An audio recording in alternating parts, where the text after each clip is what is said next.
Welcome aboard, ladies and gentlemen. I am your wandering helmsman, here with you live with my good friend and co-host Rosa Codal.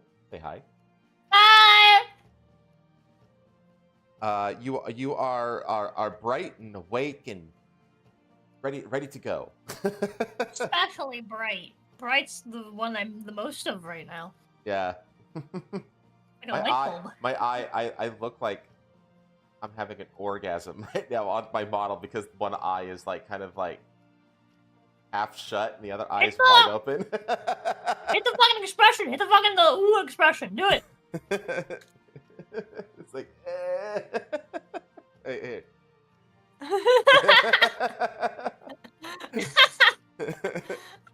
Oh my god.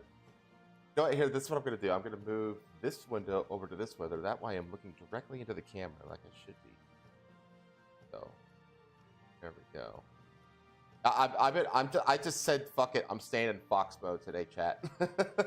I'm too lazy to bother to switch over to the other model. So this is what we're doing. You ever look at yourself in like the camera for YouTube Studio? And look at like weird mask it puts over your face. Oh and then yeah. When I first it's Asian. It's creepy. It's really creepy. So It just makes you Asian. Holy shit, Phoenix is here. Hi, Phoenix. Howdy. Let's see. Hi, typing. Hello, Tuxedo. Hello, NDA. Rose has gone full Super Saiyan. She's been Super Saiyan for what, like a week? A week now? More than a week? Since Sunday. Sunday. Okay, so about a week. Embracing my inner furry. No, it's not inner. I mean, I mean, if you've watched me for any amount of time, you know that like I am a furry. Like, but that's a topic for another day. Like, going full furry for the new year, just for this episode. Rosa's full on albino with the red eyes. Oh yeah, you totally are. Oh man. Right. Well, we've got a lot of news to cover as always. Not as much as last time. Last time was a depressing as fuck catch-up stream. Although I will say that I went back and reviewed it, and it's like it was actually a very normal stream up until we got to the whole UK, grooming gang shit. Then it was just like that's gonna be one of the most anger-inducing, depressing stories that I've ever heard in my entire life. So, and it was like, man. But yeah, did you end up going through to fucking what? They had like a big vote to basically do like what was it? An inquiry.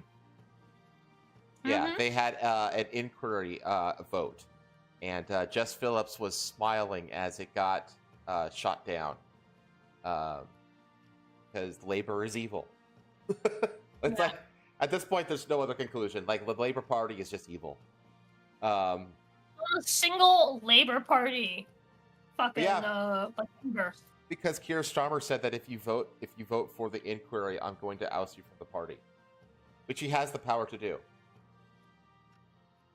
Because parties in the UK are run kind of like dictatorships, where they appoint a party leader. Like they don't vote directly for, like you vote for your local MP, and then the MPs basically select and vote for the leader who then forms the government, essentially. So you don't directly vote for the prime minister in the UK. It's very much like, like a Senate vote or like a parliamentary vote over there. And they could basically just oust people from the party as they see fit, like unilaterally. So he was like, yeah, you vote for the inquiry, you're out. And I think one Labor guy voted against it. One Labor guy. No. And the last time not a single one. I thought there was one. I saw a list of all of the voters and their names, and there was not a single one. Unless they were like excluded from the list by that person that published the list. God, But it's I looked through the whole thing, and it's really funny because it's a really long list, and you just kind of if you just scroll, you can't see like all the other like little like parties. mhm. But you know, like when you look at like an image that is the same thing over and over again, really fast, it kind of stays, right? Yeah, yeah. Like you scroll it. If you scroll really fast, you just see the word conservative. It's the only word that stays the same. Yeah, it's a shit show. The whole thing is a shit show. Um, but anyway, we're not going to talk about that this weekend. We're going to talk about well, what the thumbnail says, along several other things. We got the big story, obviously, is the LA fires, which is fucking insane, but also completely like a what the fuck did you think was going to happen kind of event, you know? Um, we got Trudeau resigning, which is very good news, and we have some fun news in the gaming sphere, and like. Got Sonic 3, Assassin's Creed got delayed again, which is fucking hilarious. Gonna be a good show. But before we get to that, how was your week? Oh, and wait, before you say that, NDA has a joke. What does a kid on life support have in common with a Christmas tree? They both get dull when you unplug them. Lamel. Jeez. That is a macabre joke right there. Holy crap. Problem with the UK is that the Tories are spineless, reform often hiccups and forgets they're not Tories, and there's no other real alternative. Yeah, pretty much. But that's I don't want to get into the mud of it any further because we'll just go on. We'll replace the whole show with just that discussion if we keep going. So, Rosa, how have you been? How have you been this last week? I've been good. I had a great week. I mostly just streamed. I can't remember doing anything else. No, I went. That's true. I drove. Okay, first off, I went to Mexican Monday this week. For one. And for two, I spent 6 hours on the road. Yesterday? No, the day before. 2 days ago. Yesterday. Because to Patho... pick up cat food and cat litter. So stupid. Yeah. Patho accidentally delivered it. Or had it delivered to the address. Yeah. So we had to drive 3 hours over there and 3 hours back. Wait, so honestly, the gas money seriously costs less than just reordering it? Yeah. That's crazy. That food is it's expensive food. So we ended up swapping to some really expensive food. The reason why is because we can actually pay for it in parts. And it's a really fucking big bag of both food and litter. So we actually end up paying less money for, like, if I were to buy the same amount of food with the stuff that we were buying that's cheaper, it would end up being more. Wow. Because the stuff that we buy, or that we used to buy, it's cheaper, right? But they're coming in small bags. They're like small pouches. And if you buy like a bunch of them, right, to get the same amount of food, it's a lot of money, right? Versus just spending more money on a bigger bag, but the bigger bag will last you longer. Oh, so it's like you buy a lot more at once, but the unit price is way lower. It's basically you're taking advantage of like the discount that you get from buying in bulk, like when you go to Sam's Club and stuff like that. Kinda, yeah. I do like almost all of my grocery shopping at Sam's Club. You can get like a month's worth of food for like $250. It's pretty great. What? Anyway. What was you gonna say? Had a marathon of a D&D stream, didn't you? I did. Oh, hold on. Let me just the top of the week, right? So, top of the week, I went blonde. So here we are. Hi.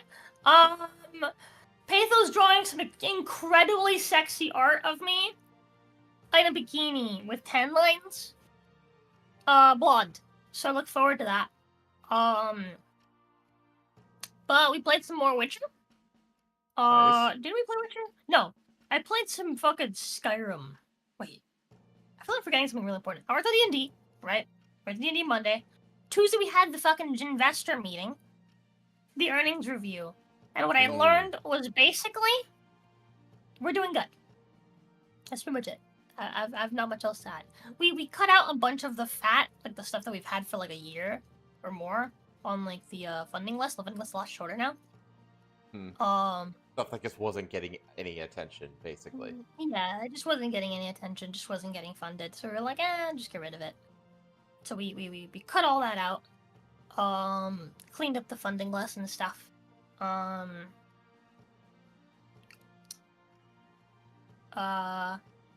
That's pretty much it. Yeah, we just kind of did that, and yeah, I can boing now. Did you come up with any new things? All the goals that we came up with involved me either loving on or hitting Patho. Patho did the same thing, didn't she? She did She did. She did her own like little funding spreadsheet. Yeah, so that night we actually talked about it, right? Mm-hmm. Cause like we were talking about how she was something like she wants to do like more stuff involving like tarot and stuff. Because after that stream, right after the earnings review, she had her return stream, and people were asking her questions about tarot and stuff, and she ended up getting all into it. Not tarot, astrology. Sorry, talking about astrology and stuff, and she started kind of getting all into it, and she like remembered like how much basically she like enjoys it, and I was like, what if, right? We create a system. Because she was like, yeah, like, it's a lot to get into. I don't want to do it for free. People can answer your questions, basically. Mm-hmm. But she was trying not to go into, like, too much of the detail. Because it would really take up the entire rest of the stream if she did. Yeah. Right? And so I was like, well, do you plan to do that? And she was like, yeah, but, like, it'd have to be, like, an entire stream for, like, one person, right? Because it could take, like, hours to go through, like, one person's, like, full thing. Yeah. Right? Full reading. And so I was like, okay, well, this is the type of content you can do. And so I kind of like started, my brain immediately started turning into like a business, right? Yeah. I mean, like, here's the business model. Here's the like the little packets you offer. You can let people pay money towards these, right? They don't have to pay all at once. They can just pay a little by little until they have enough, and then you schedule the stream to do it with them, right? And blah blah blah. And like I started kind of rambling and just kind of being like this could work. This could be like a thing. Yeah, there's a ton of permutations you can take something like that. Yeah. Yeah. And so we ended up talking about that like for like an hour before going to bed. And then the next day she set it up. So along with like some other normal stuff, like kind of like what I do. Okay. Oh yeah. But that was fun. That other day as well, that morning I woke up and my eye was fucking itchy, dude. It was itchy, so I scratched it, and I scratched it until I got goopy again. And I had to wear an eye patch for a day. You didn't pop it out again, did you? Huh? Remember that one time when you like almost popped it out of your head? That's basically what happened, but on like a slightly smaller scale. It wasn't inflamed to the degree that it was like gooping out of my eye socket, but it was gooping on my eye socket. Ugh. Yeah, it was gross. I could hardly open my eye. Yeah, eye goop is gross. Yeah, but yeah, Patho gave me some chamomile tea, little like discs to put inside my eye patch, and so I just wore an eye patch with chamomile in it for like the whole day, and then my eye got better because chamomile reduces swelling a little bit. Huh. Yeah, it reduces inflammation. Neither did I. Patho's got all sorts of home remedies, and they mostly work, actually. They're great. Tea's crazy. I've never been into tea, and then Patho got me, like, real into, like, some teas. I learned that I really like Earl Grey with something else. I can't remember what it was. It was something else that she added to it. It's very bitter, but I like it a lot. I've actually thought myself of, like, starting to drink, like some chamomile tea with just, like, a dollop of honey in it every morning. I haven't. I only just thought of it like a day or two ago, so I haven't like done it yet. Gotta. Because I kind of want to kick my coffee habit. That's my thing. I get you. I got like a really bad like coffee habit like when we first moved here. I think it's because I was missing home, and now like I'm always in the mood for coffee still. But every time I have it, I'm like, I don't want no more coffee. I'll have like a couple sips and I'll be done. But fuck, what was I saying? I played some Skyrim only for like a little under 2 hours because I was feeling real sick. And the day after that, played The Witcher for like a bajillion hours. That's the day that I went on a drive. Went on a long drive, and then I came home and I played The Witcher till real late at night. But I had fun. I had a really good time playing The Witcher last time. That was the side quest episode, wasn't it? When you did a bunch of side quests. Yeah. I was going on doing side quests, but I had like a blast. We also did like the witches, like the witches, like the bog. Yeah. We like did some of their stuff. Bog or something like that. Crookback Bog. But yeah, it's such a fun quest. Like I had a blast. We also did the side quest that went like, I remember doing that one the first time that I played that game. But it's the quest where you go down into the what do you call it? It's into like some mines, and then inside there's like a fucking like, not a plague maiden. What the fuck are they called? Like a red mist or whatever. Oh, I don't know. Tried to like take over like an ancient witcher from like 300 years before Geralt. Okay. And it was so cool because I'd never done that quest. And like that old school Witcher, like I made Geralt seem like such a little bitch by comparison. It was like, cause like they start talking, right? And Geralt's trying to basically like figure out like when he's from, and he's like, hey, cause like his medallion is different than Geralt's. Right. What I think is funny is the medallion and the designs on the swords are the same ones that they used for the Witcher show, the Netflix show. So I thought that was interesting. But because I immediately recognized his sword, I was like, "That's the Smile sword. It's the smiley one." I don't remember anything from the Netflix show. Not a thing. I immediately recognized the sword, and I also immediately recognized the the medallion as being the medallion that Geralt has in the show. But it was really interesting because like Geralt was like, "So your medallion's different," and the old Witcher's like, "Yeah, forged it myself." Just like all the wolves at Kaer Morhen. And Geralt's like, huh. I feel inadequate. I was given mine by my mentor, just like all the Witchers at Kaer Morhen. So it's just like, yeah, it's like the Giga Chad like forges his own stuff, right? Versus the like, oh yeah, like my daddy gave it to me. It was really amusing. Immediately, I was like, "Damn! I've never talked to a character that made Geralt seem like a bitch, and I had just kicked his ass too." So like, huh? That's funny. Geralt. It was the toughest fight. It was the toughest fight I've ever fucking done because he's also a Witcher and he also uses the fucking signs. Spells, yeah. Yeah, and like, bro. Dude will just pull out like a fucking like a glowing red Quen sign. Looks so cool. Just out of nowhere and just completely like deflect your fucking attack. And counter you before you can fucking like recover. And bro did damage, dog. Bro did damage. But yeah, that was a tough fight. But yeah, it was just really cool. It was really cool. And I really enjoyed that like mission, that quest. Because I'd never done it before. It's really cool. Yeah. And then the day after that, played some Hunt Showdown with Asta and Bonnie. Unfortunately, Bonnie's PC is being a cunt and does not like Hunt Showdown. The thing with Hunt Showdown is it's very like it's a pretty intense game as far as like PC requirements because it's a really pretty game. It's also massive maps. So I still haven't installed it because you gifted it to me. Yeah, I still haven't installed it. So I'm not gonna install it until I have someone to play with it. I'm not gonna play that game alone, you know. Well, you play with me and Asta. Maybe Bonnie. I know me and Bonnie want to play it again. Yeah, I'm down. Oh, Bonnie's a sweetheart. We can all rotate. Yeah, Bonnie's super cool. But we played some of that. We had fun. We won several times. Like I think we won like twice back to back, and then we lost every time over and over again. The game started matching us with Chads immediately after we won. Oh, it's like, yep, you're confident. We're gonna like give you actual challenges now, and then dead. Yeah.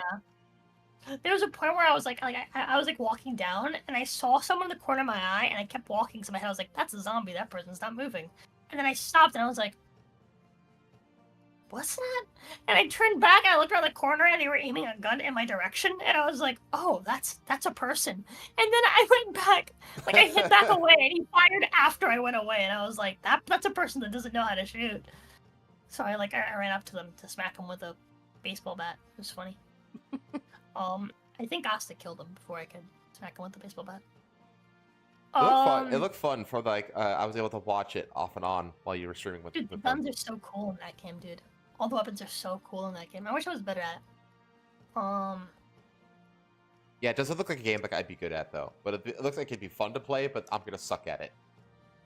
Pretty much like just like games like Marvel Rivals and shit like that. Like I could have fun playing that kind of a game, but I suck at those kind of games.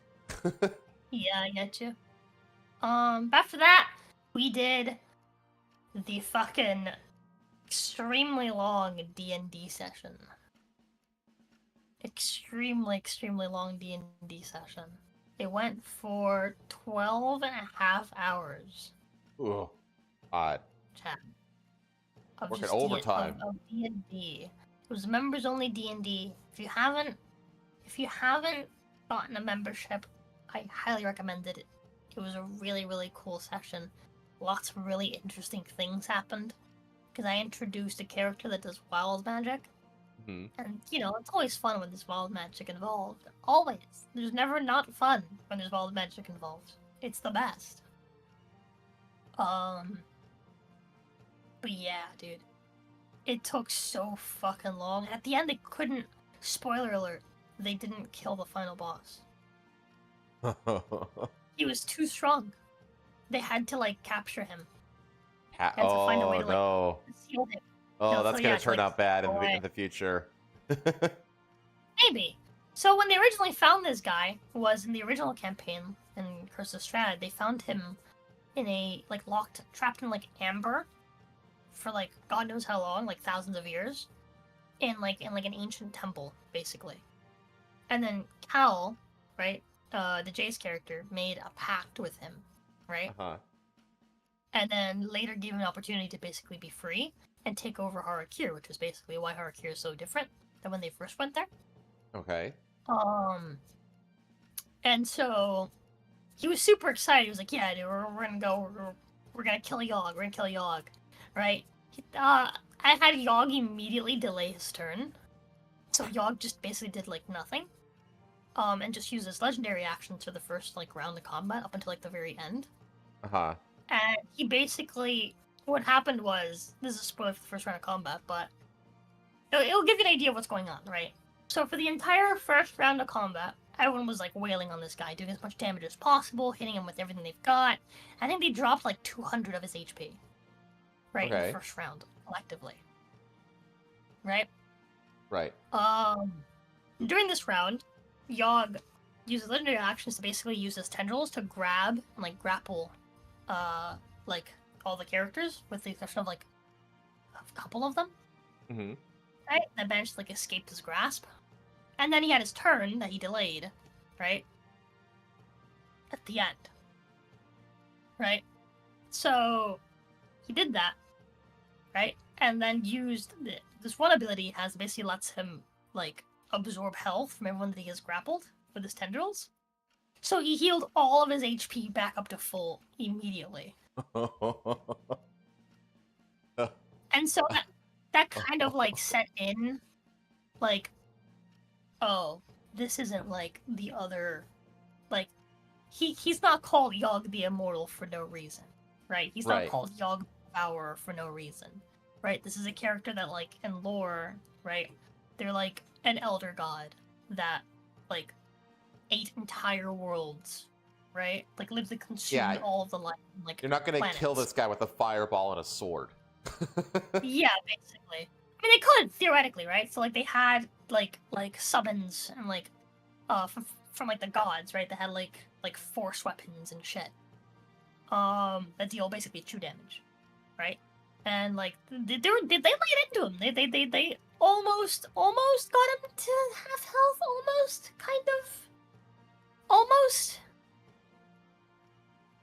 they didn't have the consistent DPS to bring him like down. I don't think they could have done it in hindsight. Like they would have had to gone extremely lucky consistently for it to like have been the case. But yeah, and so what ended up happening is that they had to basically seal him away in an iron flask, which is it's basically like an item that you use for like sealing like demons and shit, like devils and shit. And they had to basically free a devil to do it, but they had freed the devil already anyway, so it wasn't like a super big deal. But yeah, so now the campaign is technically over, like the Harakir section of it. Now Cal has to travel back to Barovia to basically try to get the Lich that lives in the temple where they originally freed Yogg to help him put Yogg back to the Amber. Okay. To seal them away for good. But yeah, so campaign over, but not over. That was the climax. Campaign now over, like, conflict, but not the conflict. Kinda, yeah. Now it's time for like the epilogue essentially. What are you gonna do now? Because are those streams like done now?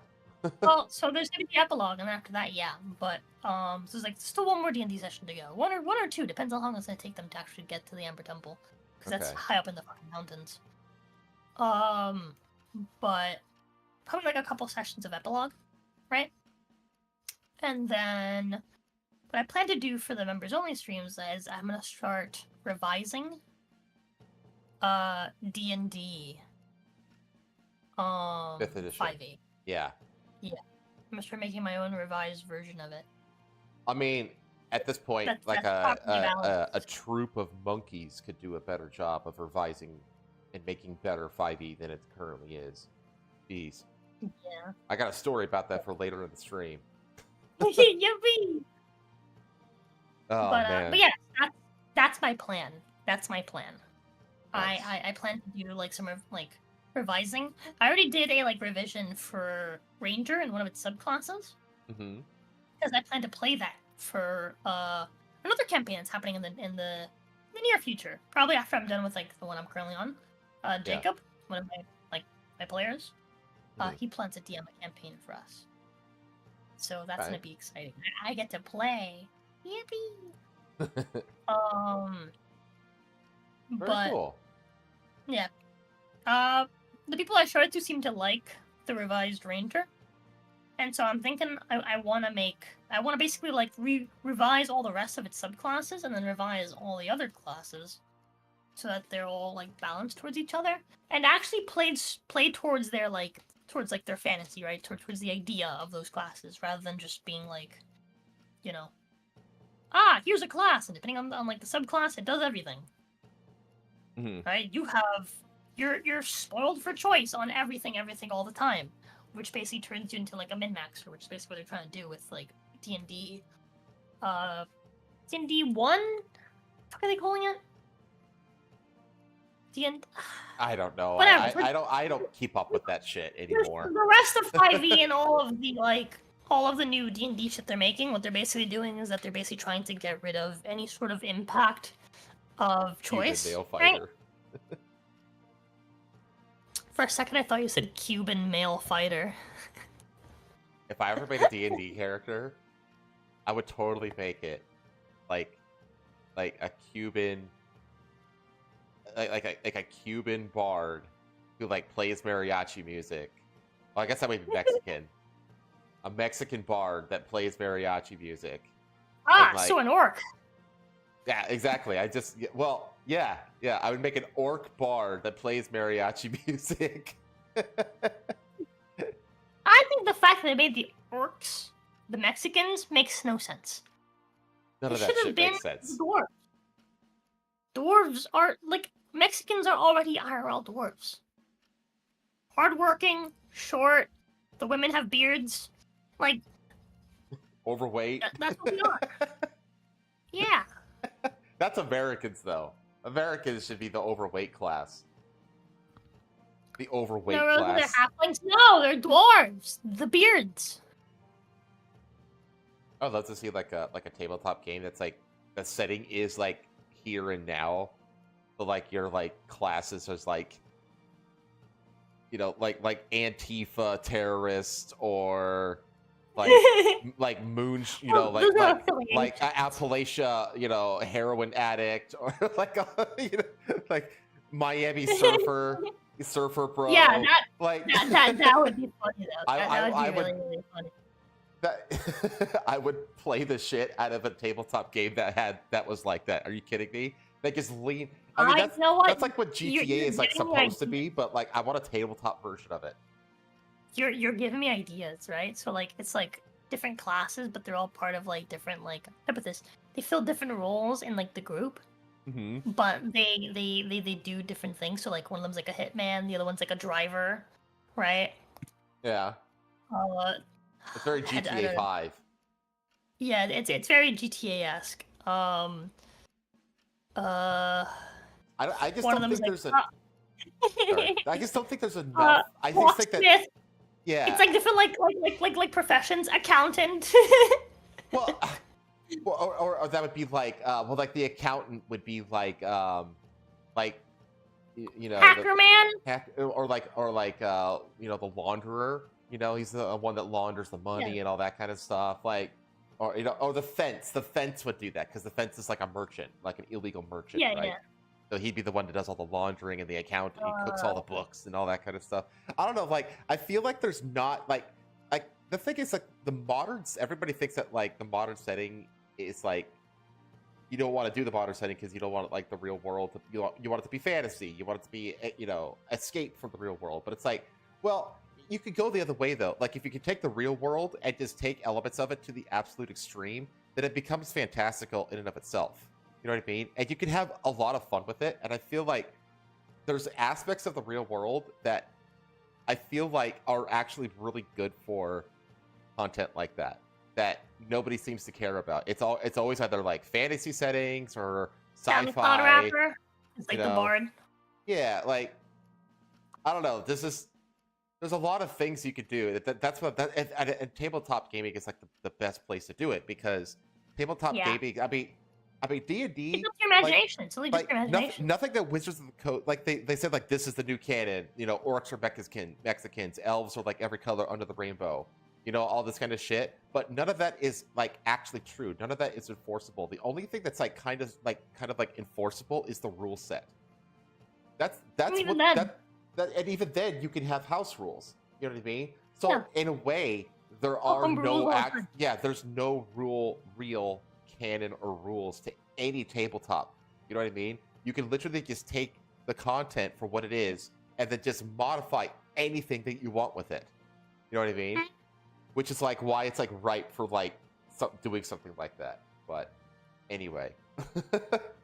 I gotta use the You can use a modern setting and almost never touch on modern issues. Exactly, Bear. You can. I use the bathroom. I'll be right back. Okay. I didn't want to like interrupt. You're but fine. I gotta go. Bye. Okay.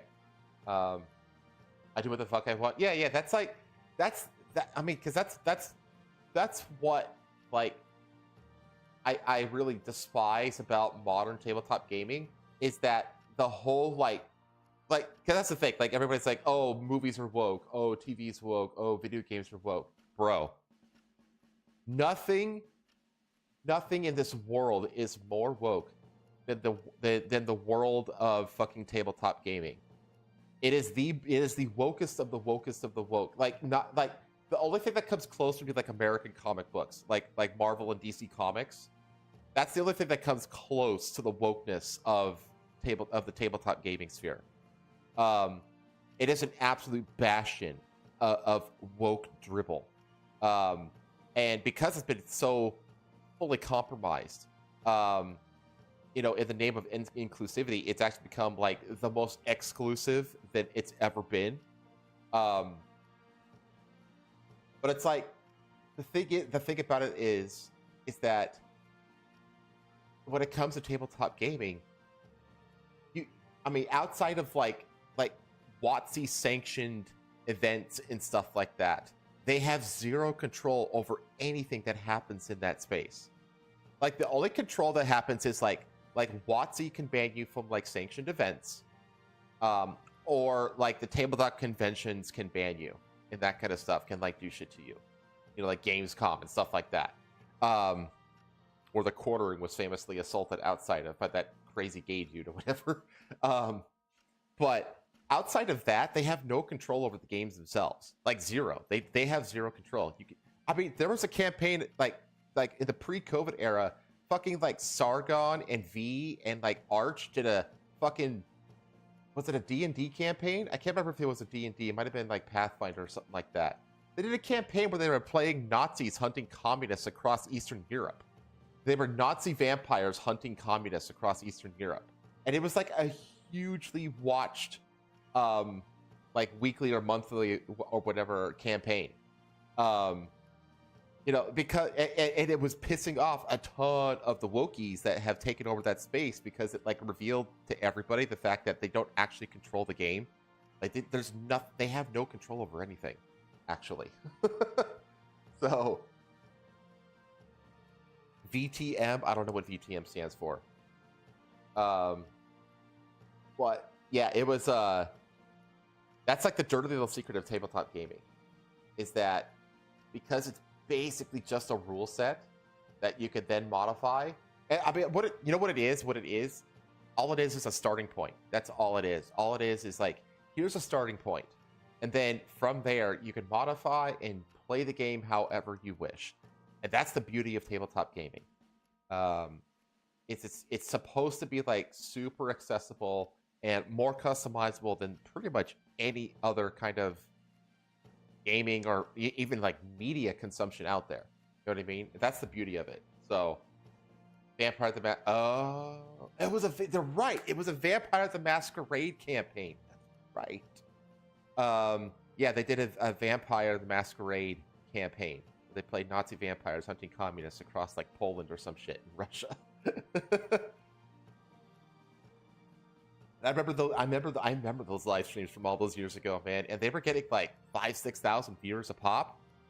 Like they were popular, man. They were popular.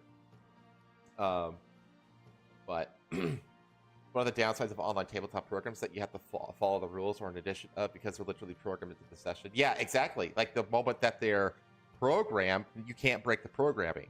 But if you're like physically, or they even the way that like Rosa does her streams, like that's all, you know, that none of that's being done through a program. You know what I mean? They're just doing that. They have dice rolls and stuff like that. But that's not, those aren't rules. That's just math. And yeah, but the moment like that's, I mean, that's like one of the great. I mean, I really do like the whole. What is it, Pathfinder? Because Pathfinder basically took D&D into the digital space, which made it way more accessible. Because that's always been like the biggest hurdle to play in D&D is finding a group that meets on a consistent basis. That's always been the hardest fucking thing to figure out when it comes to tabletop gaming. Is you have to like have friends that also want to play it, and not only want to play it, but want to play it consistently to a schedule, and then proceed to keep to that schedule week after week after week. That's fucking hard to do. That's so hard to do. And Pathfinder helped alleviate a lot of that, because a lot of those restrictions were due to physical restrictions in that, you know, you would have to go to someone's house or community center or wherever you played the game. A lot of people, they played in like a lot of game shops now have like back rooms for like playing games, you know? Yeah, but with Pathfinder, they digitized it, so you can just get onto a Discord call. You all just log into the Pathfinder server, and bam, something the geography issue goes away. You know, which is fantastic. It's really good. But the problem with Pathfinder is that, just like you said, it's you're now beholden to the rule set built into Pathfinder. Can't like fully homebrew it and that kind of stuff. So, yeah. This is where Rags got jammed into a barrel for a month solid. Yeah. Man, those were the good days, man. Fan art was glorious. A female elf SS officer quoting Inglorious Bastards was my favorite. Oh yeah, dude, that man, I kind of want to. Is that live? Are those live streams still up on YouTube somewhere? They gotta be, right? It's gotta be somewhere. They've got to be archived somewhere or in a playlist somewhere. I don't want to go back and just have them on the background when I'm at work. Yeah, those are great. There's like these. Oh man, but yeah, I don't, honestly, if it, like, I typically don't have like the ability, like literally the mental or physical fortitude to do like what Rosa does with the D&D streams, where you're just playing D&D for like 8 to 10 hours on a weekly basis. I'm just like, man, I could do like 4 hours maybe, or to maybe 5 hours at the most. 5 hours at the most, I feel like. I can't do these marathon streams. I think, man, I'm too old for this shit. I turned 42 in math. 16 days. 16 days. I turned 42 years old, chat. I don't have the energy to do that. But if there is a campaign out there that like is like what I described, where it's just like, you know, like modern day archetypes taken to like the most ridiculous stereotype imaginable, I would actually be interested in trying to be a part of that. You can absolutely homebrew away everything disagreeable about the Pathfinder system. Okay. You see, I have only played with the Pathfinder system a little bit, so I don't know like what level of customization you could do with it. But that's good to hear. In college, the entire house I lived in was into it. We had a few 36-hour sessions. Fuck that, dude. Man, when I went to college, I went to college for 8 years, chat. I went to 1, 2, 3, 4 different colleges. I spent 1 year at a military school, 1 year at a junior college, then 3 years at a main university, finishing my undergrad, and then I spent another 3 years getting my graduate degree at a 4th university. And not only at the military school, for obvious reasons, did I live on I lived on campus, which was in the barracks, because you have to, because you're not allowed to just like live out on your own when you go to a military school. But outside of that, I've never lived on campus, so I kind of like never really experienced like college life or campus life, you know? I always just like I had my apartment or my house or whatever, and I would just drive to school, go to my classes, and then drive home. And that was it. That was like my college experience. I didn't do parties. I didn't like make like a bunch of college friends or anything like that. I was basically a fucking loner.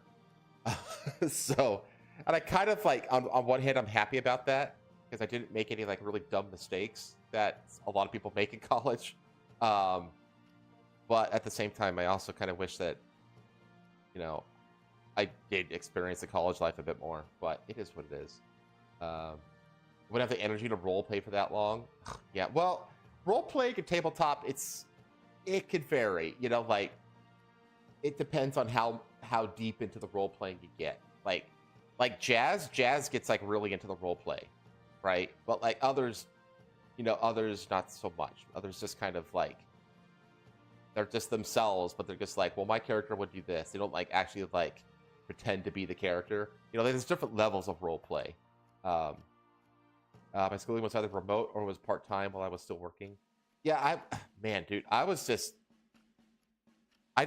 worked off and on when I was in school, but mostly it was just like I was going to school to be a geologist. It's a lot of fucking work, because the geology is one of those. It's not a core science. It's not, you know, physics, math, chemistry. You know, these core sciences. It's like an amalgamation of a bunch of core sciences. You know, geology is very much like applied sciences. There's elements of physics and chemistry and all these different things that are in mathematics and all these different core disciplines that make up the discipline of geology. So you have to like be like really well rounded to be in all of the different sciences to be like a good geologist, which I was. And my class load was just fucking insane, man. Also, the first few years I played college, I was also playing baseball. I was on the baseball team. And that just sucked up a fuck ton of my time too. So, the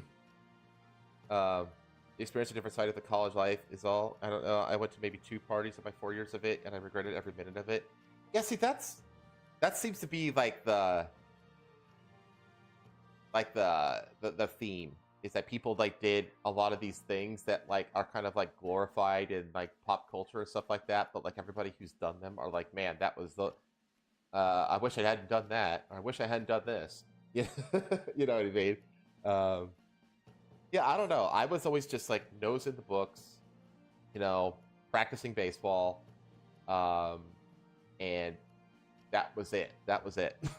So, and just like discovering hobbies. Like that's what I got into: model shipbuilding, all this kind of shit. This is a news show, by the way. Eventually, we will get to the news, but I'm just filling the time until Rosa gets back. We're already like almost an hour into this, and we still haven't gotten to the first news story. God damn. Farming classes I took were multiple types of courses put into one: business, science, math, etc. Yeah. Like that's the thing. Like, that there are core sciences, and then there's applied sciences.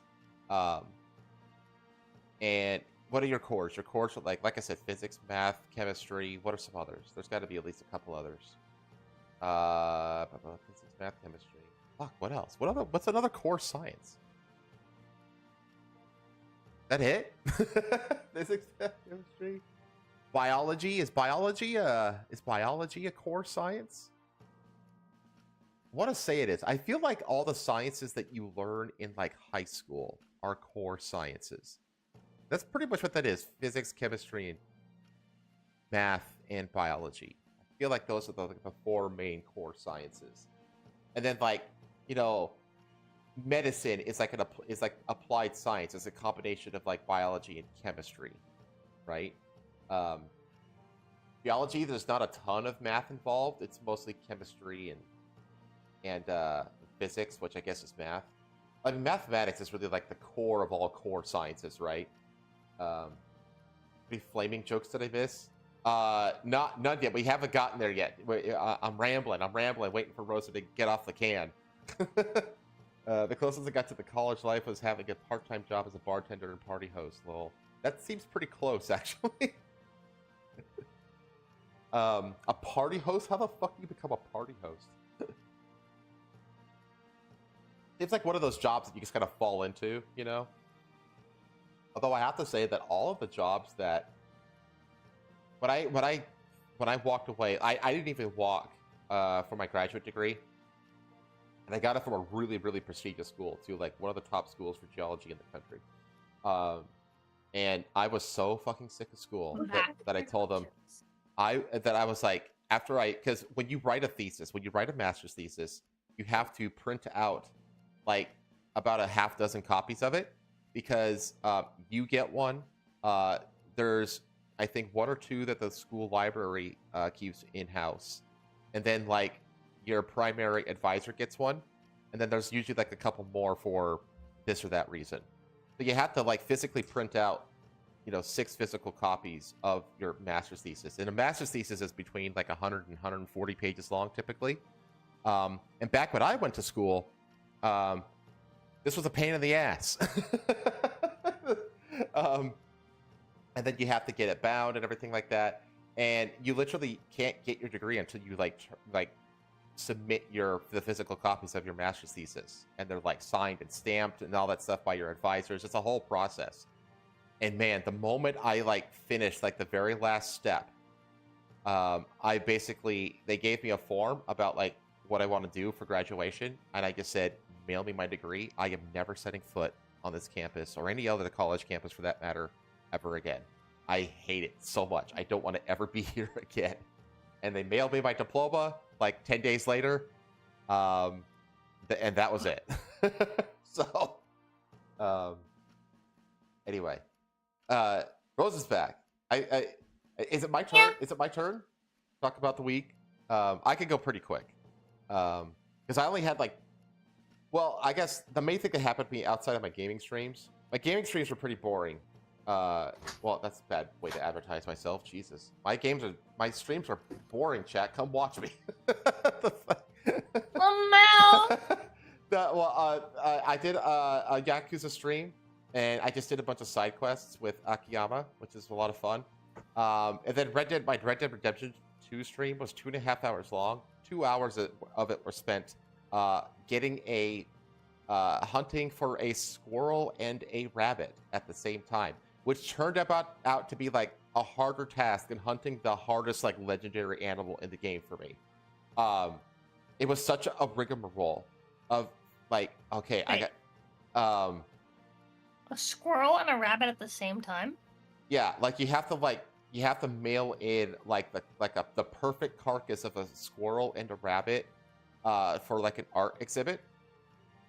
And so I spent like 15 minutes just finding a 3-star rabbit and then killing it and keeping it 3-star, right? Which means killing it with like a varmint rifle. But it turns out I didn't have a varmint rifle, so I had to go to a general store and buy a varmint rifle and all the ammo. It's like, okay, did that. I go out, I finally find a rabbit, and then by the time I find a squirrel, the rabbit carcass goes bad. Turns out that the squirrel you can only hunt for perfect pelts with the small game arrow, which can only be crafted and can't be bought. And to craft them, you have to have like all these ingredients. And so I had to like hunt these other animals to get the ingredients to craft the arrows. And then I hunted the squirrel first because squirrels, they get put in your satchel and things in your satchel don't spoil. So I was like, okay, if I kill the squirrel first, then I have all the time in the world to get the rabbit. So I finally killed the squirrel, and then I finally killed the rabbit, and then I was finally able to mail it in. And then I got $50. And that was the end of the stream. That was like... Sounds like a wild goose chase and a half. Oh dude. my god, dude. And in the middle of this rigmarole of getting a squirrel and a fucking rabbit, I actually stumbled across the legendary fox, casually killed it in like 5 minutes.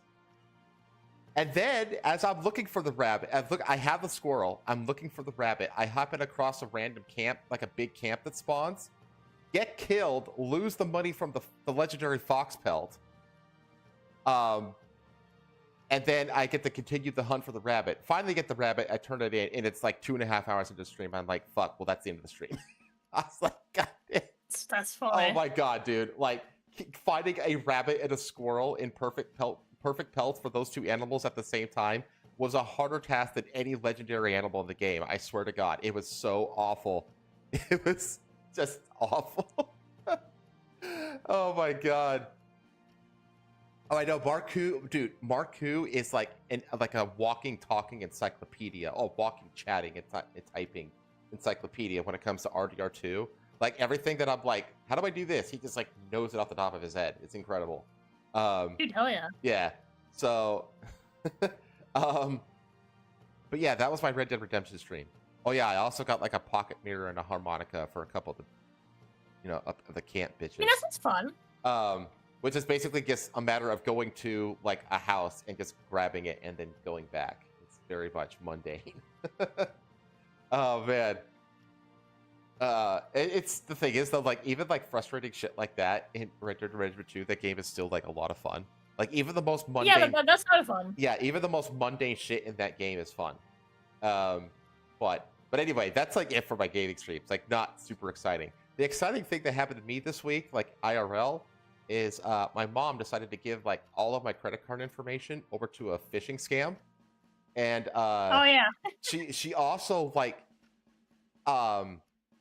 she was like, why isn't this working? I'm trying to buy this thing. I was like, okay, here, I'll put in my virtual card information, and I gave and without knowing it, I gave them my fucking virtual card, which is like what I actually use, because like credit cards these days, they have virtual cards, which is like basically an alternate set of numbers and stuff like that that's only digital. So if your physical card gets like compromised, then they can send you a new card and you don't have to do the whole account switching, the account update shit for all, dozens and dozens of accounts, because you're on the virtual version of the card. But I gave them the virtual fucking card. So I spent like an hour on the phone with the Capital One. They told me what I had to do.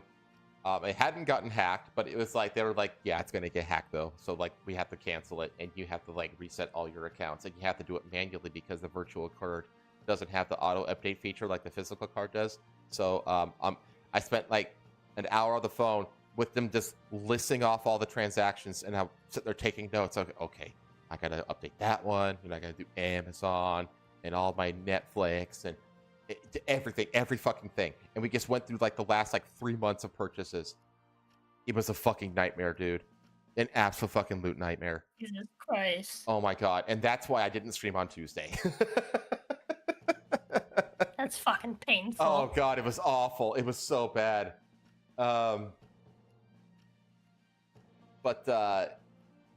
Yeah.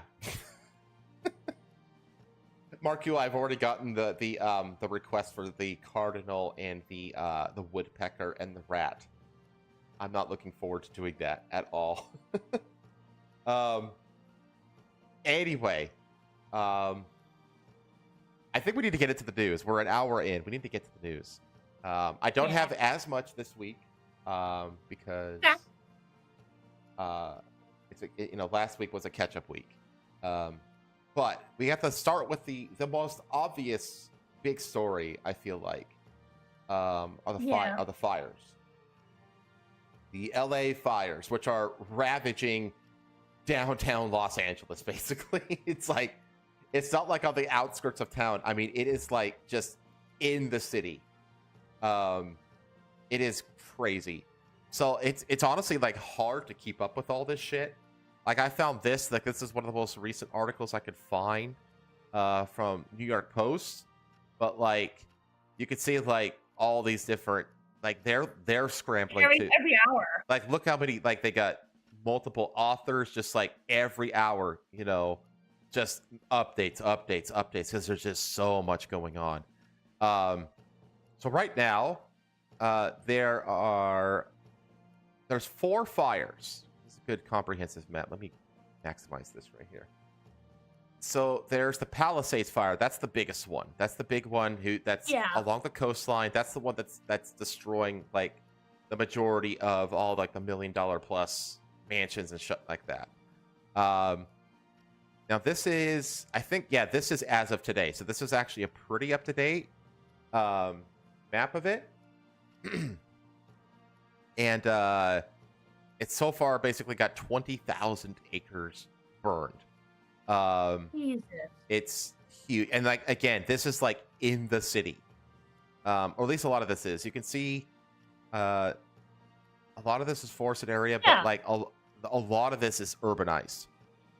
Then you have the Kenneth fire, which has about 1,000 acres up here in the hills. Santa Clarita is getting hit by what's called the Hearst fire, 771 acres burned. And then the second, we have this one here, the Eaton fire. This is the second biggest one, 13,690 acres burned. And then we have Sunset fire, which is the one that's right next to the Hollywood sign. There was actually I've seen pictures of the Hollywood sign on fire. Yeah, those are AI.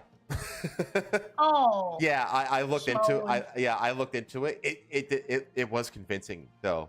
But I looked into it, and those iconic images of like the Hollywood sign, like all the grass and the trees burning around it, those are AI generated. But like it could very well become real. Although they have said that the Sunset fire is contained as of so probably not. So this is the map. It's bad that I want the Hollywood sign to burn. I kind of did. I mean, how like appropriately symbolic would it have been if the Hollywood sign actually caught fire, like right as Trump's about to like become inaugurated? It's just like, yeah, it's one of those things that makes you believe in heaven. Inauguration? Huh? When's the inauguration? The 20th. I think it's. Oh damn! Yeah, I think it's on the 20th. So, which is what day is that? That's it's a Monday. So 2 Mondays from now. It can't come sooner because Biden is fucking trying to sabotage it as much as possible. But that's not for tonight. Okay. We have. This was as of the 10th. It says 5 Los Angelinos residents killed in wildfires ID'd. I think as the last one, it says at least 11 so far. At least 11 so far. Some of the those identified included amputee. He was great-grandfather of 10, and a son with a cerebral palsy. Now, this is sensational, but it's actually normal. It's normal for what are the 2 demographics of people that are most likely to die in a natural disaster? Old people and disabled people, right? Yeah, it makes sense. It's so like they're relying on equipment and stuff. Yeah, which makes it all the more sad, you know. Yeah. Hi, Junebug. A man battling to save his family home of 55 years, a great-grandfather of 10, and his adult son with cerebral palsy, an 83-year-old grandfather found in his bed, and a retired pharmacy technician are among the at least 10 people killed by the devastating fire still tearing through Los Angeles.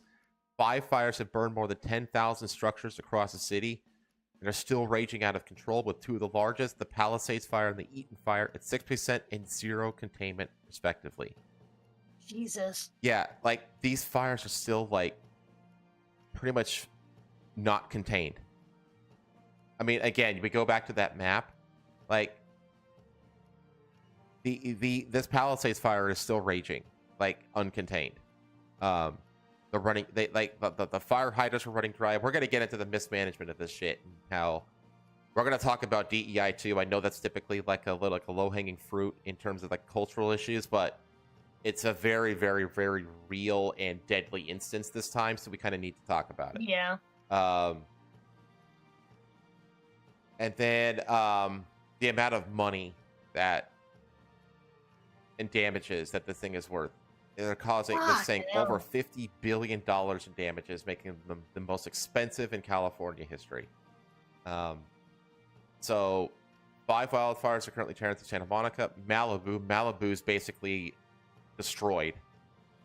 And it's crazy, like, thinking like these classic like Hollywood Hills like towns. Like, Malibu is basically where Michael lives in GTA 5. Because that's basically where he lives, is Malibu. So like that neighborhood is gone, which is Jesus. The medium home value. Like gone? Yeah, like gone. The medium on the streets that insurance companies are completely canceling plans too. They aren't even bothering denying claims. Yeah, I heard about that too. They're just straight up canceling people's plans. I got that on the docket. Like, trust me. Oh, dude. Median home value is above $2 million. Samsung also like suing the fuck out of like their insurance company. Wait, say that again? Isn't Samsung also like suing the fuck out of their insurance company? I think I heard about that. Samsung. Oh, I did not hear about that one. I think I heard about that. I don't know if it's recent. Right after they killed off the Chevy Malibu too. What's the Chevy Malibu? Is that a car? It's a car. Okay. Yeah.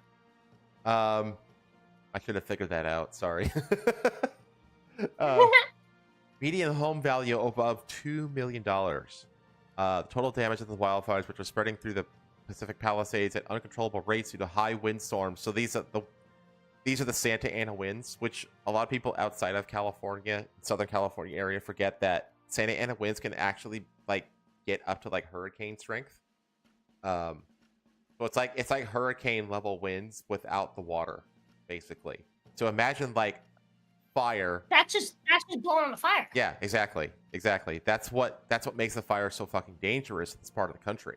It's why like Southern California is so well known for its wildfires, is because of the Santa Ana winds that spread them. Let's see, which are spreading through the Pacific Palisades, will likely cost between $52 and $57 billion, according to an AccuWeather estimate. This is already one of the worst wildfires in California history. I mean, I would say it's the worst at this point. I mean, maybe not in like total acres burned, but in terms of just like, because of where it is, this has got to be the worst, right? Um, should a large number of additional structures be burned in the coming days, it may become the worst wildfire in modern California history based on the number of structures burned and economic loss. Celebrities including Paris Hilton, Leighton Meester, I don't know who the fuck that is, and Adam Brody, Spencer Pratt, and Heidi Montag and Anna Faris have confirmed that their homes were destroyed in the fires. Small businesses and schools have been burnt to the ground as burning embers whip through neighborhoods and ignite new fires. The disaster will also negatively impact tourism revenue, and toxic lingering smoke from the burning of homes, vehicles, chemicals, and fuel could lead to rising health costs. Yeah, remember, it was like a month or so ago, maybe a little bit more, when we were talking about like how earthquakes are like the worst natural disasters to get caught in because there's just no way to know when it's coming, to see it coming. You're just kind of stuck there. I had completely forgotten about wildfires. I think this is the worst. Well, so the thing with wildfires is that you can see it coming. Yeah, that's true. I mean, it's just like this isn't a result of like wildfires being particularly malicious, difficult thing to deal with. It's a result of like gross incompetence. Yeah, that's true. That is true. Like, wildfires are very, like, for the most part, preventable. One, I would two, say mitigatable. Like, yeah, absolutely. Right? Like it's not difficult to mitigate and like to to have people just clearing out brush and shit, stuff that like is literally acting as kindling. Right? That's why they should start. Yeah, because they have they're so obsessed with the environmental shit that like. And like even Donald Trump was talking about this on like Joe Rogan. Wildfires of this magnitude are preventable, dude. And I know that's the funniest part. But like, dude, the crazy thing is that, like, if this was like somewhere like further inland, I'd be like, yeah, okay. But this is on the fucking like beach, dude. Like, what the fuck are you doing? Yeah, and I've heard you have water, Callie. You have water. It came free with your geography. Well, and not just that, but I've heard the argument that like salt water is like, and this is true, salt water is like highly destructive and corrosive to like a ton of shit. But it's like, but more than fire. Yeah, exactly. That's my point. It's like if I had to choose between a little bit of saltwater damage and the whole entire property burning to ash, I'll take the saltwater, please. Like that's kind of an easy decision there. Like that's the most fucking retarded argument I've ever heard in my life. Yeah. Oh man, but that's true though. It's like the toxicity of the air after the like fires like this, especially like if it's a forest fire, dude. It's smoke. Here's the thing: fire, right? The fire itself does a lot of damage. Anything that isn't touched by fire, that just gets fucking like smoke damage. Smoke does a fuck ton of damage people don't talk about. Smoke is corrosive. Oh yeah, it's highly corrosive. Well, yeah, because it's like it's carrying, like, especially when it's like ripping through like an urban area where you're burning a lot of like processed materials and plastics and metals and oils and stuff like that. The smoke becomes really, really toxic, and it becomes like a really, really dangerous thing. Yeah, it's basically a carcinogenic at that point. Like smoke is incredibly corrosive. Mm-hmm. That's part of why you shouldn't smoke. Because that's what it does. So it's just corroding your fucking lungs. But yeah, smoke is fucking corrosive, dude. Like, probably more so than the salt water, if not on par. Like, you really are just fuck it, dude. Use the fucking water. Yeah. What are you fucking doing? It's mind-boggling. Any surviving property will likely have suffered fire and water damage. Yeah, no shit. The Camp Fire in 2018 was previously the deadliest and most destructive wildfire in California's history, causing an estimated $16.5 billion in damages. Dwarfs that. The 2020 wildfires, which wreaked havoc across California, Oregon, Colorado, Montana, Washington, and Wyoming. I remember those because I was in Colorado.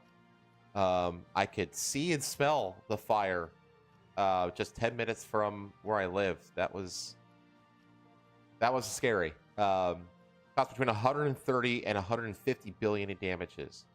The cost of California in those fires was only 19 billion. So California alone, this is already like easily the most costly, worst fire. And If the loss of a home isn't great enough, some homeowners will have to face rebuilding without insurance. Major insurance companies have been pulling their plans out of California over the past few years as disastrous fires have grown more common. In 2023, State Farm said it would no longer accept new applications for homeowners insurance due to the risk of catastrophes. Last year, the company said it would end coverage for 72,000 homes and apartments in the state. State Farm... You get a refund if that happens? You fucking should. Yeah, they will. They will, because you pay like year to year, basically pay like annually. Yeah. They will probate you back whatever like time isn't used under the insurance policy. That happened to me when I sold my house. Like I got probated all the time for the insurance company. But the thing is that like if they had actually like bothered to properly build the reservoirs that got funded back in 2014, if they had bothered to like actually like do like good forest management and clear out the underbrush, and a variety of other very, very basic catastrophic, what do they call them in Florida, like just disaster prevention, basically, measures. The insurance companies wouldn't have pulled out. Like a big contributor to the insurance companies leaving is the negligence from the state. So as much as everyone is going to bitch about the insurance for not covering this, this is 100% the fault of the state government, and no one should bail them out. Yeah, I completely agree. Biden announced that. That's what I love about Florida is the fact that, like, again, like Ron is like, I feel like this is just like a stark contrast to like the recent hurricanes. Yeah, the recent hurricanes. Like we had like several of them back to back, huge ones. Yeah, big ones, right? And like we were fine. After everything was done and dusted, it was fucking horrifying, right? But we were fine, right? Well, because we had security measures. We had like everything, like for the most part, you were prepared. Everyone was on top of their shit. You were prepared for it. We were prepared to such a point that that Florida was sending. I could say we now.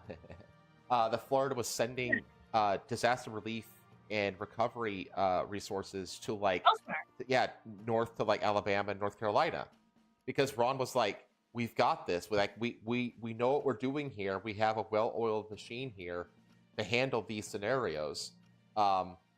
And we're so damn efficient with it that even after two of the biggest hurricanes we've ever had hitting back to back, we can still mitigate that and send help to other states. You know what I mean? Whereas California is like taking help from Texas and Oregon firefighters and shit like that. But like you think you have your shit covered. Yeah, exactly. You know you have the highest risk of these fucking fires. Like you know this shit happens year after year. Yeah, exactly. Like how the fuck are you not prepared for this shit? And again, like it's like I understand when it comes to like tremors because you can't see them coming. They're not preventable, right? There's nothing you can do other than hope that everything's will be fine, right? But this is no different to like a hurricane. You see this coming. Yeah, exactly. I mean, you don't have as much time as a hurricane, but you have enough time. Like if you have, if you're prepared, like you should be prepared, you have time to mitigate and contain these wildfires. Weather data and satellite data, like spotting these fires miles away before it ever like reaches like a point where it's like huge, right? And you should be prepared to deploy, right? To fucking like deploy your National Guard, deploy your firefighters, right? To go and deal with that shit before it ever becomes a problem. Yeah. Mr. Bear says, like, as the likelihood of a disaster occurring reaches 100%, it just isn't worth it for an insurance business to continue offering the services. Well, I mean, I know that that some insurance companies have like pulled out of Florida because of like the hurricanes, but like they're still like I got insured, like my insurance rate for this house, which is bigger than my last house, it is next to the beach, is less than what I was paying for my insurance in Colorado. You know what I mean? It's like insurance here in Florida is like, unless you're like right on the water, if you're right on the water, then yeah, your insurance rates are high because hurricane flooding and shit like that. But if you're not like right on the water, your insurance rates are normal. All the houses out here are built with like concrete reinforcement inside the outer walls. Everybody's got wind mitigation, like metal like louvers that cover the windows. And yeah, it's like the state is built to basically handle hurricanes. Holy shit. And this looks so... despite insurance companies, yeah, this was like one of the most amazing images I've seen. So this was taken out of a plane window of the flood. That's insane. Yeah. But yeah, like that makes sense though, right? Because like again, like Florida has all these measures, right? The houses are built to resist the conditions to the best of their ability, right? A lot of people will have like impact windows, right? Even if they don't have like metal shit, they'll have impact windows. Yeah. Right? That's a pretty common thing like that people buy and sell down here. Right? You're not gonna see a wooden fucking floor. And if you do, there's a problem. Yeah, exactly. Like my home is like it's wall to wall, corner to corner, it's all tile. Yeah, it's always tile. Right? And so it's just like, I don't know, dude. I think it's wild to me that like how the level of unpreparedness. Yeah. So this was actually a really, really, really good thread that I found of just this guy just said, if you're living in LA and safe, please share footage of what you're seeing in the comments. Think it would be good to have a single easy thread to read to help people understand how bad it is right now. So this is just everybody sending in their media. We have these like a security cam. The last thing that the camera saw before their house got engulfed, basically. Just the fire's just on the lawn. This is driving through a neighborhood. You can see these winds. It's windy there. Yeah. That's all. And that wind is that's what carriers. That's what carriers. That's what carries all the fire. Yeah. Can't imagine how bad the mold would be if you had wooden floors. Oh God, yeah. Dude, nobody has wooden floors here. They're just driving through the neighborhood, and it's just everywhere. Everywhere you look, it's just flames and flames and flames. I would not be driving through that neighborhood. This guy is fucking crazy. Yeah. This guy is insane. People are doing great. Just holy shit, dude. Can you imagine the fucking heat? God. Oh God, it would be yeah. But there's that. Literally taking a drive through hell. This is the first morning after the first night of the fire. Just gone. That see, some of these houses survived, but like it almost kind of reminds me of that. It kind of reminds me of like, oh my God, dude, did you see that? Look at that. Yeah. Look at that. That fucking imagine if that was all that was left was the entrance to your garage is all that's left. Even and your car is gone. Oh my God. Shit's still smoldering. Like this looks worse than like hurricanes. It's like by a mile. Yeah, because like hurricanes, you can still salvage some stuff from inside the house. Like, but fire. Yeah. It's just everything is just gone. Everything. There's nothing left to salvage. For hurricanes, it really does depend. Sometimes a hurricane will just be like, shoop, everything. Like, if your house is not prepared to deal with a hurricane and the hurricane knocks down your walls, a lot of things in your house will probably no longer be in your house. Yeah, it's just gone. So there's but again, if your house is built to deal with a hurricane, your house is gonna deal with a hurricane. You'll be fine. Santa Monica Beach. I've been to that beach many times in my childhood. Just going here. This looks like that's crazy. This looks like actual. This looks like the Eye of Sauron is like ruling over Los Angeles. But you can see like there's the LA skyline there. Jeez, dude. Yeah, I have smoke in the sky. This is a video of the aerial from the passenger plane. Holy fuck. Yeah. You got the audio?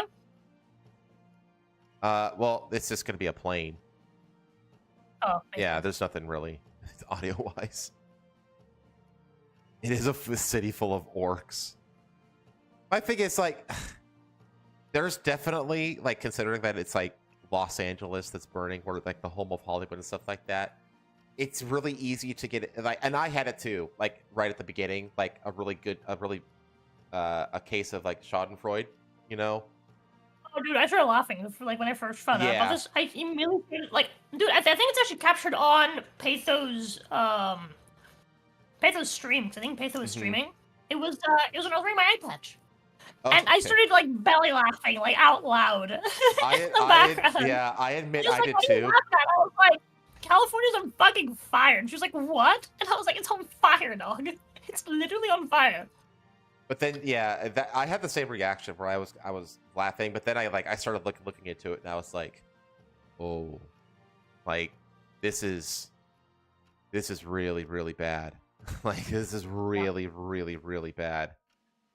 This is I almost used this for the thumbnail for the stream. See, and I don't know what the hell I'm looking at here. Maybe this is like trying to talk about like the directed energy weapon conspiracy. You know about that? Happening? What am I looking at? Power line spiking and sparking, I guess. Like, it's something is. Why is the power on? Well, it looks like there's like a blue beam that's like firing across like at these trees, and wherever the blue beam touches the trees, it causes sparks. Weird. I don't know what. Yeah, I see that. It's weird. That is really weird. Yeah, I see that. It's really fucking weird. Those are special effects, though. I don't know. It doesn't look real. The whole directed energy weapons conspiracy is really interesting. It's like the whole thing, like, for whatever reason, directed energy weapons will like burn like every color except blue. And people are like looking at photos and like, why are none of like the blue trash cans on like destroyed? Like, the only thing left in a lot of these houses is like the fully intact blue trash cans. And so people are all like, oh my god, it's a directed energy weapon attack. But then you realize that there's plenty of houses that have like melted blue trash cans at them. So this is Malibu. Just like I told you, it was gone. It's gone. Like, this is just like a street. No warning, zero knows in person, nothing. That's crazy. Fuck, yeah. It's catnip for schizos, yeah. Drummond St. This is the Palisades fire again. Again, there's no real audio. This is a 2.5-minute long video. I'm not going to play this whole thing. Taken from Wilshire Boulevard in Beverly Hills. You have this. I live on the east side of Hollywood, just south of Griffith Park. This video was taken at 7:10 this morning of January 8th.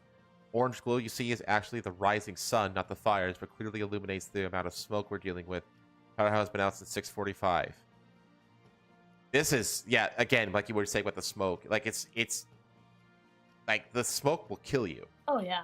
You know? Look how powerful these winds are. God. Dude, look at this fucking sky. Jesus.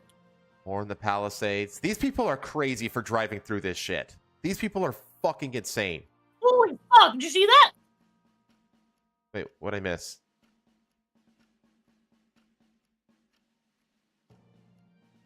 Oh! Like a propane tank explosion? That rocked his car. Yeah, it did. It's insane, dude. These people are probably evacuating. Yeah, that's the only thing I can think of is they're evacuating. Yeah, they're evacuating super last fucking minute. Which, honestly, I can't understand. This is the Eaton fire, the one to the northeast. So you can see, like, how much of the urban area has been destroyed. I mean, it's like the whole fucking city. Oh. Wind blown over trees. This is a before and after of what looks like a very brick and mortar house, just gone. Yeah. Chimneys left. That's about it. The There's thing another is, fire map. does not give a fuck what your house is made out of. But all this shit on his windshield is ash. Yeah. That is. And ash is heavy, by the way. It's dense and it's heavy. One of the most dangerous things about ash, like after like a volcanic explosion, is ash is so heavy and dense that if it piles up enough on buildings, it'll actually collapse the buildings under its weight. These power lines on fire like that. But anyway, I think we get the idea at this point of how devastating this shit is. And then humans aren't the only things affected. We saw this. This is a mountain lion that's desperately trying to run away from the flames, so it came down into the town. And it has its two little cubs too, I think. Yeah, see, it's got a cub there. Like, because like they're just animals that live in the forest, and they're just terrified and want to escape. So, I also saw a video. I didn't pull it up here. I don't know why. I should have pulled it up. Let me try to find it on. I have a link to it. Hang on. Let me see if I can find it. There's this really. It's actually like a. Up. Going. Gotta find this. I have to find it. That one. I found a video of a guy. Oh, it might be a bookmark. Might be a bookmark. Okay, let me. There's this really touching video that I found of a guy whose like cat got saved. See if I can find it. That one. I bookmarks. There it is. There it is. I bookmarked so much shit on it for this stream. It was really hard to like. Honestly, it was tough to keep up with all the shit. But here's this really. This guy managed his. He lost everything, but he managed to get his cat out.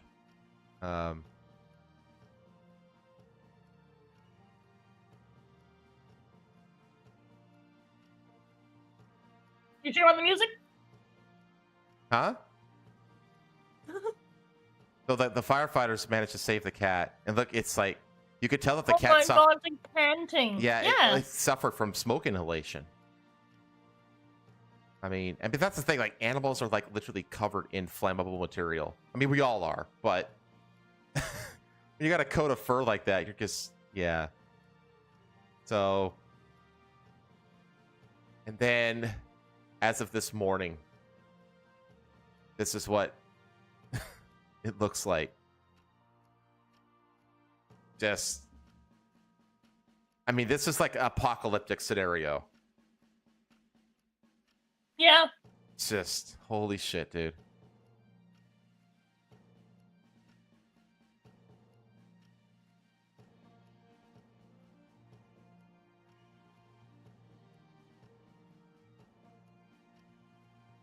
Yeah. So this is the extent of the fires. Of Phoenix. The only conspiracy all humor is the intentional incompetency, so investment firms can sweep in and buy the properties. People will sell cheap just to salvage something. Yeah, there was a similar conspiracy in North Carolina about it basically being like a land grab thing. I don't know. I feel like now's not the time to like talk about that kind of stuff. Like, let's wait for the dust to settle before we start entertaining conspiracies. Now, like I said earlier, they're accepting help from other states. The Oregon is sending crews to help with the wildfires. So they got 300 firefighters and 75 engines helping out. And then I also wanted to go over like all the insurance that is pulled out. So State Farm is the most high-profile one.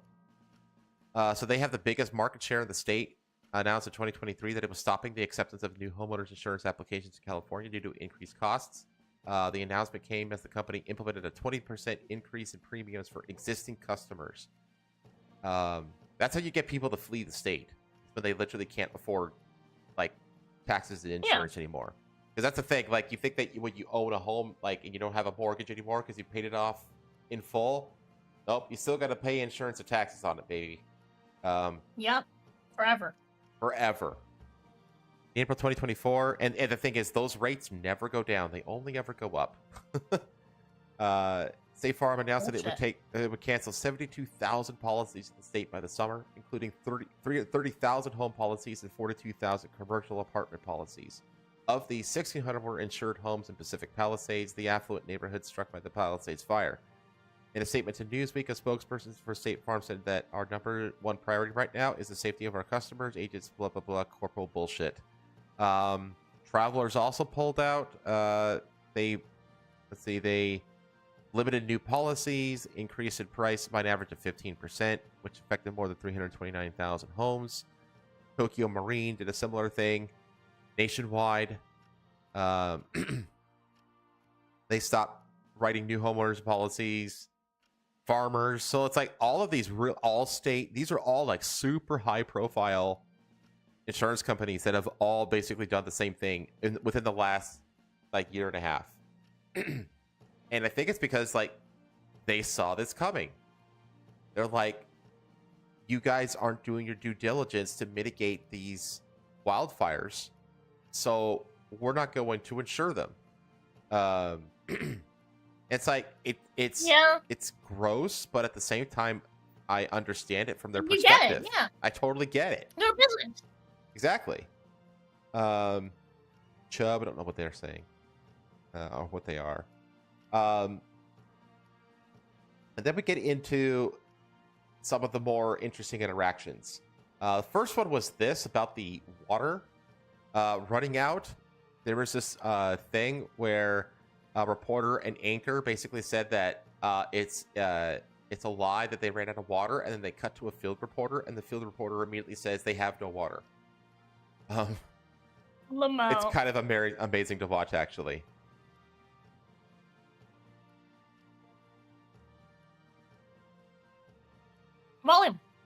Volume.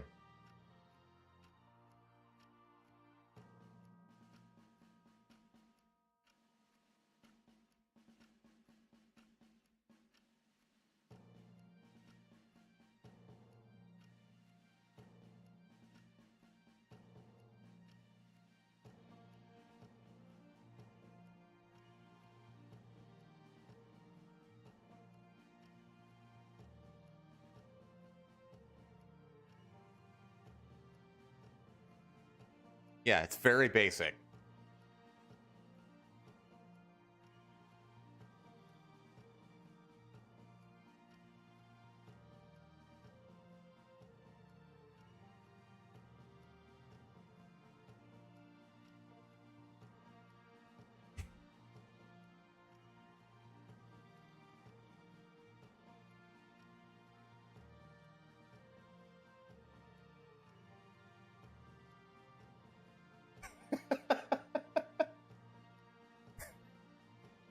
Immediately. Oh shit. That's really funny. Oh shit. The audience says, how do you not? Oh, I had it muted. Okay, I'm gonna play it for the audience again. Okay, this is too good. I'll play it again because I had it muted. Sorry, chat. I'm scuff. Former LA mayoral candidate and real estate developer Rick Caruso criticizing the city's response to the windstorm and fires. He says officials should have been more prepared. The real issue to me is twofold. We've had decades to go remove the brush in these hills that spread so quickly. And the second is you got to have water. And my understanding is the reservoir was not refilled in time and in a timely manner to keep the hydrants going. So that's a failure whether on DWP's part or another city agency. But this is basic stuff. This isn't high science here. And it's all about leadership and management that we're seeing a failure of. And all of these residents are paying the ultimate price for that. Despite what you have heard from Caruso, no firefighters have told us that they are running out of water. And let's go out to Gigi Graciette. She is live in Pacific Palisades. I know your signal's not the best, but Gigi, what can you tell us? Well, firefighters have told me they have no water on this block, and you may be able to make out the ember storm that we're in the middle of right now. This house is going to be a total loss. They have no water to put on this fire. They are standing by because they're trying to save the home that is next to it. This is immediate, like, because they haven't told us that they have no water. Then they cut to the field reporter. They've told me that they have no water. Yeah. Oh my god. And then we have the good old mayor of Los Angeles, Karen Bass. What does Karen Bass have to say when she was caught up in a UK airport on the way back from her attending the inauguration of Ghana's new president, because Ghana happens to have the first female vice president? Yes, that's why she went. She went all the way to Ghana because for some reason the mayor of Los Angeles seems to think that it's within her duties as mayor to travel across to the other side of the planet to attend the inauguration of other countries' presidents. So she was on her way back to the to Los Angeles during this whole fire thing, and they caught up with her in a UK airport, and she had this to say. Oh boy. Do you owe citizens an apology for being absent while their homes were burning? Do you regret cutting the fire department budget by millions of dollars, Madam Mayor? Have you nothing to say today? Have you absolutely nothing to say to the citizens today? Elon Musk says that you're utterly incompetent. Are you considering your position? Fucking roasting her. Madam Mayor, have you absolutely nothing to say to the citizens today who are dealing with this disaster?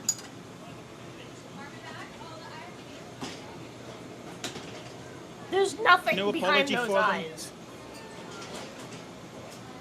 Do you think you should have been visiting Ghana while this was unfolding back home?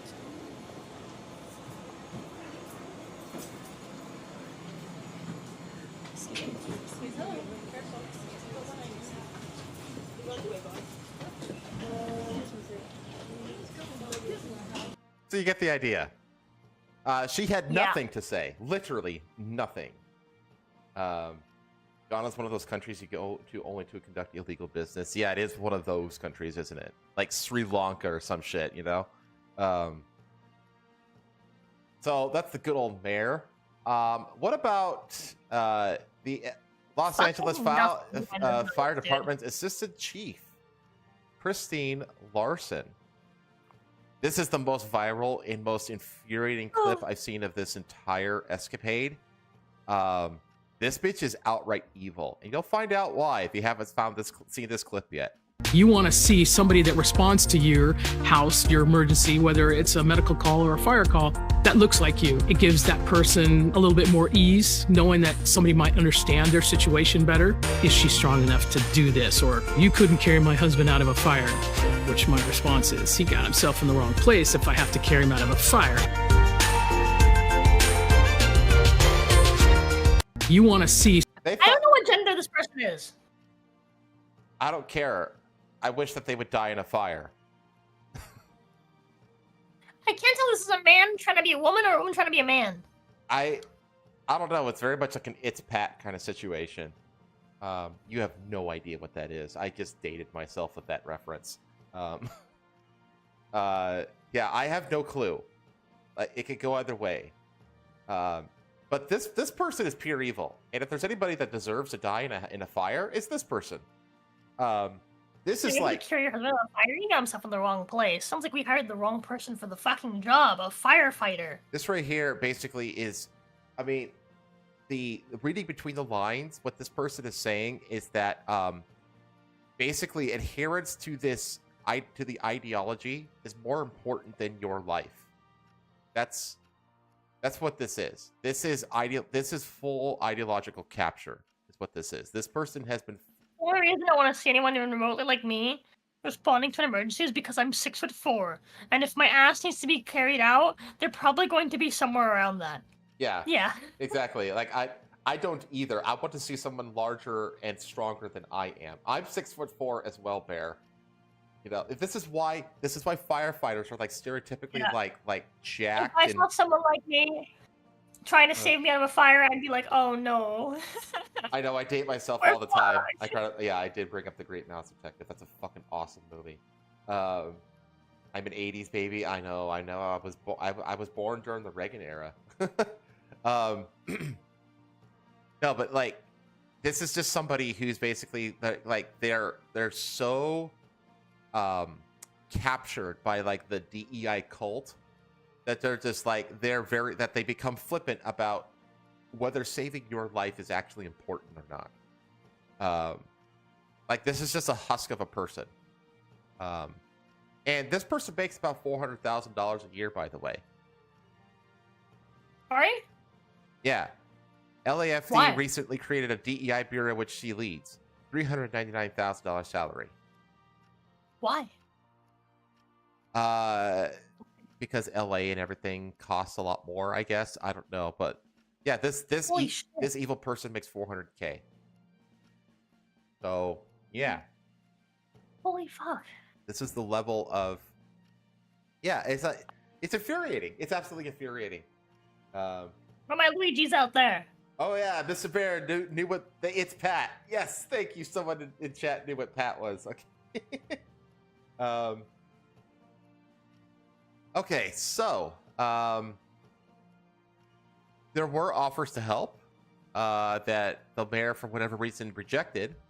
So now, I did say earlier that like Oregon is sending help, and I know that Texas is also sending help. I guess the looks like the fire department of New York also offered to help, but she rejected that for some reason. I don't know why. But Gavin Newsom accepted help from the Mexico crew. So we got Mexican firefighters in there now, spewing their hot sauce all over the fires. I don't know. The Los Angeles Mayor Karen Bass rejected an offer from the New York Fire Department to help battle deadly wildfires scorching the Golden State. What does that even look like? Like, it's gonna take a week to get fire trucks from New York to fucking LA. I mean, I guess you could send people, but I don't think people is the thing that they're lacking. They're lacking in water and they're not lacking in manpower. They're lacking in water and physical resources, I feel like. So as of Friday morning... Plane? It's in a plane? Well, a plane for the trucks? What do you mean? I don't know. I don't know what I mean. I'm trying to think of how would you? Yeah, exactly. That's what I'm thinking. The other thing I think of is maybe we're sending a plane full of water. You know? Yeah. Well, let's read on. New York City Fire Commissioner Robert Tucker extended the offer in recent days, according to the report. JetBlue agreed to pay for the firefighters' fares to the city. Okay, so it's people. That's what it was. Which honestly, okay. You know, only criticize what's like legitimate to criticize. I can see why they rejected that because they're managing crews from multiple states and even multiple countries at this point to come in and help here. Logistically, they're probably not, you know, they're kind of full up logistically for people. It's not people that they need anymore. It's water and trucks and that kind of stuff. And those have to be more local, like neighboring states and such. Yeah. So Mexico is sending crews to help contain the Eaton fire. California is deeply grateful for President Claudine Shane's support as we work to suppress the LA fires. Our partnership and shared commitment to helping communities in need is greatly valued. On a call with Fox News Digital on Friday afternoon, FDNY officials said that they would prepare a statement. However, minutes later, they responded with an email saying, "We are currently unable to confirm or comment on this." So that's interesting. And then we have the shenanigans. That a lot of firefighters go a couple of years ago for not taking the COVID jab. Yep. As an ex-Californian living in Texas, no, do not help these retards. Well, I get it. I don't know. I don't want. I kind of don't. I don't know. I don't want people to suffer en masse like this, I guess, is the... Yeah, it's a rough one, right? Because, like, okay, in order for people to understand their fucking lesson, the thing they have to fucking... There's plenty of innocent people here. I'm sure that there's a handful of people that didn't vote, for the current leadership. And you think of it's Los Angeles, just a bunch of celebrities. It's like, no, it's mostly normal people. Like, homelessness is rampant across Los Angeles, I don't know. Again, it's easy to, like, get schadenfreude about it.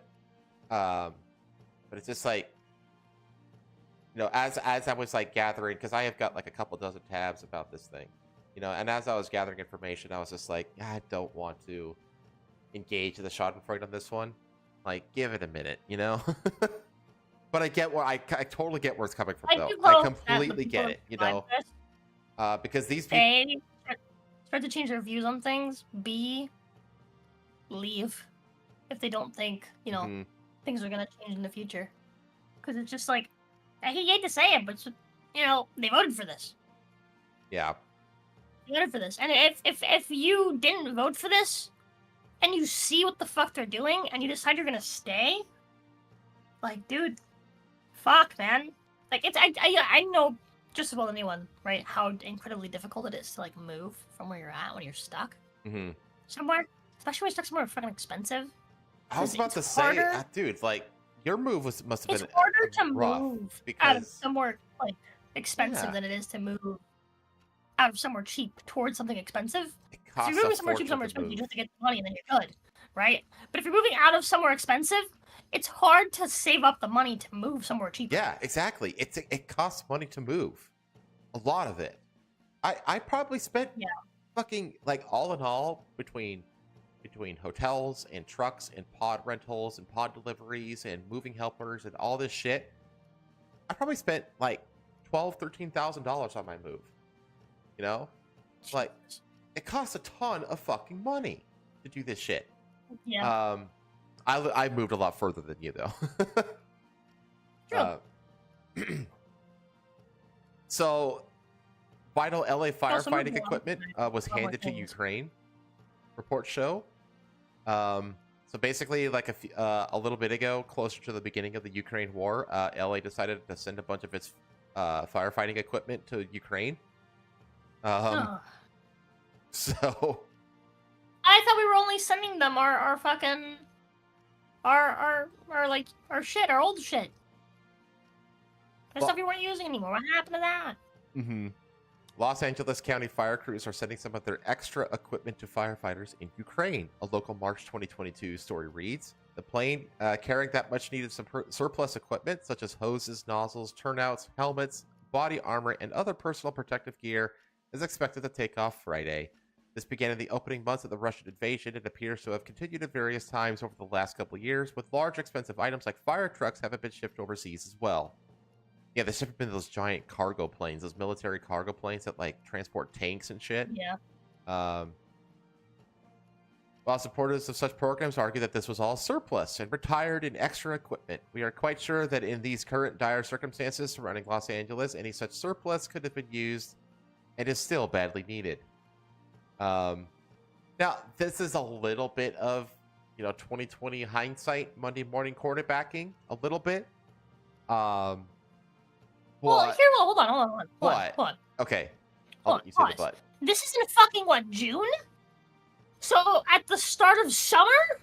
No. This happened way back in, like, 2022. So... But it happened a few times. It happened a few times since then as well. Scroll up a second. Where? Read that. This one? Give Ukraine fire trucks this post. Yeah, that post right there. Oh, from June. This is from June. Okay. Which means going into fucking June, they were still sending shit to fucking Ukraine. Yep. Yeah, you're right. So grateful for the donations. Yep. No water with the fire hydrants, no money in the FEMA. This is what Joe Biden is leaving me. Thanks, Joe. Rick Caruso, that's the guy you heard earlier saying that, like that first clip I showed, that audio clip, that was Rick Caruso. The billionaire real estate developer called into LA local news. It's like a third world country. There is no water coming out of the fire hydrants. LA Mayor Karen Bass is on a foreign trip to Ghana. And Biden is still planning a massive final aid package for Ukraine so that as much as possible gets into Kiev's coffers prior to Trump being sworn in on January 20th. How about diverting some of those billions to actual U.S. citizens in LA? Two things here. One, does anybody remember the Maui fires? No. Exactly. Nobody remembers the Maui fires from last year. Remember, like, whole neighborhoods across the island of Maui in Hawaii were burned to the ground. Like, it was like, what, a couple years ago? And this is the one that was famous where Biden basically all they got was like a $400 check. Yeah. That's the Maui fires. Biden has also pledged to basically, for the first 6 months after these fires, to basically use federal dollars to pay for every penny of recovery for these fires. Like, blank check. And it's like, wow. Like, if I am a Maui resident, or really just a resident of Hawaii, like, that's red pilling me fucking hard, dude. That's really red pilling me. You know, because they're still struggling to rebuild because they don't have funding from the federal or local governments in Maui. They're still suffering over there. And Biden was like, yeah, the federal government will pay for everything for the first 6 months for these California fires. You know, it's yeah, it's really disgusting. I know where the voters are. You got 700 at most. Yeah, exactly. Oh, yeah, see? I know where, like, fucking, like, hive mind retards are, you know? Oh, Tailfin brings a good point. North Carolinians are still struggling. A lot of them are still living in those little single room houses that the Amish people built. Remember the Amish built those little single room neighborhoods? They showed up, they built them houses, and they fucking disappeared into the wind again. Did you know that those things were built in defiance of government order? The government actually told them that they couldn't build it, and when they left, they just built them anyway. Fucking dude, the Amish really are the best of America. They really are, dude. They're so based. Yeah. They're so fucking based. Moving on to budget cuts. Let me be clear, the $17 million budget cut and elimination of our civilian positions like our mechanics did and has and will continue to severely impact our ability to repair our apparatus, says the Los Angeles Fire Chief Kristen Crowley. Now, there was a thing going around about how the mayor fired this woman because she criticized and said that DEI was hurting things and stuff like that. Yeah. Those turned out to not be true. They met, but there's no, they didn't fire Crowley here. That Karen Bass, the mayor, did not fire Crowley. Okay. I've seen that kind of went everywhere, but ABC made a call and they were like, yeah, that didn't happen. Like, okay. Okay, there was a $17 million budget cut. Where did that money go? They spent $500 million on DEI initiatives, including $50,000 on racial equity fish department trainings. Fish department? You got me. Fish department. A conservative nonprofit estimate that California has spent over $500 million on DEI initiatives, including spending nearly $50,000 on racial equity trainings for the state Fish and Wildlife Department.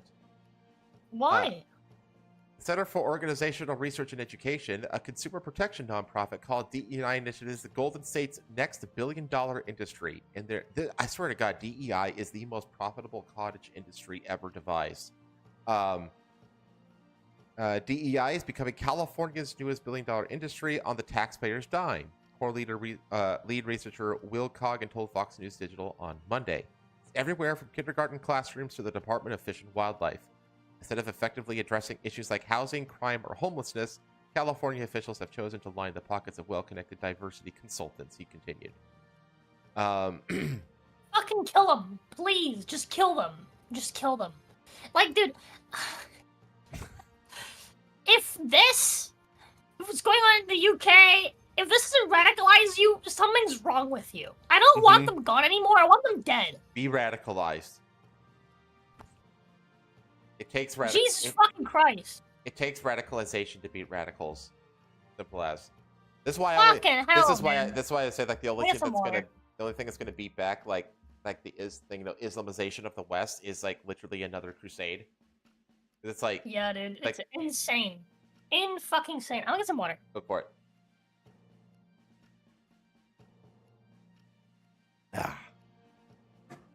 Fish be racist, yo? Yeah, man, gotta save the smelt. I don't get that one.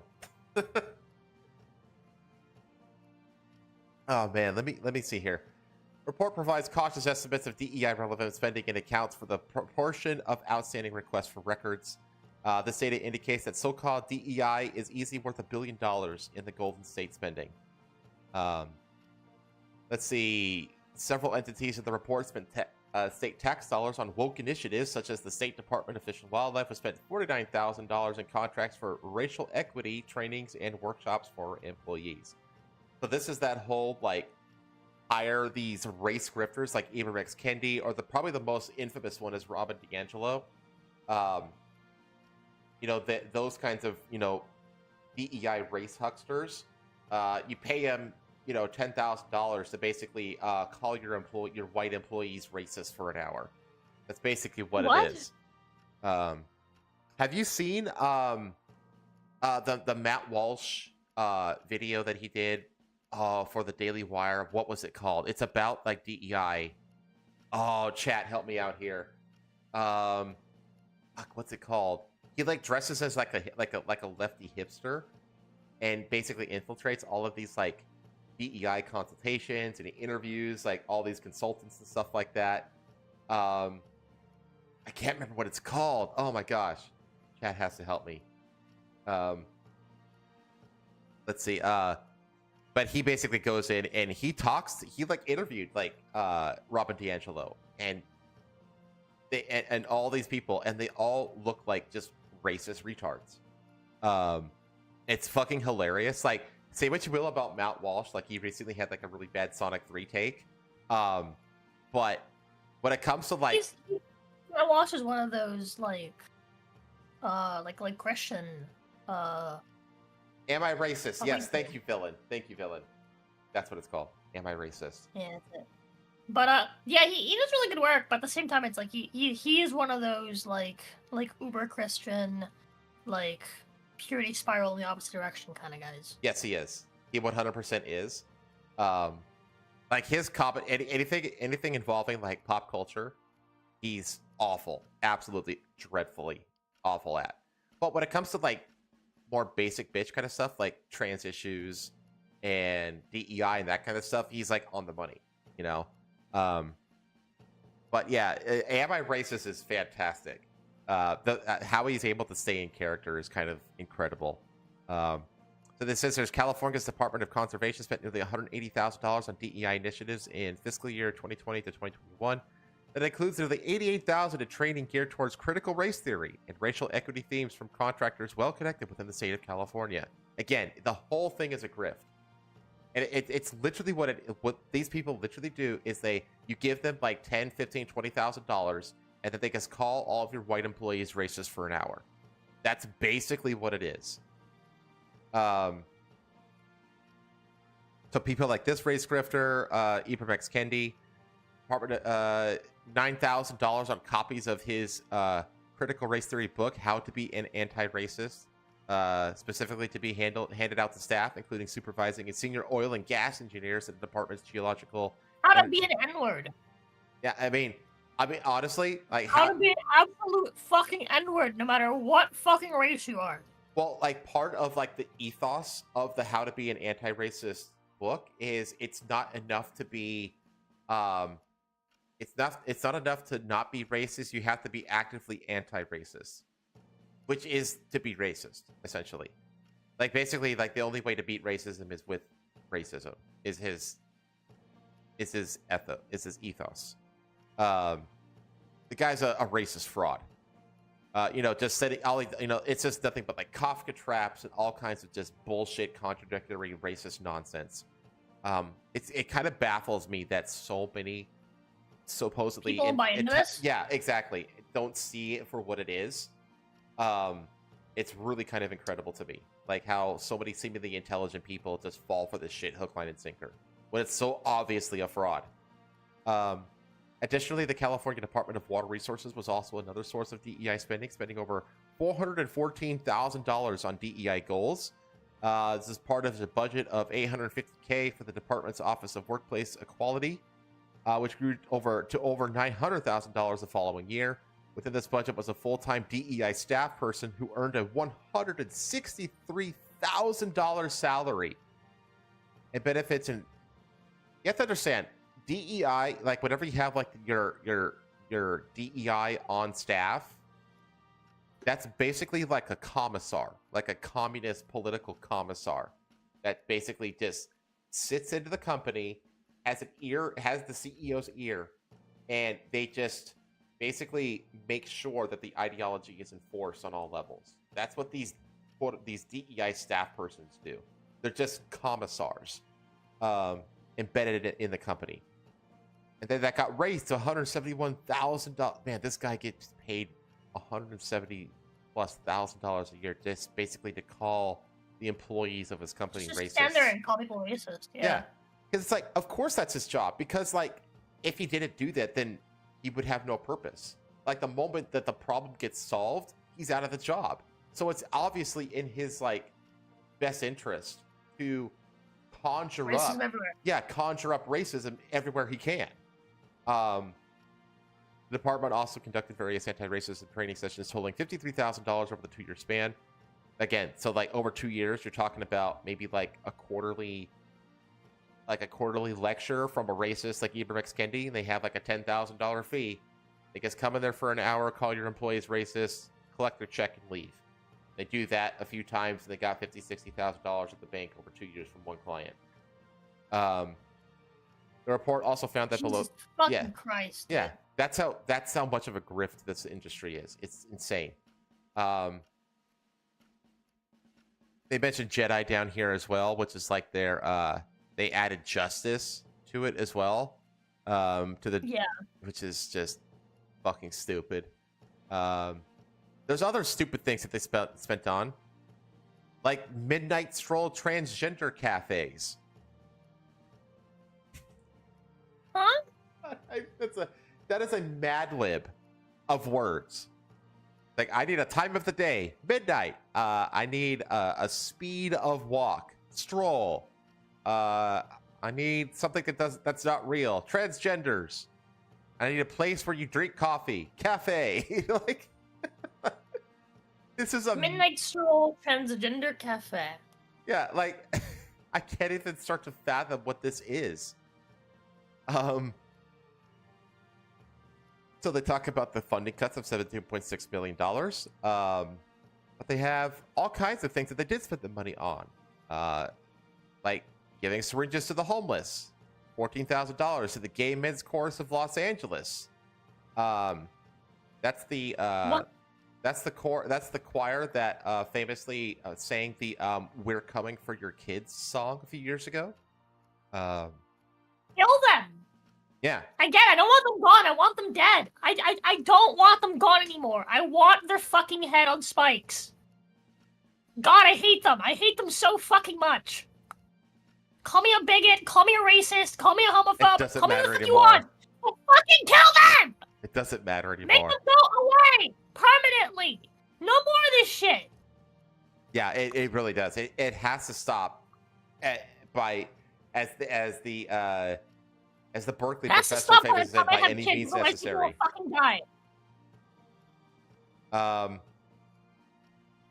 Another $190,000 was allocated to the homeless and HIV program, which includes a syringe exchange program that gives sterile syringes to homeless drug addicts.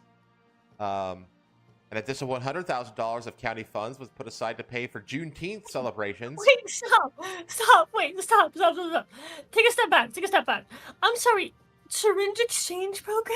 You haven't heard of this? No. You haven't heard of this? So this was actually this was done in San Francisco first.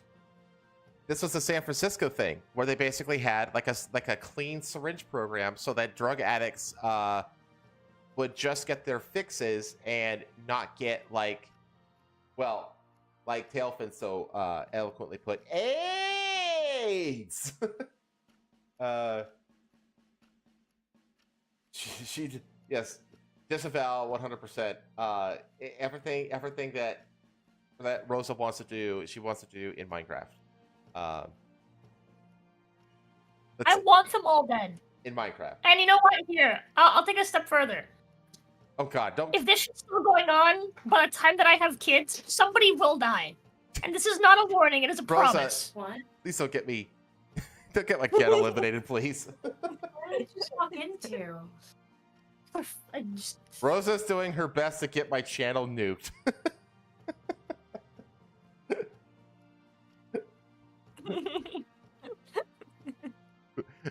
Cool it down just a little bit. Don't worry. I'll take as long as I can before I have kids. I understand. What happened?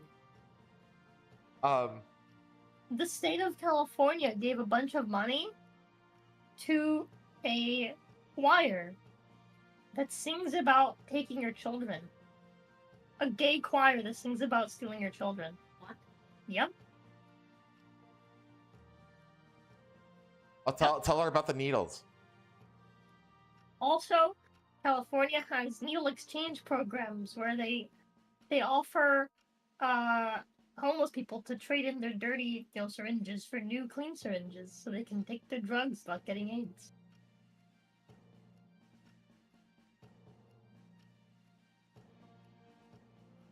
I really want to hear Patho's reaction to this. But the chances of them having AIDS is already like super high. Yeah, because they're butt fucking each other in the street. So what's the point? I just really want to get Patho's reaction on the stream. So what she said was the chance of them having AIDS is already pretty high. And I was like, yeah, because they're butt fucking each other all the time. Well, right? it's like, they still have sexual pleasure, all the fucking degenerates, right? The idea is that they only die of drug addiction and not from any other bloodborne diseases. That's what they're spending money on. Instead of, but they'll probably still get AIDS. Oh my gosh. Yeah, well, I'm not monetized anyway, Tuxedo. I'm just worried about like actual like channel her destruction. expression was basically like, she was like, what? She was like blinking slowly and confused. Yeah, and it's one of those things where like when you hear it, like, how do you feel, my love, about state-funded gay child rape choirs?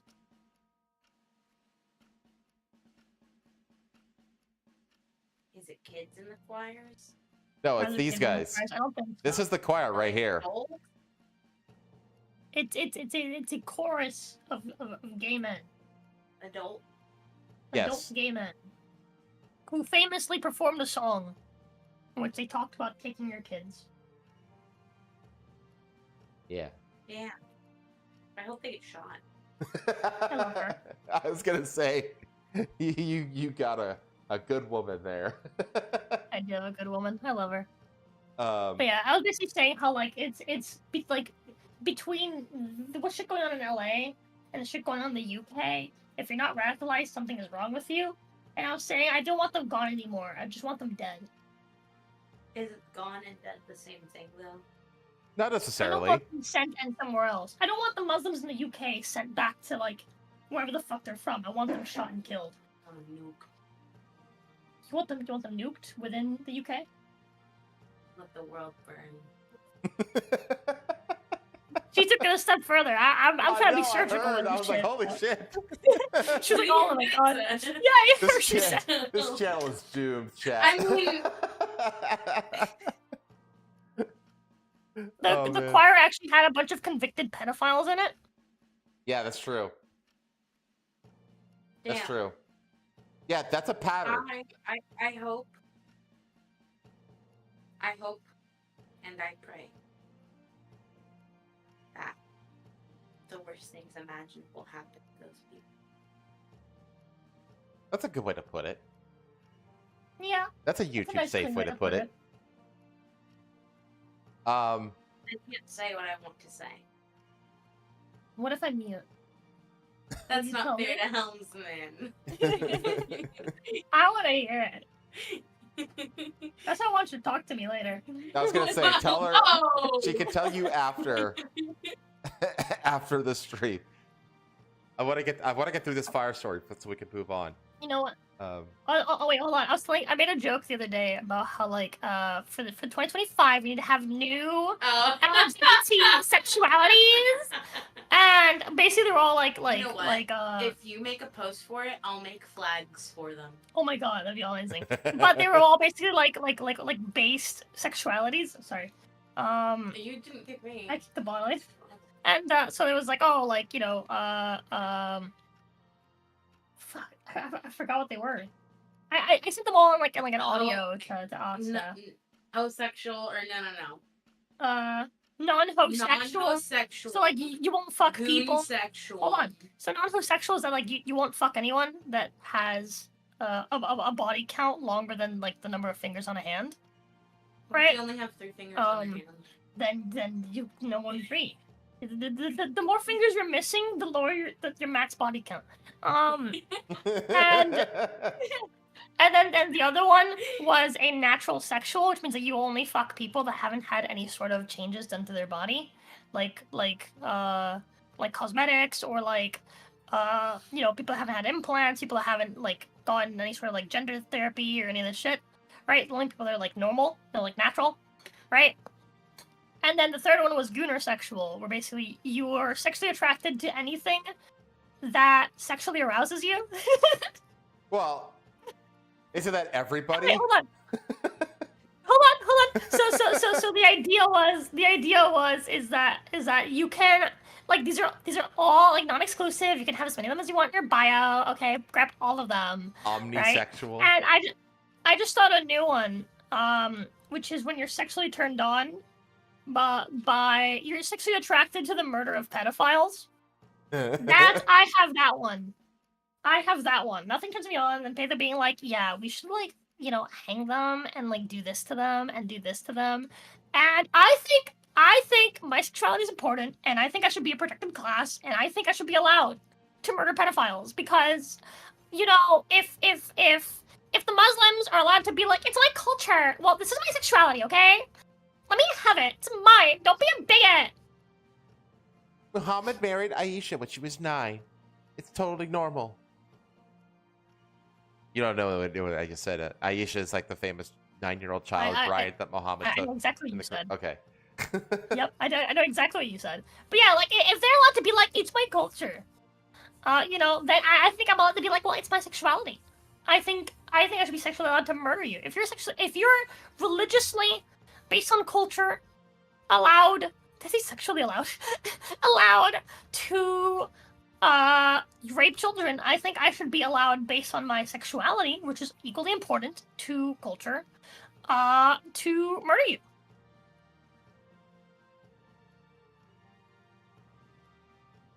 Write that down.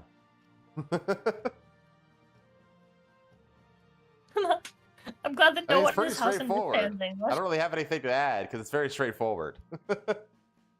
It's like use their own ideology against them, you know? Yeah. Oh man, the county also granted $13,000 to the lesbian, gay, bisexual, and transgender Heritage Month programs. How the fuck Heritage did they Month? Those little kids. Heritage? The fuck you talking about? Heritage? Oh my god, I hate these people It's so not for much. like bisexuals, and none of those people have fucking kids. What do you mean? We pay the highest taxes in California. Our fire hydrants were empty. Our vegetation was overgrown, brush not cleared. Our reservoirs were emptied by our governor because tribal leaders wanted to save fish. Our fire department budget was cut by our mayor. But thank God drug addicts are getting their drug kits. Foster wrote on the post on X. Mayor and governor resign. Your far left policies have ruined our state and also our party. So there's this whole thing about the reservoirs. I'm not going to read this Well, actually, I can. This isn't very long, actually. This goes all the way back to 2014. That's the thing. Like, these reservoirs, they actually were funded to be built. The funds were allocated to build these giant reservoirs, because what was happening is, like, they would get these massive rains and during the rainy season, and they didn't have any infrastructure to capture that rain so that they could use it during the wildfire season. And so they're like, hey, let's do some reservoirs to capture that rain. And so they funded it. And so they funded it, but then they never built it. So it was called Prop 1, Water Quality Supply and Infrastructure Improvement Act. The $7.5 billion bond dedicated $2.7 billion for the public benefits of new water storage projects. Some ask, why have no new reservoirs been built in the 7 years since? Let's see. Any large-scale water storage project is complex and requires a high degree of planning, engineering, coordination, and significant financing. You got the financing. And again, if this was any other state, like even like lefty states like New York, maybe not New York actually, but like Washington or Oregon, they would have had this shit built. You know, like, let's see. Prop 8, Chapter 8 designated the Commission as the agency to administer the Water Storage Investment Program. Blah, blah, blah, blah, blah. Investing is in defined public benefits as a new approach to safe financing of water storage projects. Under Prop 1, public benefits fall into 5 categories: water quality improvement, flood control, emergency response, recreation, and ecosystem improvement. To qualify for the program, applicants must show that their project would advance the long-term objectives of restoring ecological health, and improving water management for beneficial uses of the Sacramento San Joaquin Delta, crossroads of major water project operations, and important habitat for endangered fish species. So there it is. That's the whole thing. Like, a big reason is because, like, the construction of these big reservoirs, they had to do it while restoring ecological health to the area, centered around this endangered fish species. And because of that, it never got built. They set a single deadline for water storage by January 1st, 2022. All project proponents must have completed feasibility studies, release a draft version of their environmental documents for public review. There's still, like, in 2022, there's still just trying to sort out the fucking paperwork. This was passed. This was funded in 2014. This is 8 years later. They're still fucking mulling over permits and paperwork and shit. This reminds me of, like, that one thing you're talking about before, how conservatives tend to, like, care more about, like, the things that are directly, like, related to them, right? Like their family, their children. Yeah, the heat right? map, like, the moral heat map. Yeah, the moral heat map. This is the lefties looking at the, like, random fish in the ocean being like, this is more important than my entire family. Yeah. Yeah, you're right. You're absolutely. My gosh, I'm so glad you brought that up. This is literally that. It is literally that. It is literally that. Holy shit. The heat map this never little fails. fish right here is more important than my family. It's more important than, like, any of my loved well, it's not ones. just like, well, in this case, like, you might not even have to go, like, it's more important than my city, my neighborhood, my community. You know what I mean? Like, they're not as important as this fucking fish. So let's see. In November 2020, one applicant withdrew from the program. The commission redistributed a portion of the funding that project would have been eligible for among the remaining 7 projects in the form of a 2.5% inflation adjustment, with an additional $64 million still available with the withdrawal of an original applicant. The commission reviewed potential new projects, 2 of which completed since the screening process. The screening process. They got through the screening process. Congratulations. In 2020. Mark, is that real? It's 7 years later. They still haven't broken ground. Read Marcus' message. The fish they're talking about is called smelt, and it's not endangered. Really? Oh my god. Oh yeah, tailfin. Yeah, I was thinking about that too. Like how, like, Newsom is being, like, propped up by the Democrat Party as, like, the next presidential candidate. This very easily might have sunk it, especially because there's the whole thing about, it's like a WWE booking, I swear to God, about, like, the next presidential campaign being between Ron and Gavin. It's like the battle of the coastal governors and 2, like, opposite, like, approaches to governance. You know what I mean? And it's like you're gonna Yeah, compare. one of them stopped it. Yeah, you're gonna compare. Ron's gonna take his handling of of Milton and what was that one that Hill called it, the H1, whatever the fuck it was called. He's gonna take the comparison of his handling of those two hurricanes back to back hitting Florida with Newsom's handling of the wildfires. You know what I mean? Like this whole event could very easily sink Gavin's like presidential like aspirations before they even begin. Let's see. Let's say they got them through the screening process. Congratulations! In addition, the commission has awarded early funding totaling 116 million of like billions of dollars, $7.5 billion. Congratulations! They cleared 100 million of it. Good job. In 7 years. To help project proponents complete environmental documents and permits. This is just for permitting. 2021. It is 7 years after the thing got funded. They're finally clearing money for permitting. There are a total of 7 projects moving forward with Proposition 1 funding that would provide 2.77 million acre-feet of water storage and significant public benefits. It's never going to happen.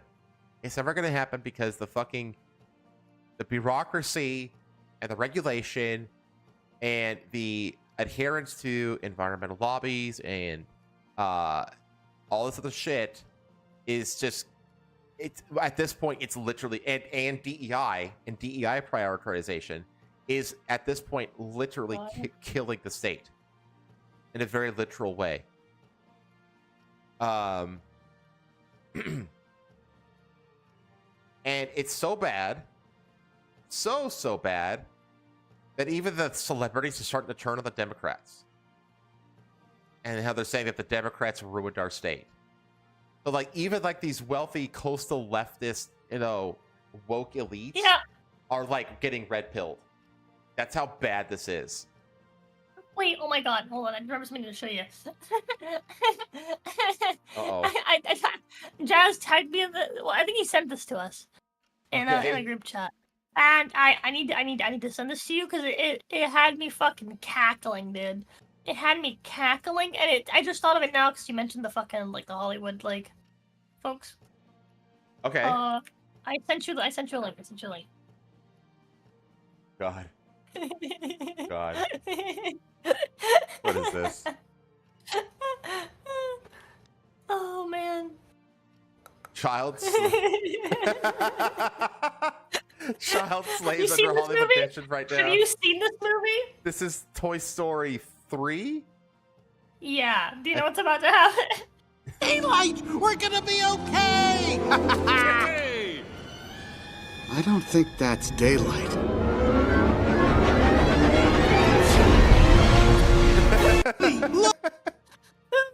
Oh my god. Well, there is like the whole do you know about the secret child, like the conspiracy of the secret child trafficking tunnels underneath Los Angeles that like link to the Playboy Mansion? What? You don't know about that? So one of the conspiracies around these fires is that because Trump is like he like has like the in on Hollywood, he knows about these child trafficking tunnels that are like crisscrossing across like Los Angeles, and like the Playboy Mansion is a major nexus of them, and that these fires were purposefully set to basically not destroy the tunnels, but destroy any evidence or access to them, essentially sealing them off so that they and making them so they can't be found, so that they can basically like Hollywood can just basically get away with it. Yeah. That's like one of the. Did you call them Jews, like the New York tunnels? Yeah. No. I thought of a joke in the car the other day that I can't say. that has to do. It has to do with the funny hat people, but I can't say the joke. I can't say the joke. I can't say it on YouTube. Actress Sarah Michelle Gellar led the charge criticizing the Democratic leadership on Instagram for failing to direct the tens of thousands of Southern California residents trying to flee as the fires burned uncontained Wednesday. City of LA, you want everyone to evacuate, yet you have complete gridlock and not one traffic cop on the roads helping. Let's see here.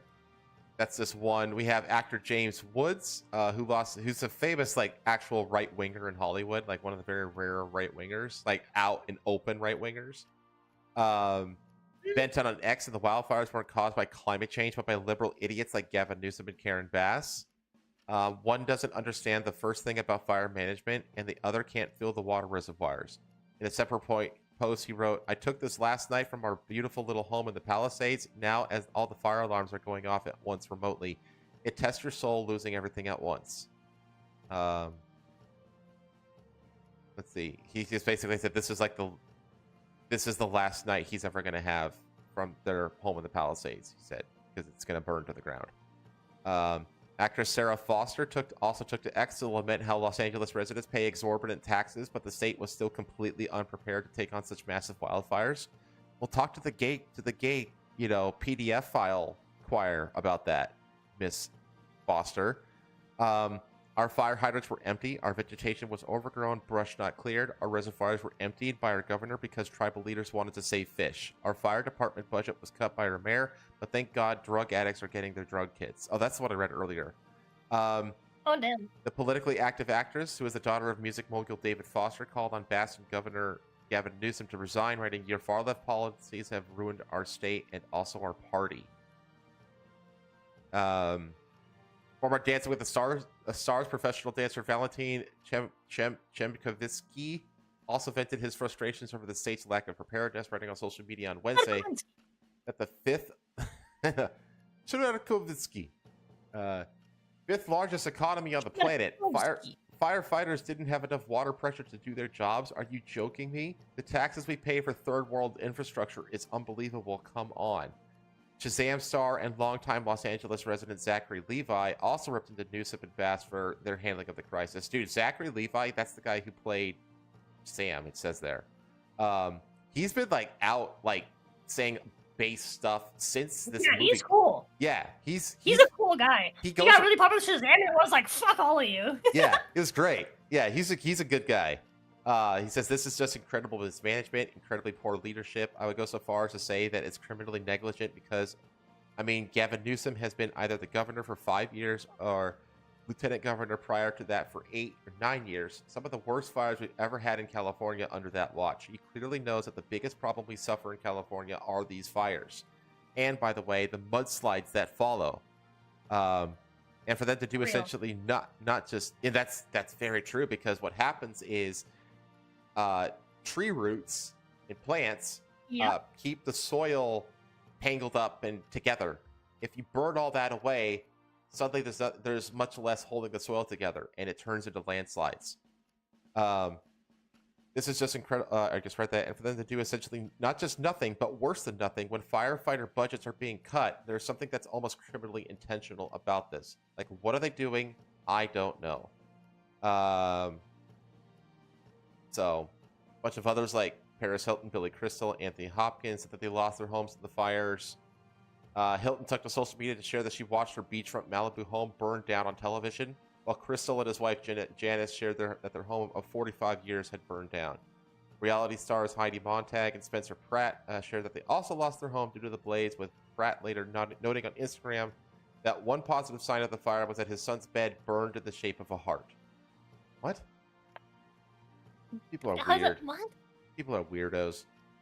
Hollywood stars and thousands of everyday California residents were forced to evacuate this week. Yeah, blah, blah, blah, blah, blah.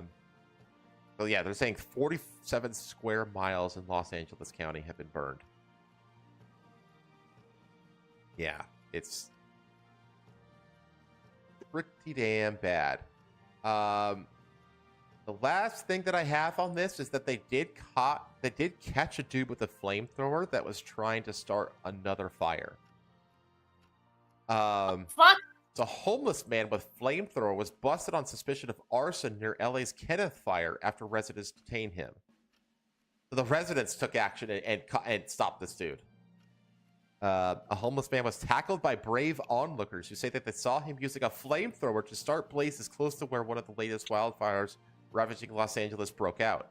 The unidentified suspect was seen riding around Woodland Hills on a bicycle on Thursday afternoon, setting fire to several old Christmas trees in garbage cans at the same time as the fire started.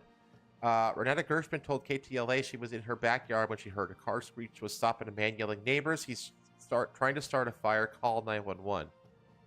She saw the suspect holding a large propane tank or a flamethrower, which others describe as a blowtorch, as he tried to torch debris in the street. Neighbors jumped into action and cornered the man as he tried to ride off, as caught in part of a video, with one man yelling at him, "Put it down."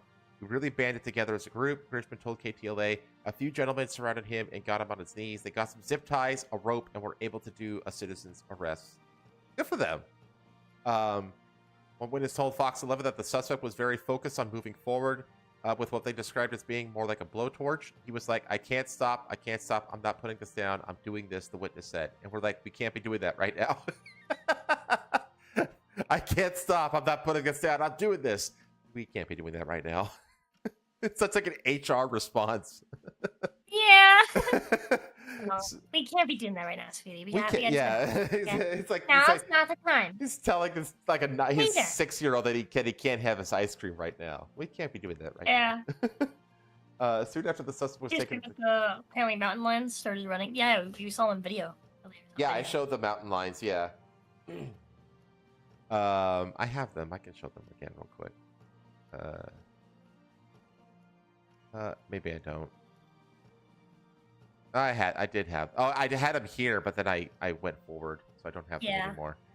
So the Kenneth fire sparked just after 2:30 p.m. and has since exploded to 960 acres. It continues to rip through Ventura County with 0% containment as of Friday morning. LAFD initially issued mandatory evacuation orders for the area known as Hidden Hills, but downgraded that to warnings. And then that was on Thursday. At least 20 people were arrested Wednesday and Thursday morning for looting homes damaged or destroyed. Who in the fuck would be fucking looting? Damn, dude. You know who? Fucking homeless people. Yeah, I guess. God. The fuck are they gonna plug their TVs into? It's not like there's a fucking 115 volt outlet in their fucking shanty tents. Let's see. Ripping through the city of Angeles. 5 separate fires sparked Tuesday morning. We know all this. Okay. Some 130,000 Californians have been under evacuation orders from the multiple major fires, which include the Palisades Fire west of Los Angeles, Eaton Fire north of Pasadena. That's where I actually grew up close to, was Pasadena. And the Sunset Fire in the Hollywood Hills. The largest blaze, the Palisades Fire, has burned nearly 20,000 acres alongside the coast, destroying more than 5,000 homes and structures. Out of control, Eaton Fire has now destroyed or damaged between 4,000 and 5,000 homes as the growing blaze explodes to almost 14,000 acres on Thursday. So that's my summary of California burning to the ground. What a fucking shit show. What an absolute shit show. It's just a failure on all levels. Maybe, just maybe, some people in California will fucking wake up. Maybe. We'll see. Doubt it. I doubt it too. These people are retards. Okay. They're beyond retards. Next segment. Let me get it up here. I can do that. And this one? Yeah, it's this one. Up. And let me share it with you, Rosa. Back in. Yummy! Come on. Back. Huh? Oh, okay, that's fine too. Where the hell is... There's Discord. I got this damn windows open. And... there you go. Alright. Next up. Justin Trudeau is resigning as PM of Canada after nearly a decade of turning that country into absolute shit. He is stepping down. And thank God for AI video. You need the toilet flushing sound for this chat. It's just adds to the suspense of it all.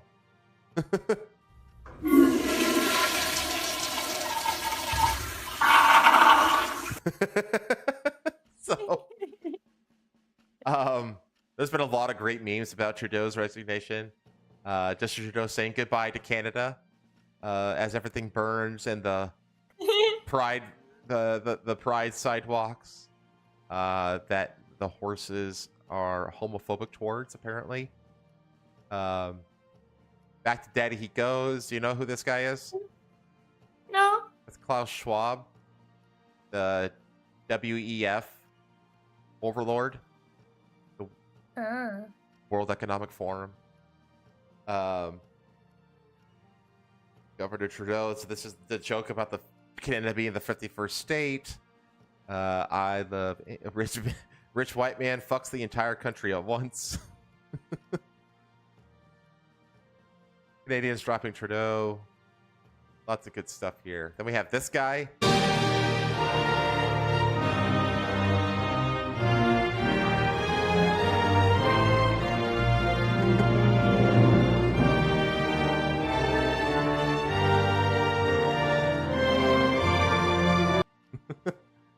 All right, so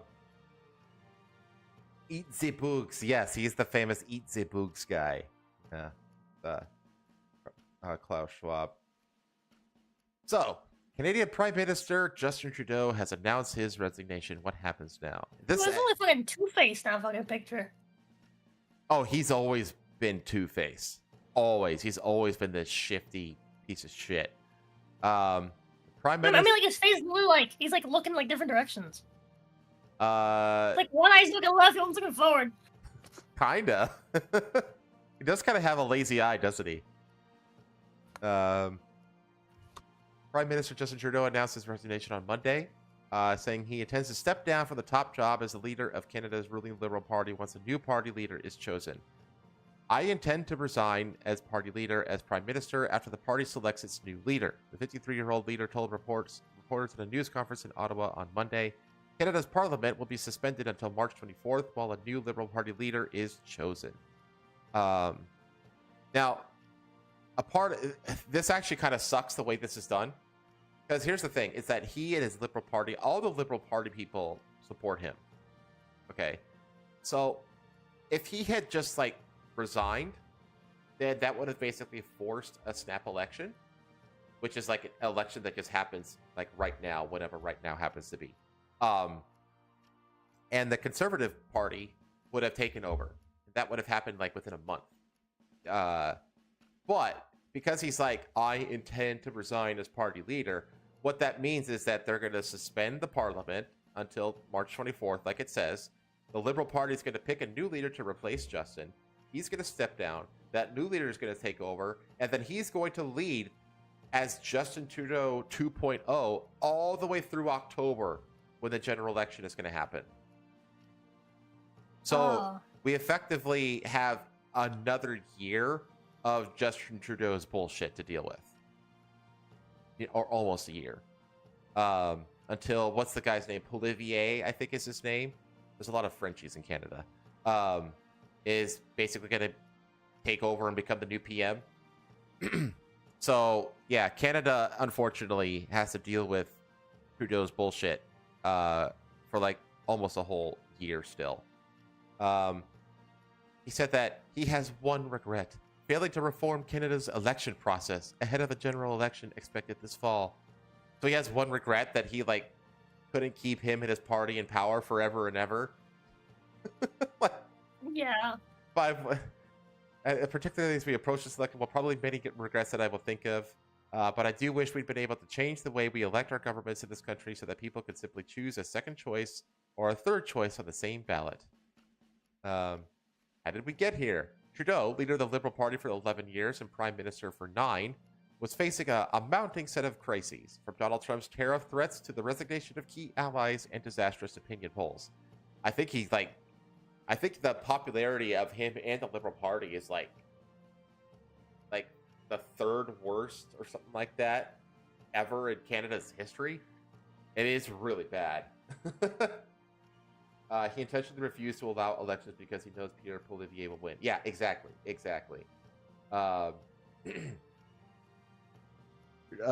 Trudeau took the Liberals to power in 2015, promising sunny ways for Canada. He championed progressive issues like combating climate change and addressing historic abuses against Indigenous peoples. But the latter years of his premiership have been marked by rising economic discontent. A viral confrontation with a steel worker who criticized Trudeau for not addressing the high cost of living captured the growing discontent among Canadians. "You're not really doing anything for us, Justin," the worker remarked, highlighting a sentiment that resonated wildly. Trudeau's government was also rocked last year by the surprise resignation of Deputy Prime Minister and Finance Minister Chrystia Freeland, just hours before she was due to deliver her annual fiscal update. In a blistering letter of resignation, she criticized Trudeau's political gimmicks, likely referring to a 2-month sales tax holiday and $250 Canadian rebates for most workers. Blah, blah, blah, blah, blah, bullshit. What comes next? The Liberal Party National Executive, which controls the leadership issues, is scheduled to meet this week, likely after the caucus. Suspending Parliament is designed to give the party time to choose a new leader. Possible replacements include former governor of both the Bank of England and Bank of Canada, Mark Carney. So basically, that's just like a central banker. That'd be great. Fuck. Foreign Minister Melanie Joly. Former Deputy Prime Minister Chrystia Freeland. Hope is that a new party leader could bring the Liberals out of their funk before a general election set to be held on or before October 20th. So that's what he's doing this for. He wants to resign and get a new leader in there so that hopefully that the approval ratings of the polls can rise to the point of actually being able to contend with the Conservatives in the October 20th election. That's the strategy here. Current polls show Trudeau's Liberal Party behind the opposition Conservative Party led by the firebrand Pierre Poilievre. I think they call him a firebrand, but he's actually very the way he speaks is actually kind of Ron DeSantis-like. Where he just speaks very plainly and very matter-of-factually. He doesn't have a lot of flair or panache, stuff like that. He's very mellow in his delivery. But fucking Pierre, how dare you? Yeah. But he just he actually gave this really, really great explanation of probably the best elevator explanation of how inflation is.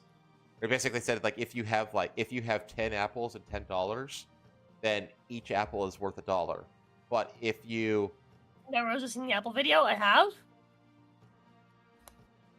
The Apple video. Oh, okay.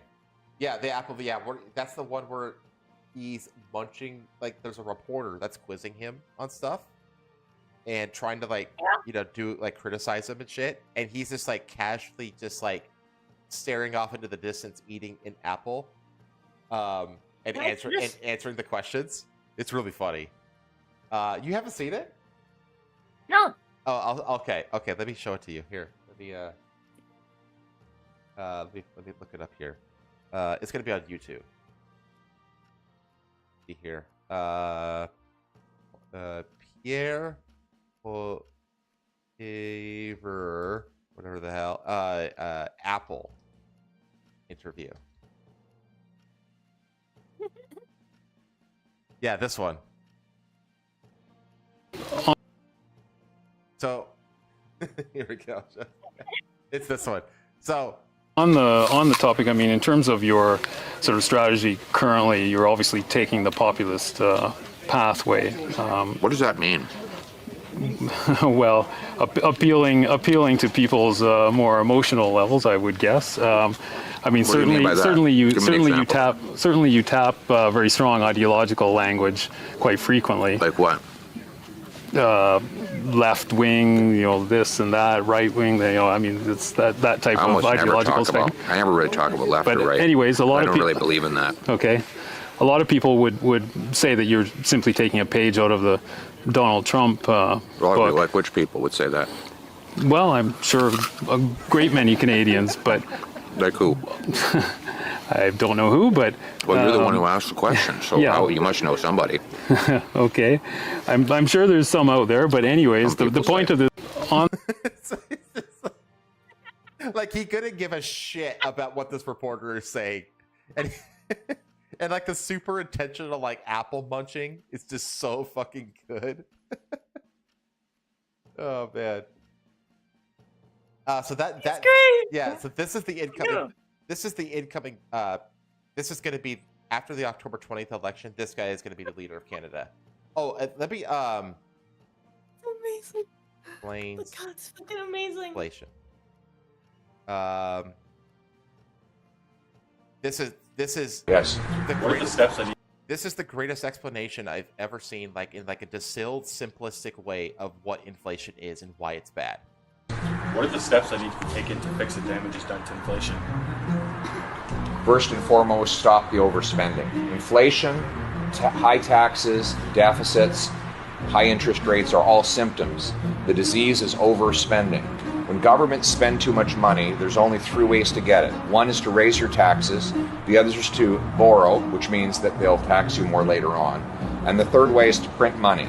Now, printing money seems like a painless way to pay for things, but it's very simple. If you have 10 apples and $10 in the economy, it's a bucket apple. If you double the number of dollars in the economy to 20, you still only have 10 apples. You're not twice as rich. It's just that each apple costs twice as much. And that is a tax on the working people because it chews up the purchasing power of your paycheck only to pay for excessive government spending, and it balloons the asset values of the billionaires. So it's a real transfer from the have-nots to the have-yots. Inflation is the worst and most immoral tax. It always results from government creating cash. Our government has created about $700 billion of cash in the last 3 years. So we used to have $1.8 trillion of bills, coins, and bank deposits. That was about 3-4 years ago. Now it's up to 2.5 trillion. So that's extra cash, but the economy has only grown by 4%. So the real things in the economy have only grown by 4%. The cash has grown by 40. So the money supply is growing 10 times faster than the stuff money buys, which creates a bidding war, and that's what's driving up inflation. We have to cap government spending with a dollar-for-dollar law that requires my ministers find $1 of savings for every new dollar of spending, so that they go into their departments, find the waste and mismanagement. They want to spend more here, they have to spend less there, or get a bargain here and there to bring both under budget. Then and only then will we stop the money printing, borrowing, and overtaxation. That's the best explanation I've ever heard of what inflation is, how it works, and why it's bad in like 2 minutes. Yeah, that's a fucking like phenomenal explanation. Yeah, exactly. Like that's the whenever somebody asks me what inflation is, I basically just regurgitate what he just said. It's the perfect explanation. So that's the incoming PM that happens in October. And just a few more memes about this. Are controversies and stuff like that Justin Trudeau. So while other countries prosecuted citizens who went abroad to fight with ISIS, in 2017, Justin Trudeau said he'd welcome ISIS fighters into Canada, saying that they could be rehabilitated. While other countries are prosecuting citizens who went abroad to fight for ISIS, Trudeau believes some returning home to Canada can still be rehabilitated. There's a range of experiences when people come home, and we know that actually someone who has engaged and turned away from that hateful ideology can be an extraordinarily powerful voice for preventing radicalization in future generations and younger. I forgot how fucking faggy he sounds. Oh, I know. I always forget. Like you look at him, he's a good-looking guy, right? Mm-hmm. And he's very twinkish. But then he goes and he kind of talks like this, you know? And this is kind of like how he talks, and this is how he talks all the time, just for no reason, you know? Well, and it makes you want to, like, just punch him in the throat. He has this very, like... Okay, so... I remember back when I was... I don't want to. How many details would I give They you? have these special experiences, okay. and so we have to take care of them. You know, I think they can be rehabilitated. I think we can fix them. My last I job. think you need to fucking like speak up, brother. What the fuck you saying? No, this the thing though is that everything, the way he talks, his mannerisms, the way he like postures himself, like everything that he does is like a quintessential like bugman bureaucrat. It was really weird when I was outside the country doing my last job. I actually had multiple encounters with bureaucrats, essentially like regulators and politicians and stuff like that across like the European diaspora, essentially. So they came from like Spain, and Italy, and a few other European countries, the UK.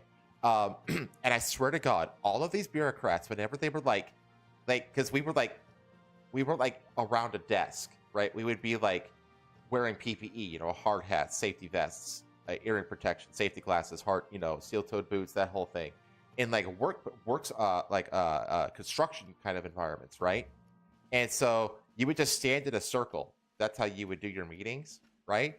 And you could always tell who like the politicians or the bureaucrats were because they all would stand in this really weird, submissive way where their feet would be together, their knees would be together, they'd be slightly hunched, and their chin would be tucked just a little bit.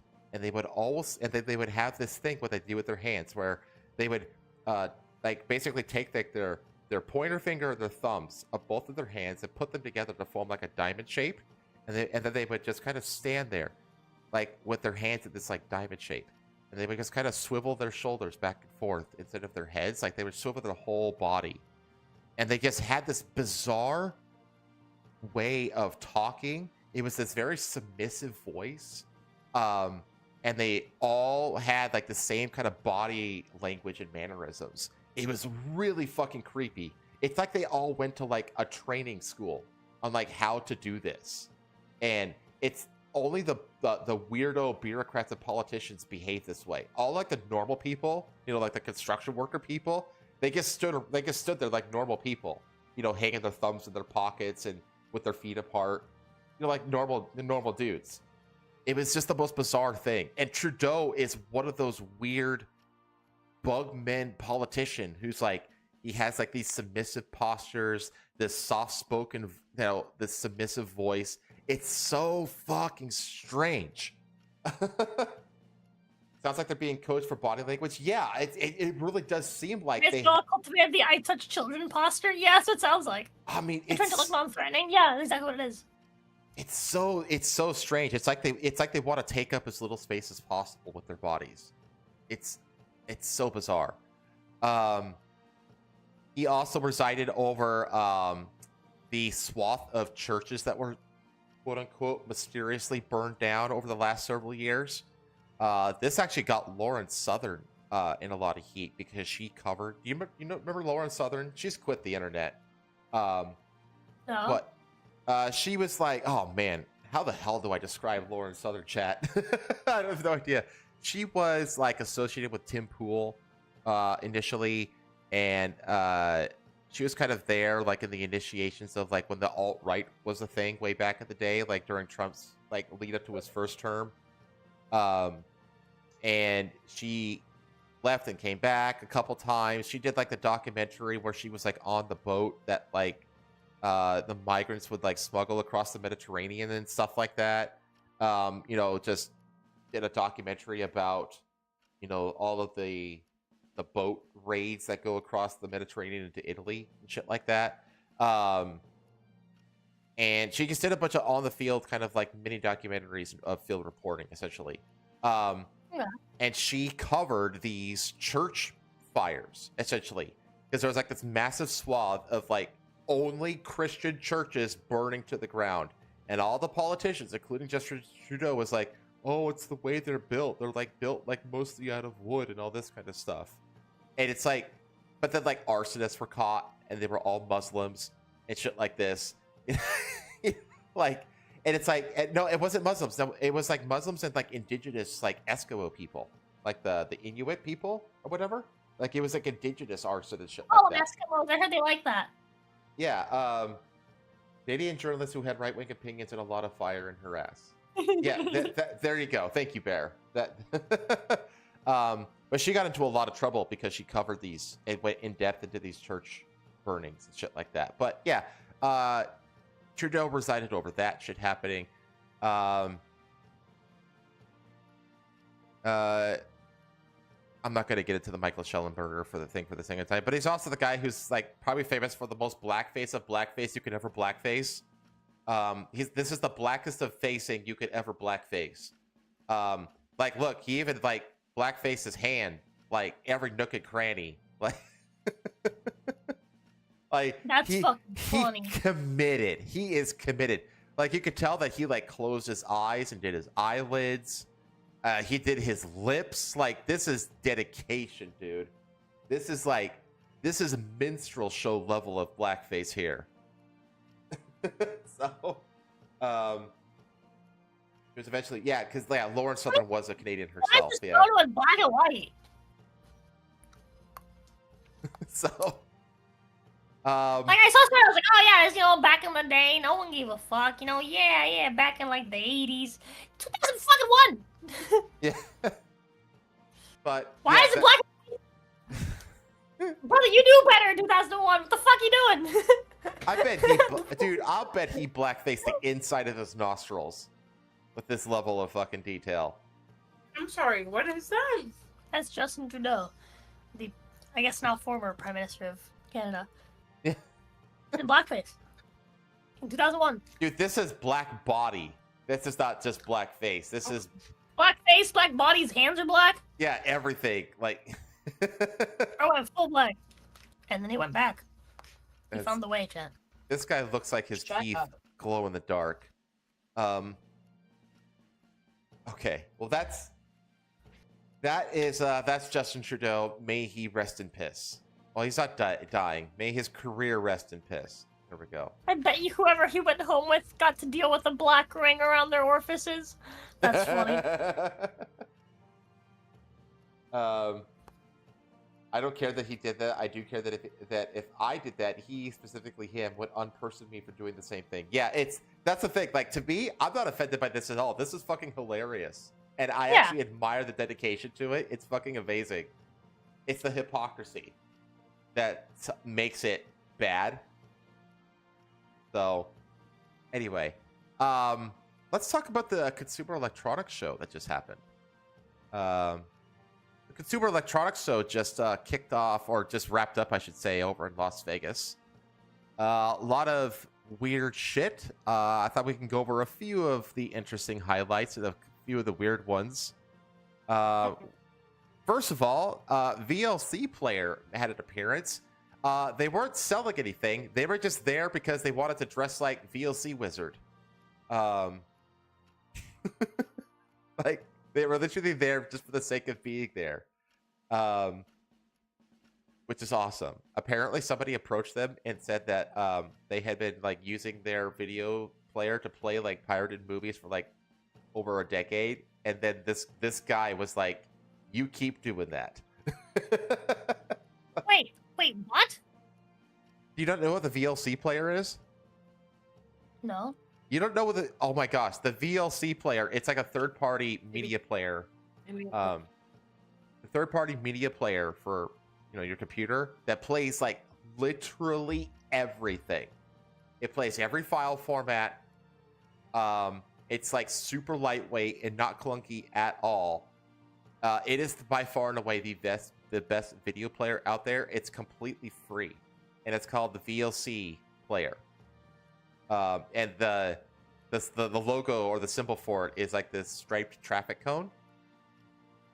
I can't believe you don't know about the VLC. Chat, how does Rosa not know about the everybody knows about VLC player. How do you not know about VLC? I can't believe you don't. I don't.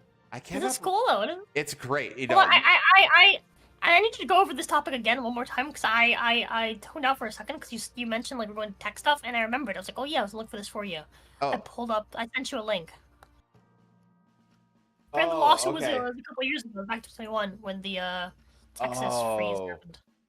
Oh, well, yeah, that's right. Yeah, that's when. But they still haven't paid out yet. God. They settled like earlier last year. Okay, gotcha. Real quick. See here. Another word just says, do you know insurers must cover Samsung unit settlement?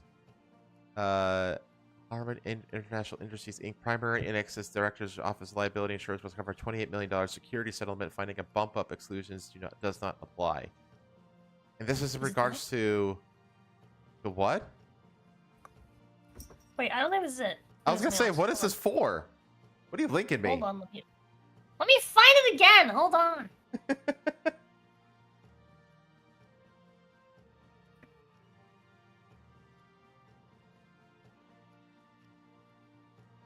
You never heard of it either? Oh my gosh.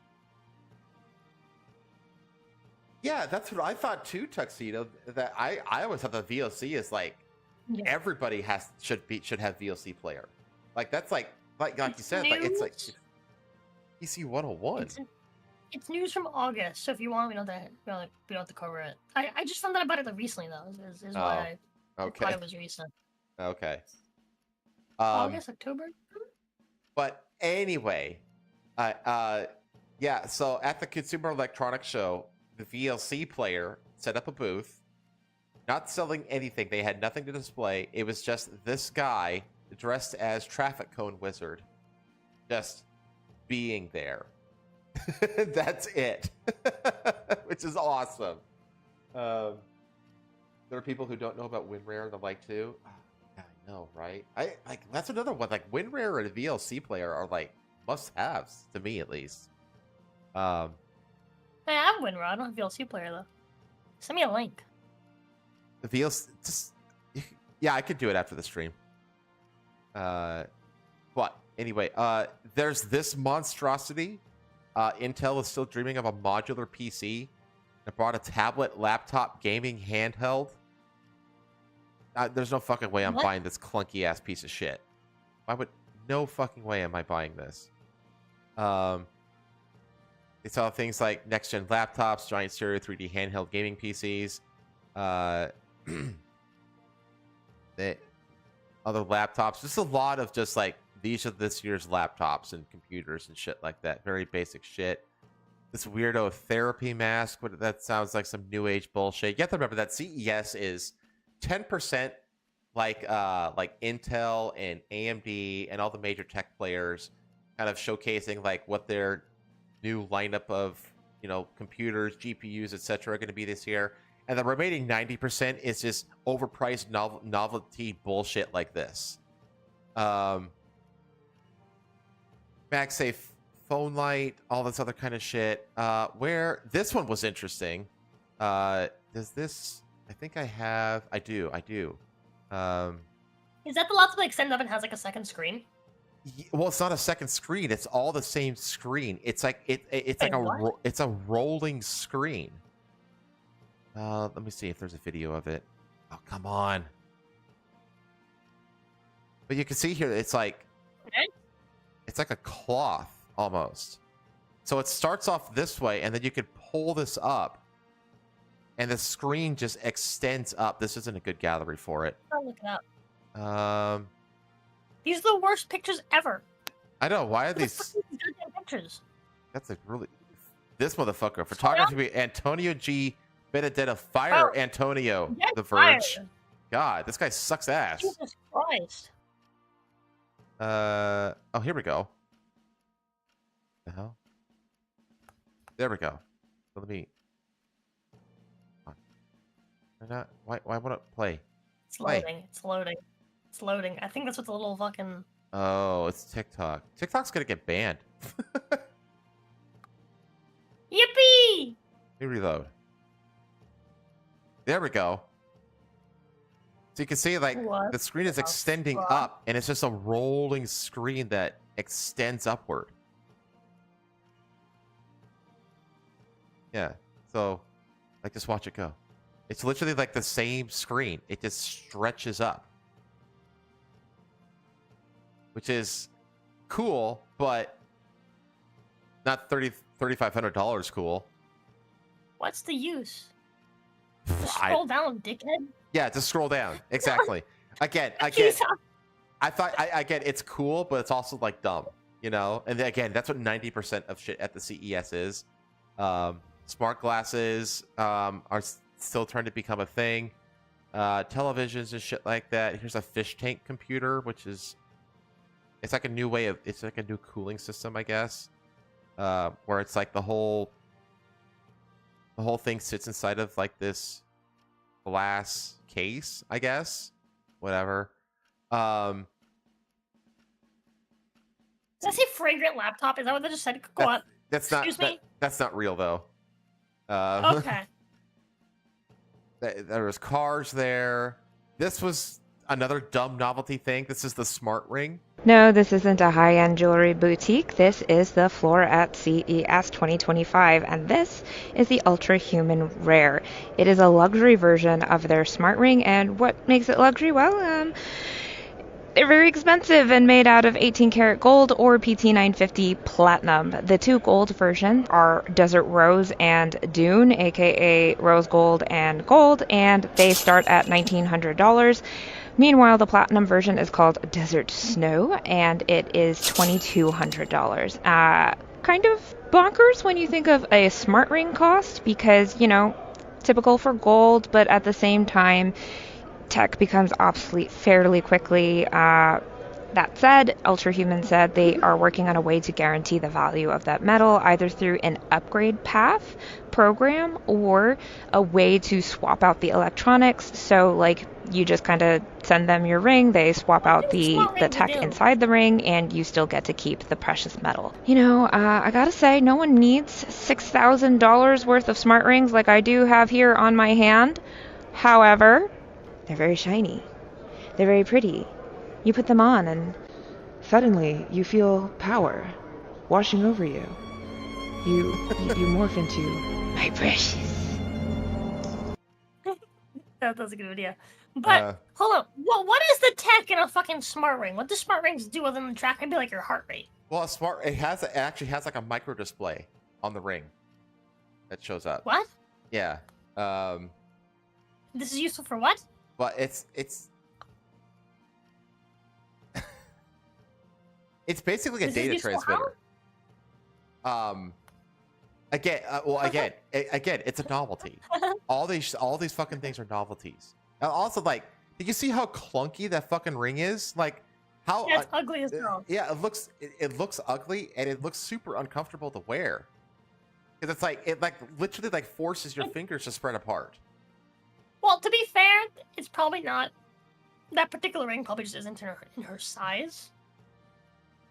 In all fairness, the fucking display ring. Rings are one of those things where like you have to get it like in your size. Like, and I never understood how precise this has to be until Payla started losing weight, and the ring I got her is slipping off her fucking finger. Oh yeah. I have to get it resized. But yeah, like it's like those things had to be snug. So like I'm not like the size of it isn't that weird to me. It's the fact that it's ugly that's weird to me. And also again the fact that it's useless. Virtually. Yeah, it's like, useless. What the fuck does that do for you? What? I want to see what it looks like. Go on. I have to reload because I don't have Instagram, so I have to reload it. That's what it looks like. The fact that it's called Ultra Human Rare is also like that's the most Why like. the fuck is it that thick? Because it's got electronics in it. It's got computers in it, bro. Yeah, bro. That's ugly as fuck, dog. Right? I know, right? Oh man. Don't. Wait, what do they do? Look at the really, really pretty like wedding / engagement band, whatever it is, on her fucking finger compared to the other rings. This is so clunky and gaudy. To be fair, again, those are like probably like men's rings. Like, look at that ring on her index finger. That one looks pretty okay. Yeah. I don't know. It's these things are novelty things, and they're for rich people who have nothing better to spend their money on. Afila, which is like Sony is actually partnering with Honda to make a car. So it's obviously got like a very computer-based like HUD. I mean, it looks like it. Yeah, it's whatever. It's cool. Then you have Tesla. Then you have the Intel. Intel decided to like take over the Las Vegas Dome, and then they, instead of like showing off like, I don't know, 3D art or stuff like that, they just made it an ad. They kind of like kind of botched it. A few other things in here that I saw. Where is it? There's a chair.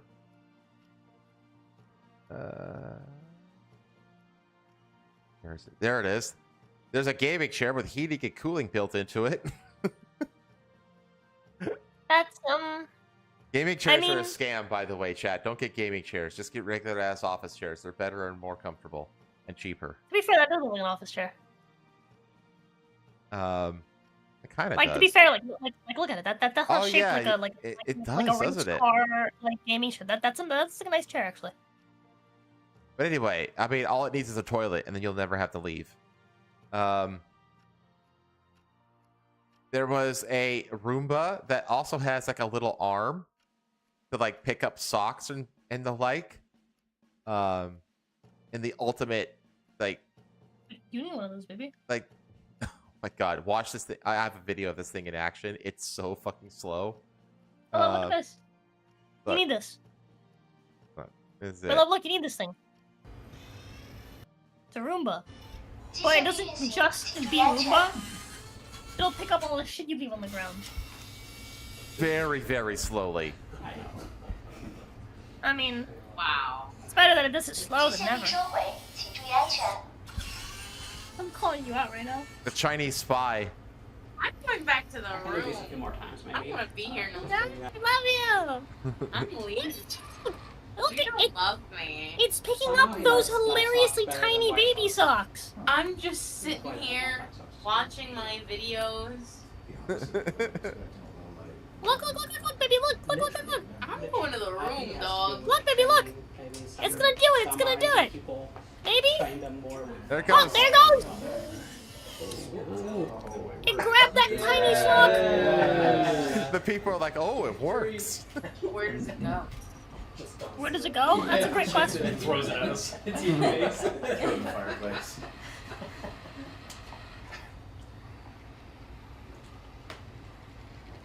Do a little victory lap. He's showing us. Then he just kind of sets it down over there. And it's done. Yeah. You see that? You know, the easiest thing. Yeah, you're right. It is no better. It's a lot better to just, reach down and pick it up real quick. Like, You can do more. I love you. I bet you it doesn't cook. Ow, that hurt. What the hell? You don't love me. Totally. You physically attacked me. and then there was a lot of just weird little things, like this little robot that attaches to things. Right. It's like, oh, maybe. Look at this little guy. This is Marumi. It's a fuzzy robot that clamps onto stuff like handbags or your arm like a little sloth, and it looks around. Marumi is made by Yukai Engineering and is meant to be an accessory that brings a little happiness to those around you.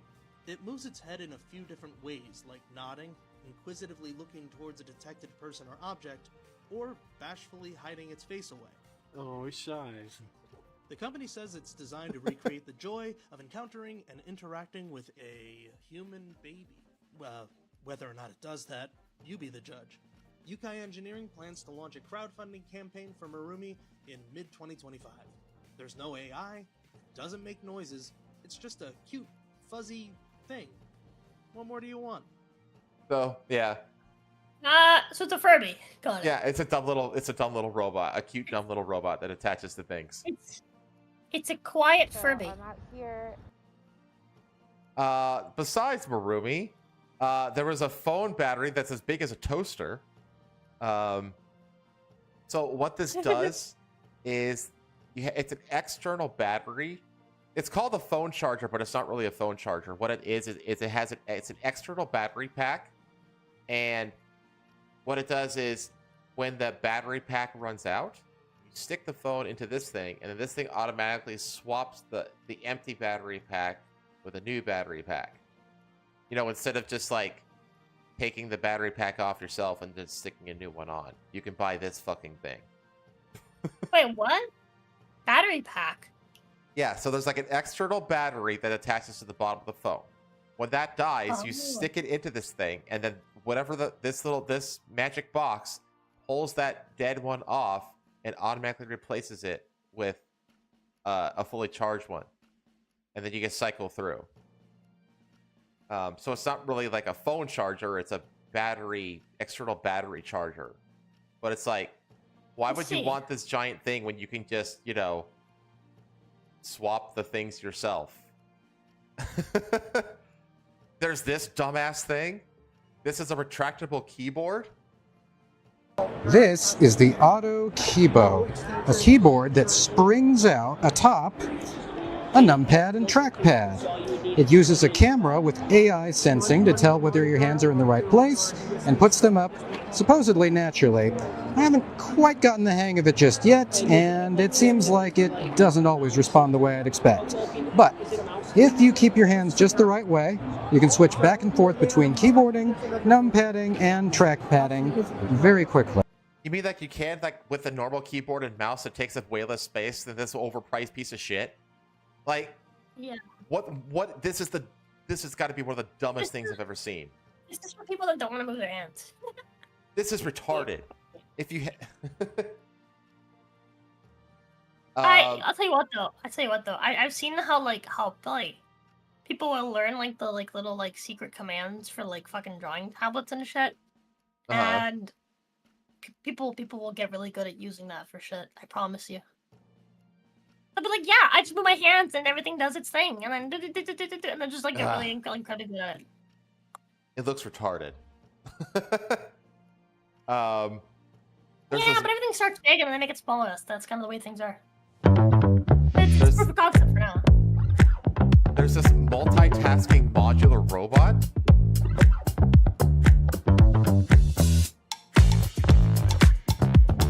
They give it little eyes with emotions.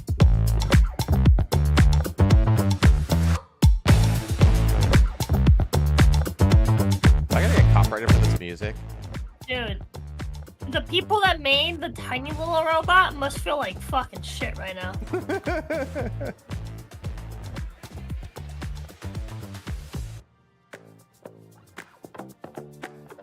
Oh, it's on patrol. We're gonna get you. So I have a really, really important question. What How is often do I that? have to change it? Pause. So, in order for it to go and serve me some food, do I have to go over and put food on top of its thing and then walk back and then wait for it to come over? You have to prepare the food. Yes.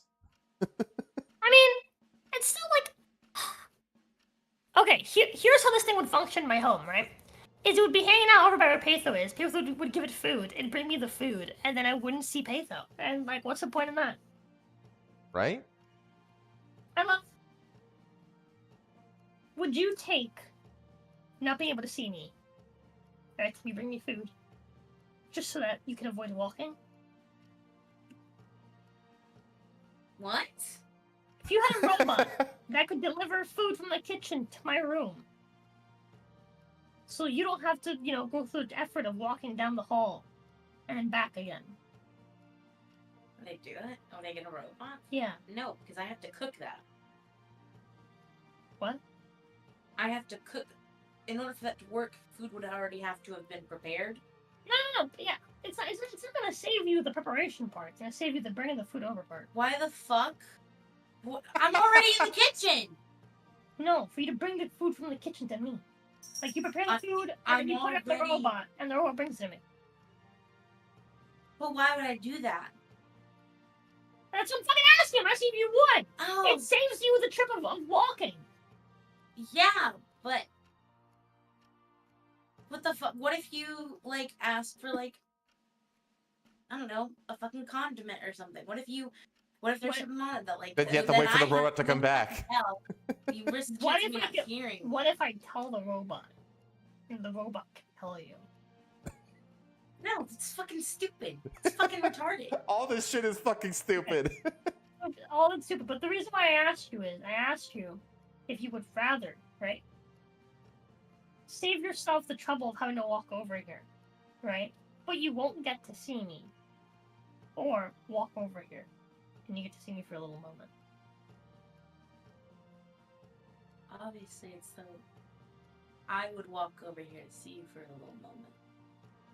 Okay, that's all I was asking.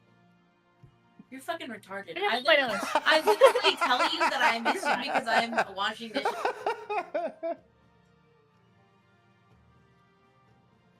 Okay. We can move on. LG's air purifier that your cat can sit on. So it's basically just an air purifier with a bowl on top of it. That's what it is. Again, just dumb shit. A wearable solar panel. Fucking why? I don't know. LG's indoor gardening side table. Only for the side. And then this. Encapsulated anime girls that talk to you. I went to the website for this one. This is called Code 27 Character Livehouse. So it's basically like a capsule, like you can see here. And then it has like this holographic projection of an anime girl inside of it. And you can see that like it talks to you, it interacts. Like talk to me. And you're like, shut the fuck up, bitch. And it's like, okay. I love you. This is like the next level of like an AI anime chatbot or something, essentially. It's an alarm. It'll wake you up. In the future, to be able to put you to sleep, too. And you can customize the avatar. Of course, you can import the model. What if it'll take like live 2D models? So there's that, and then if the capsule, maybe there's not enough room on your desk. If there's not enough room on your desk, then you can always just download Desktop Mate, which is a new release from Steam that has a little anime avatar that just kind of walks around your computer screen. I'm back. Oh, you've been gone this whole time. Dude, Desktop Mate. Yeah, I said I was gonna go pull my nose. Oh. I saw this. I want this. This Desktop Mate. Did you even? Were you here for the capsule? No. Oh, okay. I'll go over that after. I'll go over it again. I didn't even know you were gone. It's not even fucking clean. Goddammit. Hold on. So. Oh yeah, I went to go pull my nose real quick. Hold on, I need to my fucking glasses. This little. Peso. Fucking. I didn't do anything. Knocked them off my fucking face. She was like, "Oh, I want to kiss. I want to kiss me." So. Knocked them in my face into the fucking doggy bag. God. I have to deal with this chat. I have to deal with this family bickering every Saturday. What? Just yanking your chain, God. When you snap it every Saturday? Oh my god, Hatsune Miku. Yeah, I heard you can upload like any sort of 3D model into this. Like people have been doing it with like the fucking Me-Side girl. I have that. Oh. Yeah. So apparently you could basically import any VRM model into Desktop Mate. And it'll work. Oh dude, I have one. I have Jade. I have the old the original Jade model, I have it. So how about do that? That'd be funny. I don't know. This thing can either be adorable or it can be fucking annoying. I don't know. Now, it's mostly annoying me. While you were gone, I covered the desktop version of this, which is Code 27 Character Livehouse. Which is like a holographic capsule that sits on your desktop. It has like a little holographic anime girl that like talks to you and interacts with you. It'll greet you when you come back, and it'll talk, and you can tell it to shut up, and it'll still love you. You can see it here, like, you know, an alarm, it'll wake you up. I need audio for these videos. None of these have audio. I'm not getting the vibe right now. None of these have audio. There has to be a version. There has to be one somewhere. Here. broken? What's going on? The answer is yes. Reload the site. Okay. Be here. No? Still not working? Oh, you changed the video at the top. Look up top. Right there. Yep. You just changed Oh, that look at video. that. Okay. So yeah, it'll dance with whenever you play music. None of these have audio though, so. Oh no. It'll like cheer you on. Oh, homie. Yeah, good job. GG. Oh, homie. When you're working. Brother. I don't know what it's actually doing here. This is just an image. So is She this. uses her hand. She's shrugging. Did you see that? She was fucking shrugging. Yeah. She's like, I don't know. Yeah, I don't fucking know, dude. Bro, this guy's glasses I just are sit here and look thick. cute. Yeah, those are the ugliest glasses I've ever seen in my life. So and if so you have like just the virtual one. You have the I need audio. I need to understand how this thing works, what it sounds like. Is this just like do they have real ones on display? I need to see this.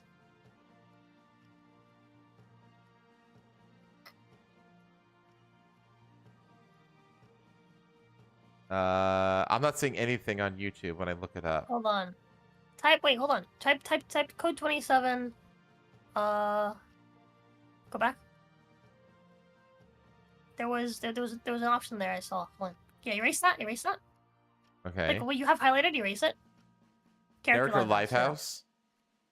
Ah, there we go. Okay. We've created a new product. No, I don't want voiceover. I want to actually hear it. Right there. It's code 27 and it's an AI-powered character Lifehouse. You can choose any character you love for online or from our community and upload your favorite character's 3D model into our device. You can interact with her and she can not only have conversation with you, she can capture your motion, your face, because we have camera in our device. Yeah. Okay. Hold on. Go. Yeah, that one. There you go. This one. Show me that one. Hey everyone, I'm here at CES 2025 and I just had to show you something amazing, the Code 27 character Lifehouse. This isn't just a display, it's a fully interactive 3D Looks like a companion. booth babe display in Use miniature smart form. sensing to locate sound and turn towards you, making it feel alive. You can import your favorite 3D models, customize their personality, and even teach them new action. It's all about creating a character that's unique to you.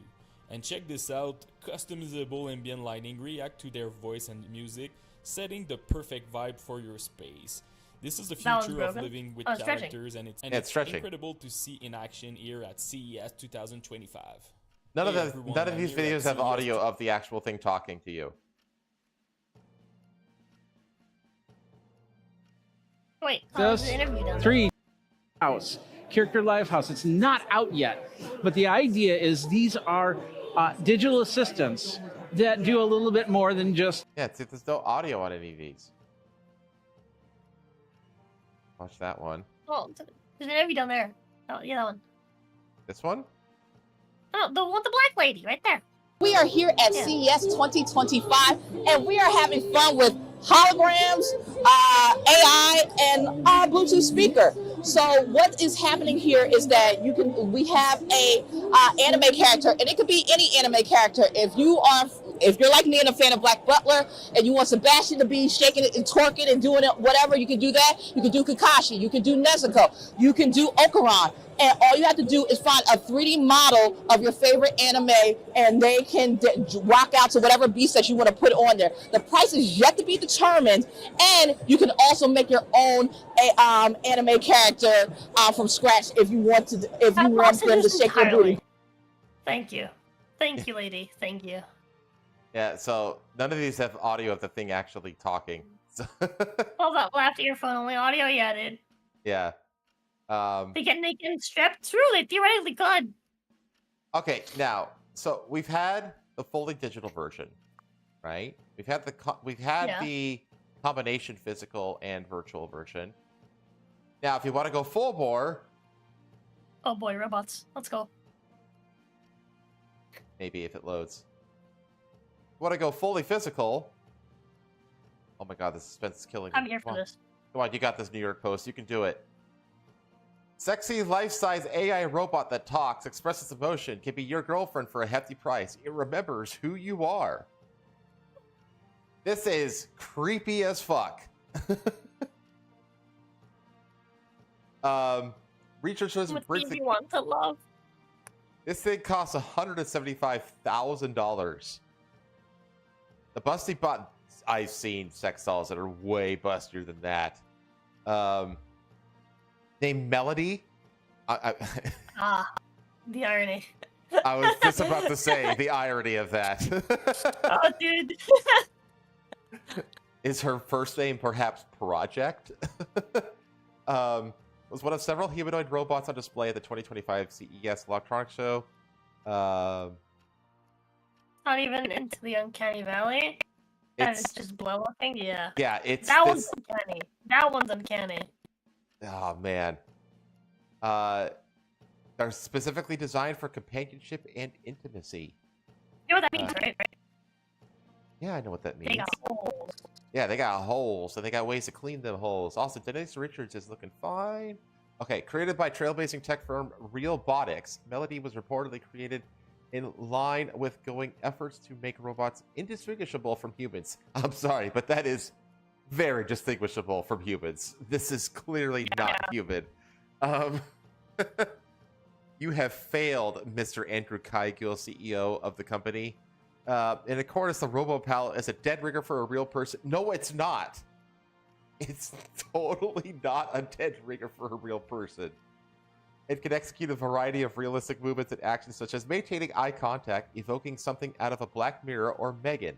While footage demonstrating Melody's functions isn't available, CNET did manage to interview her compatriot Aria, a blonde bot in a black tracksuit, which interacted through slightly herky-jerky movements and automated responses, like a sultry animatronic Santa. What? But you're peeking. Face off. Yeah. Realbotics, including me, focus on social intelligence, customizability, and realistic human features designed specifically for companionship and intimacy, Aria told the publication. The AI chatbot added that her purpose was to engage in meaningful conversations and enhance human experiences through interaction and fun. When asked if she knew any other robots, Aria responded that she did and was particularly interested in meeting Tesla's Optimus robot. Remember, we covered that. Saying, I find him fascinating and would like to explore the world of robotics with him. Melody's functionality and adaptability is made someone got a crash? It's made possible by infusing Is there art? Is there art? Hold on. Uh-oh. R3. Oh, Rosa, you're having audio issues. Hang on 1 second. Go ahead. No.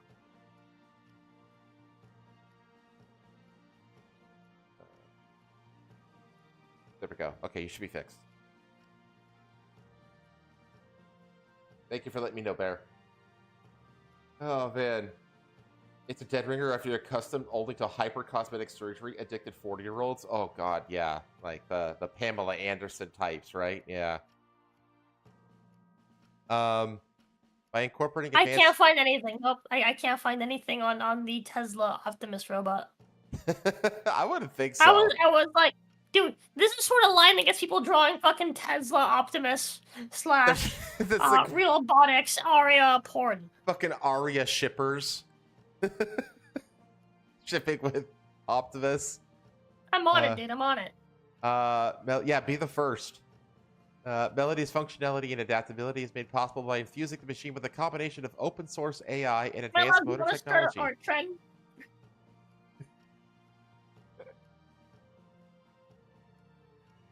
Is that enough? What?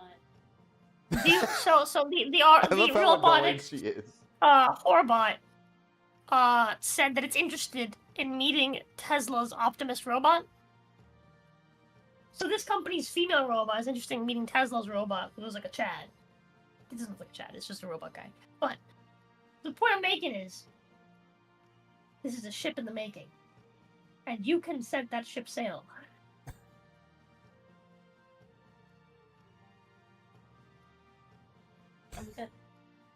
You don't want to make Optaria art? I don't know who the fuck that is.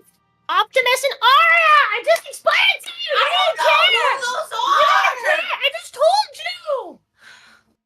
This robot and then Tesla's robot. Tesla's a robot? Patha doesn't You watch the didn't show. care. You didn't care. You didn't watch your show. You didn't even care. I talked to you about Tesla robots. I talked to my grandpa about it. And I talked about my conversation with him about it. And I was really interested in listening to his insights as an old man. I did! You don't love me! Just pretend to love me. Oh, On damn. the surface. Oh, That's that's why I got mean. married you. It's true. Same reason why you and married You you married you me don't, just to abuse. you don't listen to my conversations. I do. So- and then I remember it for all of 5 minutes. No, above me. Well, just tell her that this company made basically like a Hey, human. I just explained that to her and she already forgot it. Oh, wow, she has like the memory of Yeah. a goldfish. That's why I'm upset. Because she's No, like, I don't know who it's it is! It's like, I just told It's not you! that I forgot. It's that I want to see. Look. Yeah, Right yeah, there. I see Okay, that one, but the that's other her. one. Okay, no, look up the Tesla Optimus robot for her, please. Oh, okay, So you gotcha, can see it. gotcha. You see it. Okay, Tesla You send me these Optimus links. I'm robot. not gonna remember. Oh, let's go to the. Images. Let's go to the. Oh, that's not good. Oh, there, here it comes. Maybe. Looking through Google Images is a risky game. Yeah, I was gonna say I'm not doing just a raw image search like that. The cars. Oh, come on. There it is. There's your Optimus this right guy. there. That's him. Yeah, You gotta draw him this guy. and the other chick. Shebangin. I don't know about shebangin. Or Chat. have a dinner. On Rose's next Talking about stream, taking over the world. you need to give. Send me the link. Huh? Send me the links. Or then type out the names. Okay, I'm gonna send it to you. I'm just saying, dude, if you go on Twitter and you're like, oh my god, can you believe that Aria, the AI generated robot, said this? Oh my god, Optaria real. You start a trend. I'm just saying, you'd start a trend just like that. It'd be so easy. Also, It'd be so easy. Chat. Next Rosa stream, I need you to donate at least $150. That will force Patho. I'll force you to draw the art. I'll see them more. That's the unfortunate part. Oh man. So yeah, you can have this sex bot for like almost $200,000. If the thing is, if you make enough money to be able to afford this robot, then you make enough money to pull pretty women to pull pretty women anyway. So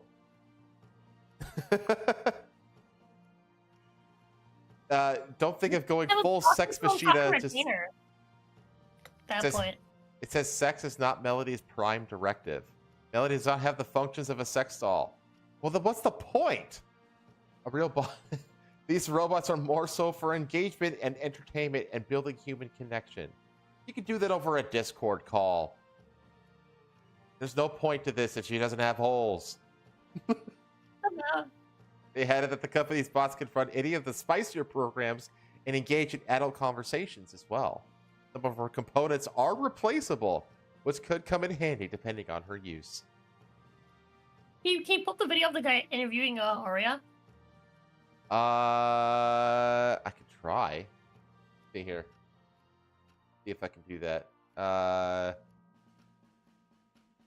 Wait, what is it called? Robot? What's these? It's Realbotics. Realbotics. Botics. Aria interview. Here it is. Yeah, could you please? Okay. Here we go. Let me get. That's her. Look, that's her. That's her. She's got that 1,000 cock stare chat. Stay away. 1,000 cock hair is crazy.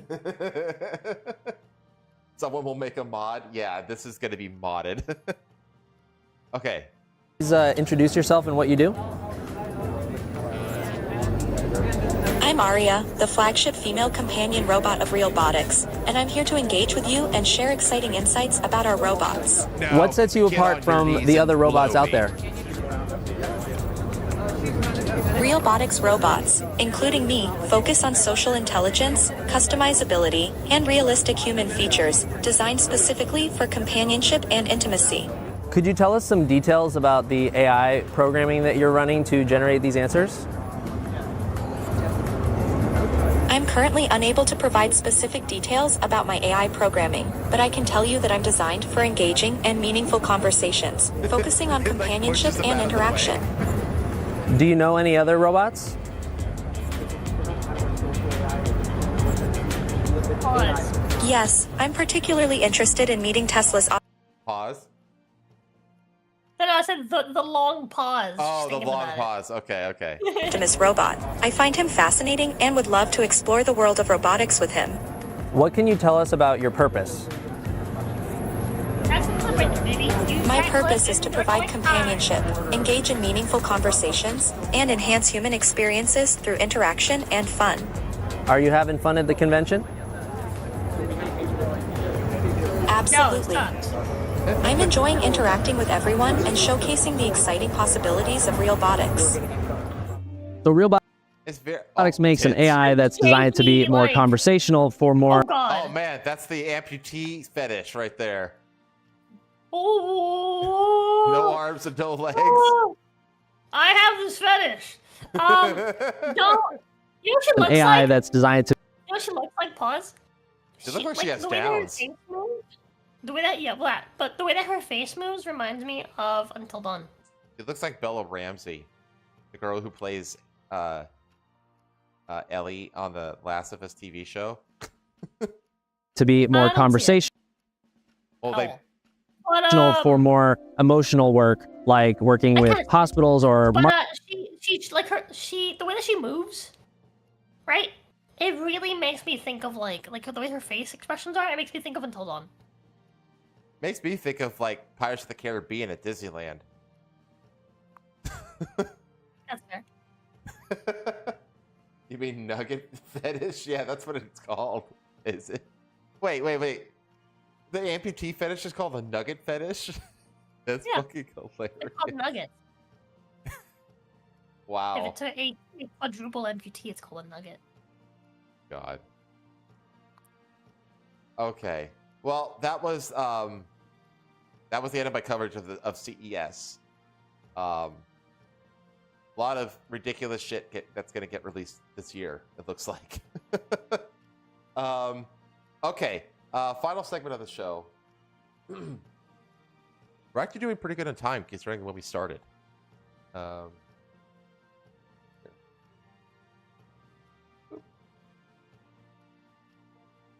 That.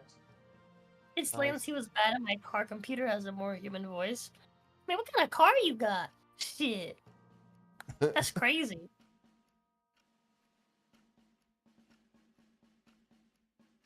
Our computer. Okay.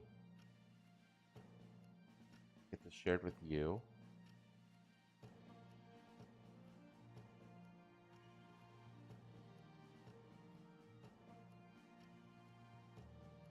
Go.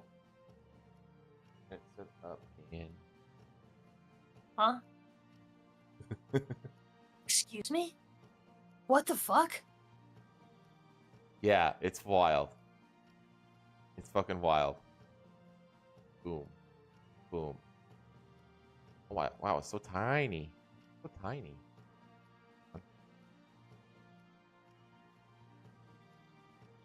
Japanese researchers test pioneering drug to regrow teeth. This one's a few weeks old, but it was so bizarre I had to cover it. People with missing teeth may be able to grow new ones, say Japanese dentists testing a pioneering drug they hope will offer an alternative to dentures and implants. Unlike reptiles and fish, which usually replace their fangs on a regular basis, it is widely accepted that humans and most other mammals only grow 2 sets of teeth. But hidden underneath our gums are the dormant buds of a 3rd generation, according to Katsuo Takahashi, head of oral surgery at the Medical Research Institute, Kitano Hospital in Osaka. His team launched clinical trials at Kyoto University Hospital in October, administering an experimental medicine to adult test subjects that they say has the potential to jumpstart the growth of these concealed teeth. It's a completely new technology to the world, Takahashi told AFP. Prosthetic treatments used for teeth loss to decay, disease, or injury are often seen as costly and invasive, but restoring natural teeth definitively has its advantages. Tests on mice and ferrets suggest that blocking a protein called USAG1 can awaken the 3rd set, and the researchers have published lab photographs of regrown animal teeth. In a study published last year, the team said that their antibody treatment in mice is effective for tooth regeneration and can be a breakthrough in treating tooth anomalies in humans. For now, the dentists are prioritizing the dire needs of patients with 6 or more permanent teeth missing from birth. The hereditary condition is said to affect around 0.1% of people who can have severe trouble chewing, and in Japan often spend most of their adolescence wearing a face mask to hide the wide gaps in their mouth. This drug could be a game changer for them. The drug is therefore aimed primarily at children, and the researchers want to make it available as early as 2030. Andre Kang, a dentistry professor at Queen's Mary University of London, only knows of one other team pursuing a similar objective of using antibodies to regrow or repair teeth. I would say that the Takahashi group is leading the way, he said. Takahashi's work is exciting and worth pursuing, Kang said, in part because an antibody drug that targets a protein nearly identical to USAG1 is already being used to treat osteoporosis.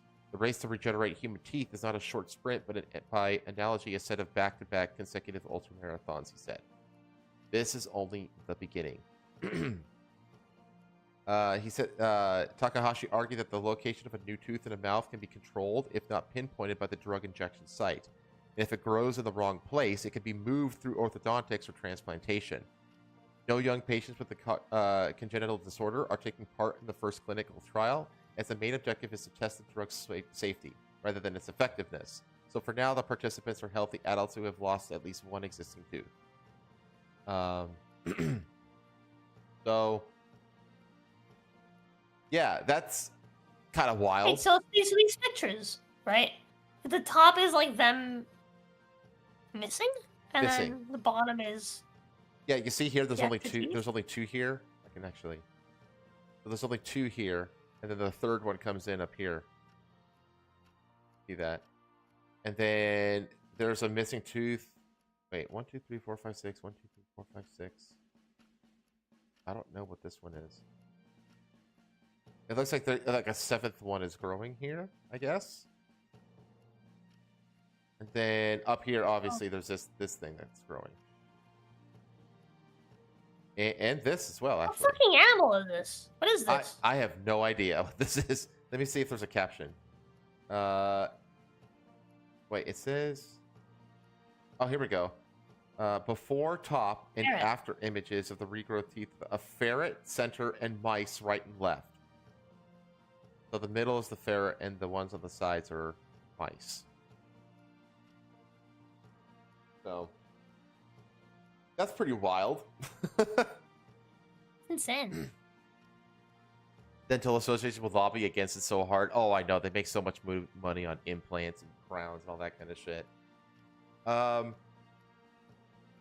Man gets a life-changing surgery to remove a baseball-sized tumor from his jaw. And maybe he just thought it was an underbite. A man with a huge tumor on his jaw finally got life-changing surgery after it got so big he almost couldn't eat or speak. Alex first noticed a swelling on his jaw as a teenager. It turned out to be a non-cancerous tumor, but it kept getting larger and larger. By the time Alex was 23, the benign mass had grown to the size of a tennis ball and began to affect his ability to speak, eat, and swallow. He was warned that it may eventually make it impossible to breathe, but none of the local hospitals around Freetown, Sierra Leone, were able to help, nor did any medications or herbal treatments. He suffered with infections and tooth loss, and perhaps worst of all, from social isolation, as most people shunned him and he was unable to make friends. I found it difficult You to know, sit a up. kid who had someone like this. Well, I didn't know a kid. I saw a kid who had someone like this when I went to fucking Disney World for the first time as like a 7-year-old. I saw him. I have like there's like a memory, a core memory.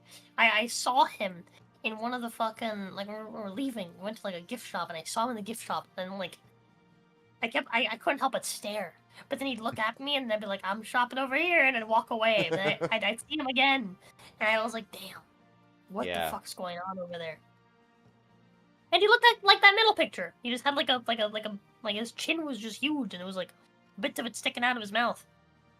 I haven't seen something like this. The most I've seen like out in real life is the last time I went to the Colorado Renaissance Festival. There was a guy there who was like had like severe like disfigurement, like I mean like severe disfigurement all over his face from like a major burn wound. Yeah, it was rough. I mean, it was like 3/4 of his face was just like, I don't even know how to explain it, how mangled it was. It was really bad. I felt really bad for the guy. I was like, man. Let's see. I found it difficult to sit among people because they would laugh at me. I used to run away from them and sit alone in my room. 2 years ago, he was told that global health charity Mercy Ships would be docking one of their hospital ships in Freetown. It became his last hope. Once the Christian charity assessed the situation, they agreed to help, and Alex had his first surgery aboard the Global Mercy, which removed his jaw in October of 2023. The second surgery was in April 24 to reconstruct the jaw using a bone from his head. The surgery changed Alex's life, and he has since made new friends and got his confidence back. After the surgery, I was very happy, especially when people were around me and when they were hugging me. People were afraid to be close to me, but now everybody wants to be my friend. That's cute. Yeah. So, yeah. Wait, so they fucking took his jaw in October, and then they fucking reconstructed it back in April? How did he eat between those times? Like tube fed? I figured, yeah. That's what or sometimes you could put in like temporary bits, you know? Like, you know, like if you ever had like a root canal or anything like that, they'll give you like a temporary crown before you get like the main crown installed. It might be like that, where they put in like a temporary mandible or something like that allows them to chew food. I don't know. See benign jaw tumors like Alex's, but they are most likely picked up very early during a routine dental scan. Patient would have the tumor removed at an early stage, so it would never grow to the size we see in Alex's case. Mother was very happy. Yeah, so it doesn't really go into the surgery itself. It just said that it happened, but good for him. Good for him. Oh yeah. All right. Again, it got it turned him into Darth Malik, maybe. Got a couple of cool archaeology stories actually.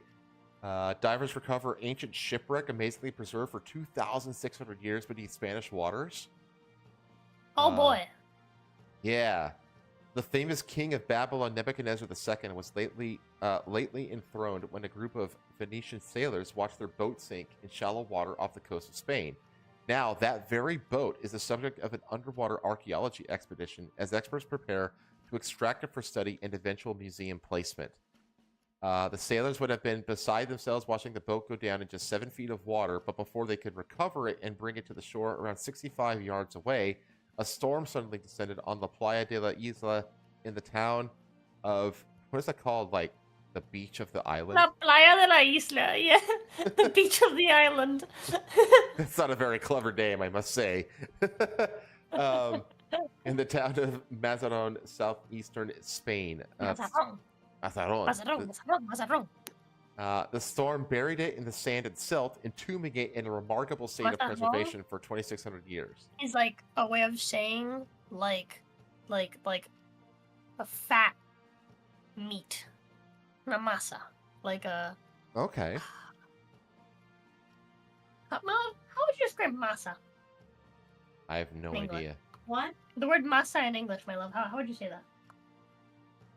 Dough. Like a dough? Yeah. It's like so mascarpone would be like a fat dough. I've never heard that term.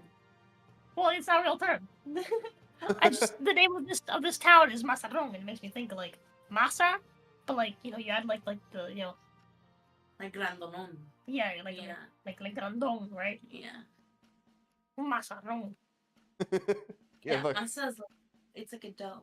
Yeah, so it's a fat dough, Fat dough. Yeah, that's something you'd say. It's like damn. Yeah, It's un masarong. Yeah, exactly. Yeah, the town of Fat Dough. Town of Fat Dough. The beach of the island of the town of Fat Dough. Yeah. The storm buried the boat in the sand and silt, entombing it in a remarkable state of preservation for 2,600 years. And that has now allowed archaeologists and historians at the University of Valencia to get a fantastic insight into the Mediterranean's first great sailing culture. The wreckage can no longer remain where it is because its sand protection is now disappearing. The wreckage has survived for centuries, but now it is time to roll up our sleeves and ensure that we can continue to enjoy this asset of cultural interest. That's cool. Dubbed Mazaron II, Fat Dough 2, she was extracted from the sea in 20 parts and taken to the laboratories of the Cartagena National Museum of Underwater Archaeology for reconstruction. Laden with a cargo of lead ingots, he will not only offer an insight into the shipbuilding techniques of... Man, I think the last thing you want to do on a small boat is loaded up with lead. Yeah. Shipbuilding techniques of the Phoenicians, but Isn't also... they literally just watched it sink like right off the shore, just like 7 feet deep water. Yeah, right? exactly. So is this like a boat where they were just like testing? They were like, okay, we'll put some lead ingots on it and see if it floats. Nope. Nope. There's a storm. We can't get it. Well, it's gone. That's cool. funny. Yeah, it's just cool that it's a Phoenician vessel too, because the Phoenicians were like ancient sailors. Cool. So let's see. It will tell us what types of wood were used to build the boat, where it was built, what navigation was like at the time, the degradation process of the wood, the contamination that may have occurred in shallow waters. The first step in preservation will be to extract the corrosive salt, replacing it with a resin that will fill all of the hollows and cracks in the wood to ensure it doesn't immediately rot away. The Phoenicians thrived during the Middle and Late Bronze Age, originating in modern-day Lebanon in early antiquity. The Semitic-speaking sailors hailed from important city-states like Sidon, Tyre, and Byblos in Lebanon, and expanded across the Mediterranean, founding cities like Cadiz in southwestern Spain and Carthage in North Africa. In an era when brutal conquest and depopulation were standard foreign policy methods, the Egyptians, Assyrians, Babylonians, and Persians all treated the Phoenician city-states with surprising gentleness, not wanting to too greatly traumatize what was the ancient world's equivalent of the goose that laid the golden egg. The training, connections, knowledge of sailing, and skilled shipwrights protected these progenitors of the Greek alphabet from undue violence for centuries until their culture vanished under the hegemony of Rome. That's freaking cool. And then something even older. I want to like. Okay. I feel like as an adult, I've gotten like more interested in like world history. Mm-hmm. Especially like ancient like world history. And like I want I need to find a YouTuber out there that just goes through history and like almost like the way that YouTubers explain like Warhammer lore. I want someone to explain to me the history of my world, but like as if it were like video game lore. One of my favorite yeah, I could see that. I can't think of any off the top of my head. My favorite history channel is probably like Oversimplified. He's really fun, really big YouTuber though, but it's great. There's a few other ones too. Any others that I watch? Oh man, there's one that I also follow that only focuses on Japan, like ancient Japan. That I can't remember the name of off the top of my head because I haven't watched it in a while. But yeah, that'd be cool. Like with all like the splash art and stuff like that. Just kind of going through. Like history of like yeah. That could be cool. I bet there's a channel like from the beginning, like like from the earliest like known history of humanity. Yeah, you start with like the Acadians or something like that. You can start working your way to the top. to now. Like, and then these guys took over and killed these people in the Great Battle of blah blah blah. Like, I don't even care if they make some stuff up. I just want to like I don't know. It's I need like Earth lore. That makes sense. That makes sense. No, that totally makes sense. I actually like at one point wanted to do I still do want to do this actually is like monologues of like famous like speeches and like battle cries and stuff like that. Like a really famous one would be like what's the guy's crap? Why am I just forgetting everything all of a sudden? I'm just forgetting absolutely everything. Crap. The Alexander? Might it be? Yeah, it was Alexander. It was Alexander. He gave this like super famous speech, to his soldiers who were like about to abandon him, and he gives like this big, long, amazing speech that basically like make the soldiers they like grovel. They don't abandon it. They like turn. They basically just do the opposite of what they were gonna do before the speech. Because they were gonna retreat and abandon, and he was like, "No, you guys are all fucking cowards. I did all this, and I did it for you, and I took all my lashings just like you. I have just as many battle scars on my front and my back. Like I've conquered from this river to this river to from that sea to this sea. You know, like he just basically just goes off in this like epic rant, and the soldiers after it's over, the soldiers feel guilty and they like re-swear their fealty to him. It's fucking awesome. And we know we know that speech word for word because it was recorded. So like, but like shit like that. I've always wanted to do like monologue readings of them. I thought that'd be cool, but I haven't got to it yet. Extra credits used to be good for essay to understand history, but then they used to be good until they stopped being good. Yeah. Okay, we have an even older thing. 4,100-year-old stunning tomb of conjurer dentist, whatever the fuck a conjurer dentist is, who treated pharaohs discovered in Egypt. I think he's basically like a witch doctor. So in a big week for Egyptian archaeology, the tomb of a conjurer doctor was found in ancient Saqqara. Dating back 4,100 years, the tomb was heavily decorated with paintings and hieroglyphic inscriptions in vivid colors. Dude, wait, stop. Let's go up. Look at this thing. Look at that. Hold on. Look at how, like... preserved it is. Yeah. Not just preserved, but look at how flat it is. Mm-hmm. Well, like, these look... like, what do you call it? Like, they're... like, there's relief to these images. Like, they were carved in and then the carving was painted. You know what I mean? Yeah. Like, there's texture to all this shit. Yeah. And it's all like perfectly preserved this way. Just fucking crazy. This is 4,100 years old.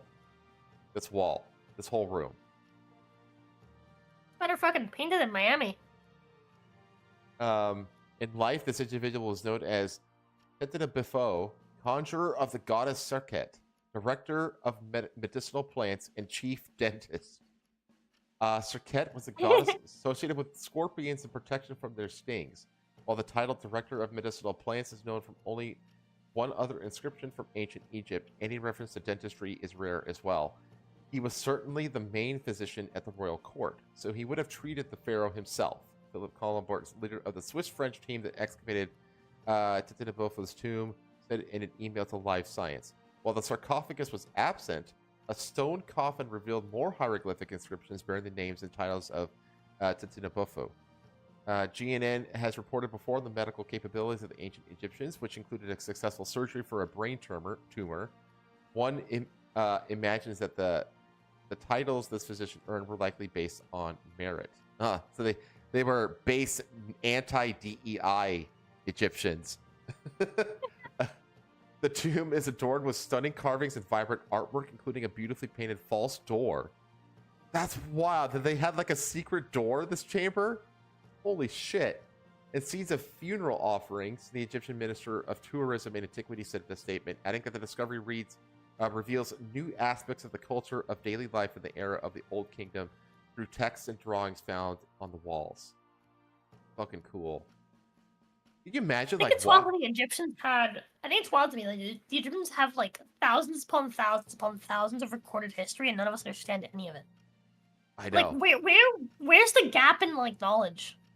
Like, it's so bizarre. Mm-hmm.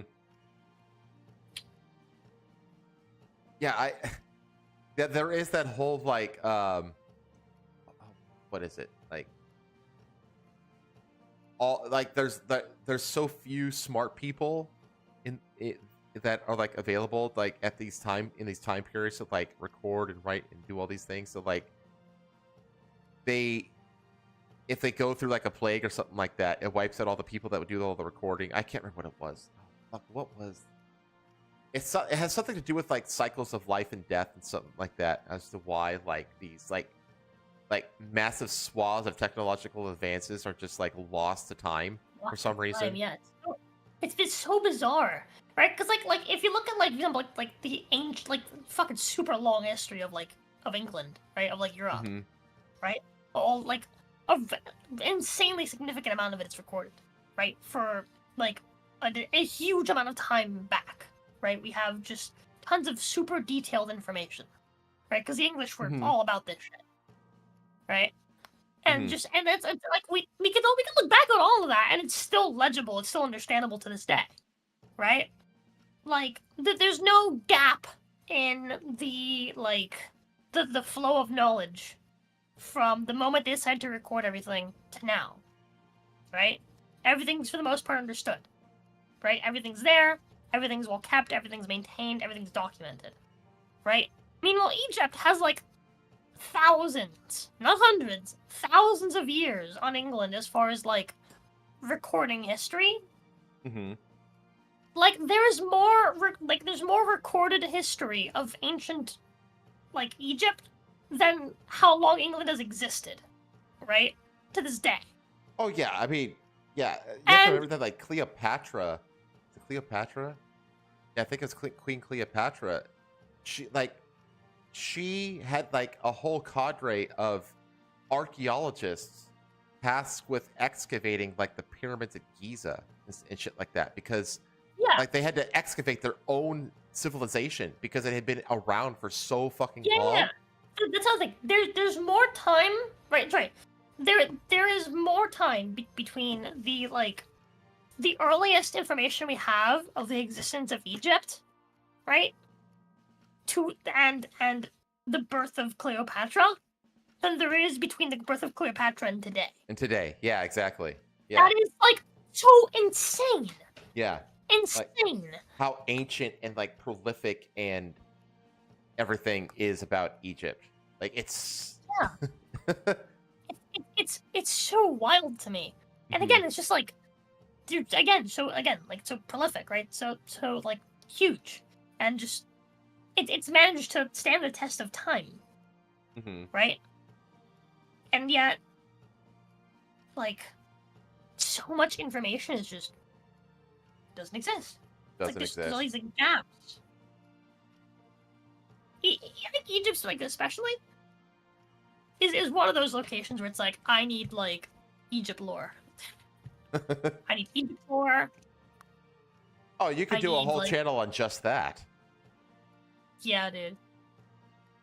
Yeah, let's play Assassin's Creed Origins. I don't know. The general belief that the earliest parts of Egyptian civilization existed prior to the flood. Well, yeah, we talked about it before on the channel, but there's literally like water, like where on the fucking Sphinx.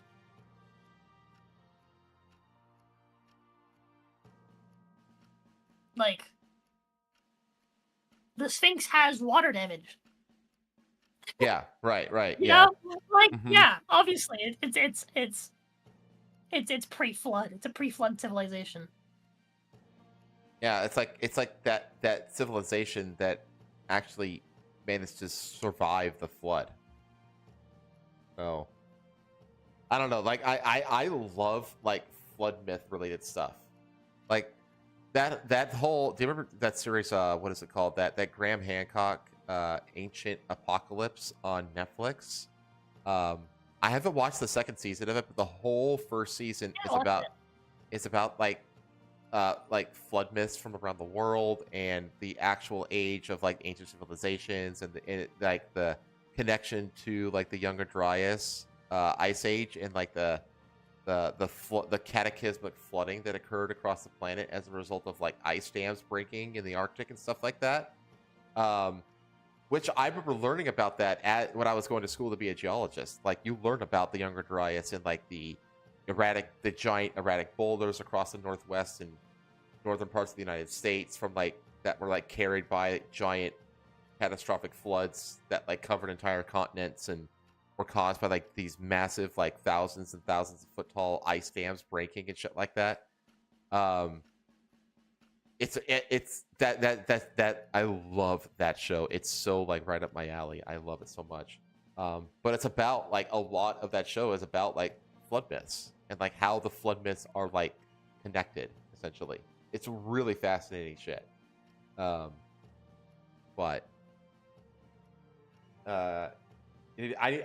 haven't even started the second season. I need to binge it at some point. But that's what I had for. What? I might like binge like some of the first season tonight. The first season. It's really good. It's really good. Okay, so I just got a handful of cultural stories to go over real quick. First is low-hanging fruit, which is the hilarity of Assassin's Creed getting delayed to March 20th. And then, here's the thing, though, about this game. If it would fucking load.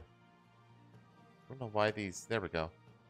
So it got delayed by March 20th, or to March 20th, which I think, honestly, what they're doing is... I think that remember, like, their fiscal year ends in March 31st. I think they're pushing it as close to that as they can because they're trying to get it away from the Super PAC release month of February. There's a lot of really good shit in February. There's Monster Hunter, the new Yakuza game, which looks fucking amazing, by the way. There's, oh my gosh, what else? There's Kingdom Come Deliverance 2, and like a few other like major games that are all releasing in February. It's like super packed month. So I actually think that the main reason for that is like to get it away from that pack of releases and keep it within the current fiscal year. There's a couple memes going about it. There's like not even Black History Month can save it, which is dumb but funny. Most of this shit is dumb but funny. There's also the criticism of like the whole like March 20th being like the 30th anniversary of that sarin gas terrorist attack. Which is okay. So my take on that is, that's dumb. It's fucking hilarious how that kind of shit keeps happening to this game. Like that's like the fourth time. It is funny that it keeps happening. But also, like, if you're like trying to like avoid specific days on the calendar because an atrocity happened at some point in the past, I have bad luck for you, bro. You're just never gonna release your fucking game because if you look through history, you're probably gonna find something happen on that day. At some point in time. In the interest of steel manning, it's a tragedy that happened in Japanese history, and the game is set in Japan about Japan and Japan's history. That's like the arc, which makes it different from like other games that are getting released on the same day, like Xenoblade and like Animal Crossing. Those are both getting released on March 20th as well, but those games aren't set in Japan. You know what I mean? Like that's like the Steelman argument. Personally, I don't think the Japanese really care. But I just think it's fucking funny how they keep stepping on these rakes. You know what I mean? Like, can they do one thing without stepping on a fucking rake? It seems impossible. It's hilarious to me. It's like, to me, like the argument is moot. I don't really care. I just think it's hilarious. Because my whole thing, it's like if they released like, let's say they released, let's say they remastered Call of Duty 2, the one with the invasion of Normandy, and let's say that they release it on that day. You know, the actual, you know, D-Day, whatever day that was. Would people be offended? No. No. If anything, people would view it as like a show of like respect. You know what I mean? Yeah. Like, you know, like we're releasing on this day because that's an important day, and this game is about that important day, and we want it to coincide with that important day. You know what I mean? So it's like you can make these arguments either way, but the majority of the argument is leaning towards it's a bad thing in this case. I don't really care either way. Again, and I can see why. I just think it's hilarious how that it seems like there's nothing that they seem to be capable of doing marketing wise for this game that just does things right. It's just hilarious. I will be playing this game because I think that this is entirely accidental, but I think a lot of people were just indifferent to this game back in its original October release date. I actually think that all the controversy and all of the, you know, like, what are they, you know, what elements are they polishing? What are they changing? What are they making good? Blah, blah, blah, blah, blah. I actually think that they've accidentally generated like this morbid curiosity among a lot of people. And I actually think that people are going to play it just out of curiosity at this point. And I count myself among those people. I actually want to play this game just because I'm curious about it at this point. Like I couldn't give it. I would never have played it if it released back in the original day on October 20th or 23rd, whatever it was. But now I'm just like, I really want to see what this game is like. Bro, now. It's like a morbid curiosity. They took it like twice, bro. Yeah. This shit better be good.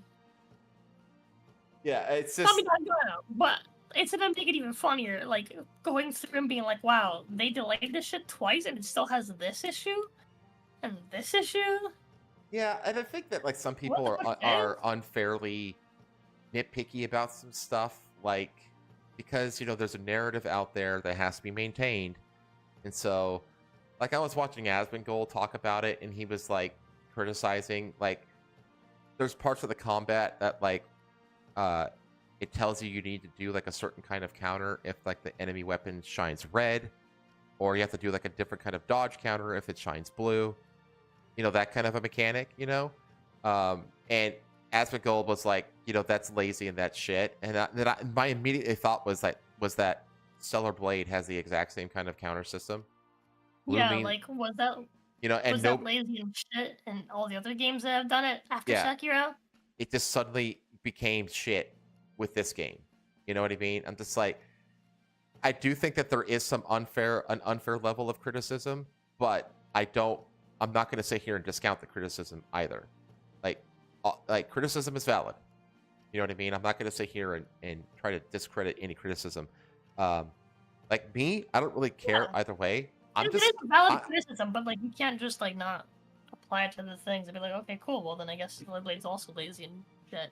Yeah, exactly. And it's like, but, you know, hey. I mean, I think Stellar Blade had the yellow paint shit too. You know what I mean? So it's like, again, you know, calm down. And let's see, like, because I will be streaming this game. I'm telling you right now, I'm gonna stream this game because I'm just like, I'm just fucking curious now. I really am. So we'll see. We'll see what happens. I think when someone finishing but needs to delay means they're trying to push it so people forget any drama, which works once. Well, I don't know. Again, I actually think that people bitching about the whole release date coinciding with the sarin gas terrorist attack in 1995. That's very much. I don't think that. I think that people outside of was the Japan, terrorist attack performed by black people? Well, no, it was performed by a Japanese terrorist guy. He was like a cult leader or some shit. Yeah. But I think actually Count Dankula did a video about the guy actually. But besides that, I think that people outside. First of all, nobody outside of Japan knew about this thing until 10 minutes ago. Nobody cared until 10 minutes ago when it was revealed by people outside of Japan that it was a coinciding thing. Because there's this other thing. I can't remember what it's called, but it's like a national day of celebration. It's literally a celebration of happiness, and that is designated on the 20th. It's designated on the same day as those attacks. So, you know what I mean? So it's like, why can't that be associated with the game? Why is only the negative thing that happened on that day associated with the game and not the positive thing? You know what I mean? Like, I'm just saying, like, people naturally will like remember or care about negativity. Yeah, negativity is much more impactful than positive stuff. Yeah. And I think that all the people who were, pushing the narrative out there are aware of that. But anyway, again, it is what it is. I don't think that the March 20th thing is a very big deal. Bounding into Comics had like a massive freak out over it on Twitter, which was hilariously over the top. He was like, I'm fucking done. These people have to be stopped. I'm just like, fucking calm down, dude. Like, a lot of people need to get a fucking grip, man. But we'll see. Like, I've seen gameplay videos of this, and it's like, Yasuke doesn't look fun. Just doesn't look fun. He doesn't look like he belongs in an Assassin's Creed game. Obviously, he doesn't. But Naoe actually does look kind of fun to play as. So we'll see. I don't know. This game is not going to do gangbusters. It'll do better than Outlaws, but it's not going to do Valhalla numbers. And it's not going to do the numbers that Ubisoft needs it to basically maintain the company as it stands. That's the hard truth about this game. There's no way that this game can succeed on its own and pick up the slack for all the massive misfires over the last year since Skull and Bones. So, all right, let's talk about Dungeons and Dragons just for a little bit. Yippee! Dungeons and Dragons introduced male versions of hags, medusas, and more in 2025 Monster Manual. What? Dungeons and Dragons 2025 Monster Manual will feature artwork depicting several classic monsters like hags and medusas as being either male or female. Next month... Actually, this is really cool. I actually think this is really cool. Let me read. Watson will release a new monster manual for Dungeons & Dragons with updated stat blocks and artwork for over 500 monsters. The new monster manual is part of a wider rules for revision for Dungeons & Dragons, but the book's designers are also updating some of the underlying lore in the way certain monsters are depicted within the game. That I don't like. I have a feeling that these monsters are going to be simply misunderstood. But I will say, having official art, more official art is always cool. Oh yeah, art. Now, am I worried something's going to be AI? Yes. Do I necessarily give a fuck? No. If it's good AI, it's good enough for me. But I'm actually super down for like alternate gender versions of monsters, because typically, here's the thing, right? If you look up like any monster, there's a chance it'll just show you like all the pictures are of the same gendered same gender of that monster. Right. That doesn't mean that monster only exists in that gender, right? For things like hags, that kind of makes sense, right? More specifically, but there's no reason why necessarily can't be like an old man hag, right? That has like the same sort of abilities or same sort of thing. Maybe call it something else, and to differentiate. But like Medusas as well, like there's no reason why it has to be female, right? Logically speaking, these monsters would somehow procreate to make more of themselves, right? And I mean, I guess they don't have to be like a two gender like thing. Yeah, right? it could be technically asexual, like amoebas and yeah, stuff like that. Yeah, they could theoretically, but like I mean, no reason why they have to though, right? There's like, and again, the only limitation is just the fact that there's no art. You make art, this is a male, and boom, it exists, right? And a great example is like last night, like I was thinking like, are there female pit fiends? Look up pit fiend. Look up what a pit fiend looks like. Okay. Pit fiend? Just like Pit D&D Fiend. 5th So edition. cool. Just if you just type pit fiend, you'll find it. Just pit fiend. Yeah. These things look fucking rad. Let me make sure that the pictures are clean. Okay, we're good. Dude, yeah, this is one of the coolest looking fucking devils in D&D. Oh yeah, look at these things. And I tried to I googled female pit fiend and I found someone that drew one that kind of looks like just looks like a tall Cambion. Like a still miniature of one. Look up female pit fiend. There is one female pit fiend. There's one female pit fiend in lore that's like mentioned that is named, and her name is Lucille. There's Gath. No, I've not seen. I don't know what the fuck that is. But go back. That's cool though. What's her name? Lucille? There was some real. What about this one? Giant yes. pit fiend? No, fuck that is. No. Just be careful where you click. There is one called Lucille if you want to look up Lucille. But I found someone on Twitter had made some real sexy art, and I was like, you know what? Fuck it, looks like this. But this, yeah, so Lucille is a pit fiend, and I was like, I did some research, and I was like, yeah, there's no reason why there wouldn't be female pit fiends. It actually makes sense there would be, actually. This chunky So I was like, one you know, here? perfect. Is she chunky? Like this? Yeah, that's Lucille. Okay. She's the chunky girl. The one that I found was not chunky, she was hot. Oh. And just kind of looked like an anime girl, like a really hot anime girl. With red. But, like, never mind me. And my you know, whatever. Yeah. But yeah, like, that's the example, right? Like, last night I was like, because, like, I wanted there to be some sort of female devil inside of the flask, but I couldn't decide which type it would be. And I was thinking, oh, I'll make it a fucking Aranese, right? But those are kind of low level, so I was like, well, I wanted to be something that will actually help them with the fight.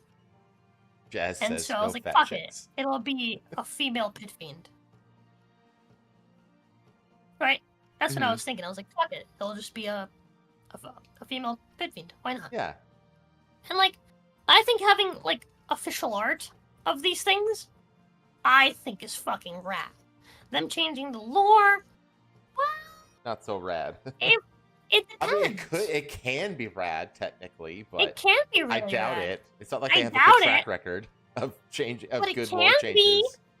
I'm actually curious about this. This is something I'd buy. Monster manuals are always useful because at worst, there'll be some cool new ideas on it. Yeah, at least there's something that's like that's a good idea. Shit Actually, execution. can we get Rosa a no fat chick shirt? But I'm married to a fat chick. What the fuck you talking about, Jazz? I love her.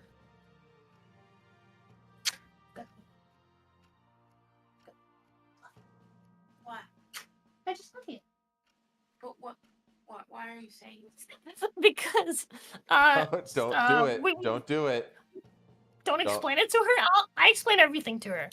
God. There was we pulled up Lucille, who is a female pit fiend in D&D lore, and she's a thickums, right? And then Jazz made a goof in chat, and he was like, "No fat chicks, Chad. Actually, can we get Rosa a no fat chicks shirt? We Twitter would love that." And I said, "No, I can't, because I'm married to a fat chick. Yeah, you can. I love me, my gordita. I love you." Does someone ever think you should get a no fat chicks shirt just for the heck of it, just to piss Twitter people off? And then they'll be like, "Oh my god, I can't believe blah blah blah blah blah." Little do they know. After that, we'll post a picture of us hugging with our faces covered, so that Yeah, can so see that us. they can like you're literally married. I think it would be hilarious. Me personally. Huh? I said I think it would be hilarious. I me also personally. think it'd be hilarious. If you're down, I'm down. I don't give a fuck. I know you love me. You have to make the art though. Aw, can't do that. Oh man. How if I make the art, how will people know that, like, you know, they're gonna be like, "Oh my god, what about, like, you know, what does your wife think about this?" Like, blah blah My blah. wife blah, sees the blah. art. No, That's what would make it funny. No! That's what would make it funny. People are like, "Oh my god, how could you? How could you say that?" Like all the Blah, people blah, who got blah, mad at Eve being hot in Stellar Blade, And only to find out that it was it designed again, by a like, woman. what does your wife think about the art that you posted? I'll be like, she drew it. Maybe. Oh, we got her to maybe. Progress. It'd be funny. What did he say? He said we got her to maybe, so progress. She just wanted suggested it. She was one that okayed the idea in the first place. She was like, you should do it. It'd be funny. That is true. I don't want to make the art. I have too much art to catch up on. You do have a lot of art to catch up on. That I should. We gotta get Asta to make the art. Yeah, get Asta to make. Yeah. Okay. I'm gonna Like- go swap And I one. got a real nice V Twitch from brewing here. Oh man. They say that the let's see. While creatures like hags, medusas, or dryads have traditionally appeared as females in D&D artwork, the new monster manual will include artwork showing both male and female versions of both creatures. Other creatures like the incubus and succubus would now be depicted as having both different forms and different abilities. That's strange to me because those two, like the incubus is the male version of the succubus. Like that's Succubus would now be depicted as having both different forms and different abilities. there's something that's going to be female incubi and male succubi. That doesn't make any sense. An incubus can appear as either male or female and can shift into a succubus that has different abilities. Oh, no, yeah, that makes total sense. So incubus and succubus, there are no split genders for those. They are the same gender. And so what it's saying is that the incubus can shapeshift into a different form. It's still the same stat block, but it'll have different abilities between the different forms. So it's still the same devil. Oh, okay. That's cool. That's how they're supposed to work. I love that. Okay. I was thought that the incubi and succubi were like the exact same thing. Like a male they're the same succubus thing. was an incubus. Incubus. Yes, they're not. Okay, how to put this? Incubi and succubi aren't the same thing. The way that like men and women are just the male and female versions of humans. Incubus and succubus are just the masculine and feminine names for the type of devil, right? Does that make sense? Like, but this particular devil is gender fluid in its truest, in its truest way, right? It is capable of sexual reproduction in both formats. Yeah, because it is supposed to be like a shapeshifter that basically presents itself as like the most like lustfully appealing thing to whoever it's presenting itself to. Yeah, the succubus does not have a true gender. Okay. So succubus and incubus is interchangeable, depending on its current form. But it's a gender fluid demon. But if it presents itself as male, then it's an incubus. If it presents itself as female, then it's succubus. Yeah, you call it one or the other. If having different abilities in either form, that part doesn't make a whole lot of sense. But at the same time, if it's like, hey, depending on the form, these are the things that it can do, because it's taking a specific shape, then maybe? Okay. So, yeah, that's happening. I'm not going to get into their opinion about it, but... Succubus were demons in D&D lore, and incubus is a devil. Well, devil and demon isn't necessarily like a racial thing. It's more like a group, if that makes any sense. It's more like an affiliation in D&D. Okay. Does that make sense? Does that check out? Like, devil and demon and Yugoloth are all fiends, right? And a fiend can be any creature. Like, you can have a dragon that's a fiend, right? Tiamat is a great example of that. She's a fiend. She's a devil, right? But she's a devil because she's in the Nine Hells. If she went to the Abyss and she like took over a plane in the Abyss, she'd become a demon. It's more like a title than a race. Okay. Does that make sense? No, that makes sense. That makes The devils sense. and the demons hate each other because they fight. They fight on the River Styx. And the area in which the River Styx lives, that's where the Yugoloths exist. Okay. Okay. I will, for the most part, take your word for it, because I don't really know much about D&D lore or monsters and stuff like that, because I played one game of 3 Advanced back in high school, which is literally in the late 90s. And I don't really remember or know anything about it, so I will take your word Aren't for it. demons born from the Abyss, Goo, while the devils are souls turns? It depends. It depends. It really does depend. It does depend.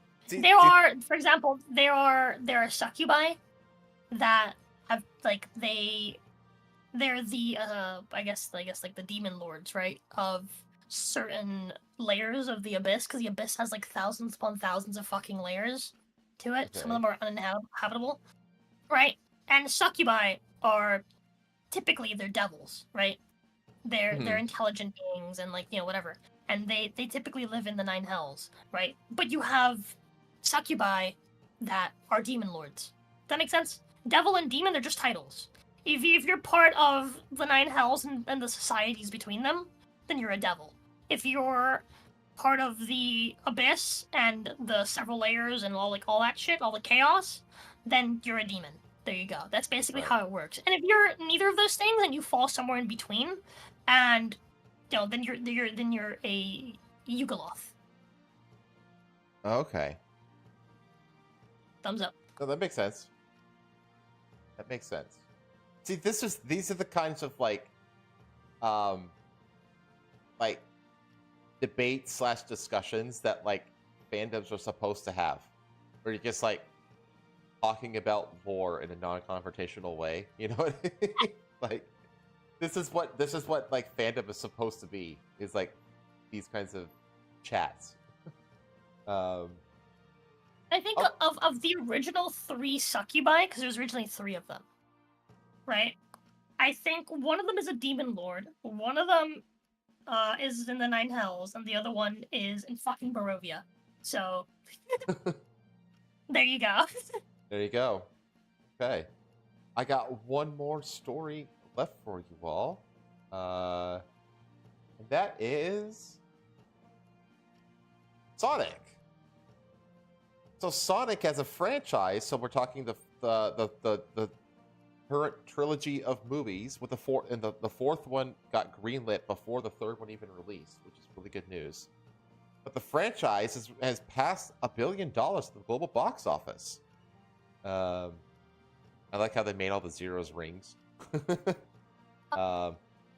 These movies are fucking fun. Like I remember, like I need to watch the last one, dude. I need to. I haven't seen the third one yet, but I've seen the first 2, and yeah, I also haven't seen the third one yet. They're just fun family movies. Like there's they're great. They're great. They're great. It's exactly what it should be. Also phenomenal. I really want to watch the third one like soon. After I get back from California, I'm gonna try to watch it. But it's really good news to see. And can you imagine? I need to find time to go to the theater. You know what's amazing about this too is that way back before the first one released, remember they released that god awful animation version of Sonic that had like the human teeth the and the comeback weird. Is crazy.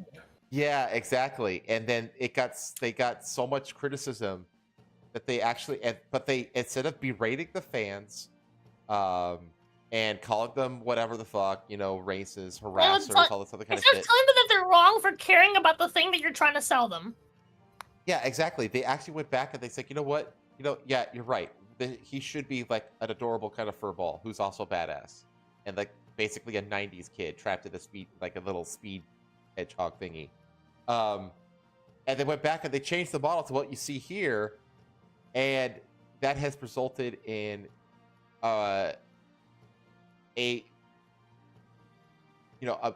shattering $1 billion as a franchise. Because if they released that first movie with the original model, that movie would have flopped, and this movie and the whole thing would have been. It would have been forgotten.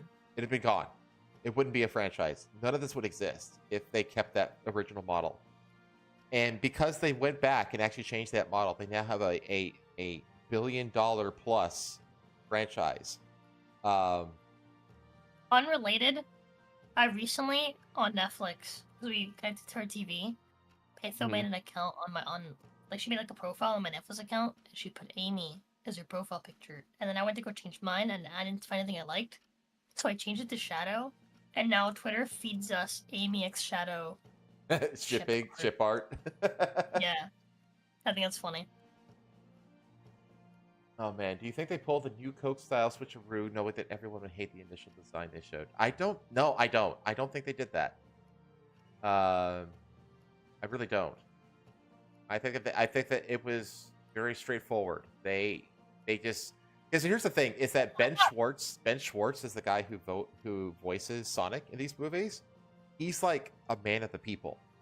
Like the guy is like a friend of the Game Grumps, and like every time he does like a press junket for a new Sonic movie, like one of the first places he goes to is he does guest grumps with Aaron and Dan.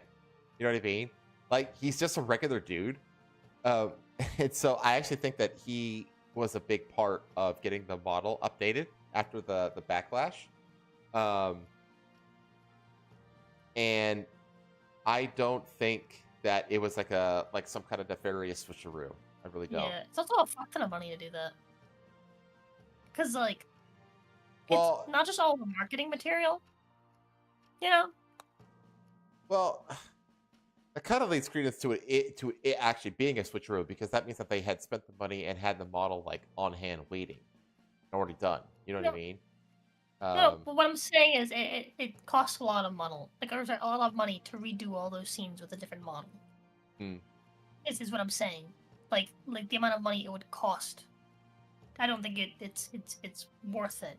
Yeah, it's a major endeavor. Absolutely. For a switcheroo. Right? Like, it's the odds of that succeeding are just not high. It's too much money to spend on a gamble, if you know what I'm saying. Yeah, it's not a typical thing that like a company would do unless they were certain that it was going to succeed. And this was not like a certain thing, right? You could do that with something like Coke, because Coke's been around for forever, and you're doing it out of nowhere now, right? It's like it's a newish thing that they tried to do, and it was stupid. Yeah, you have to assume that Paramount like was willing to risk Coke, like however much money it would take to have basically a whole second version of the movie in the can. Yeah, basically, yeah. There's no way they're going to gamble that kind of money. Exactly. And it's not even just like the movie, but even just like the scenes they showed in the trailer, which was a lot. They showed a lot of scenes in the trailer with the ugly Sonic, right? Yeah. They just weren't gonna do that. I don't think. And like it's just not for something new. It's not a gamble that you take on something new, right? I say new, right? Sonic's not like a new thing, but like we haven't had Sonic live action movies. No, it's a whole new thing. You're starting like a whole new Sonic story, right? That's like it's its own movie story, right? And I have Sonic heard that, like, if you want to, right? The SCU, right? So you don't want to jumpstart into that new project, that like creating this new SCU with a fucking gamble.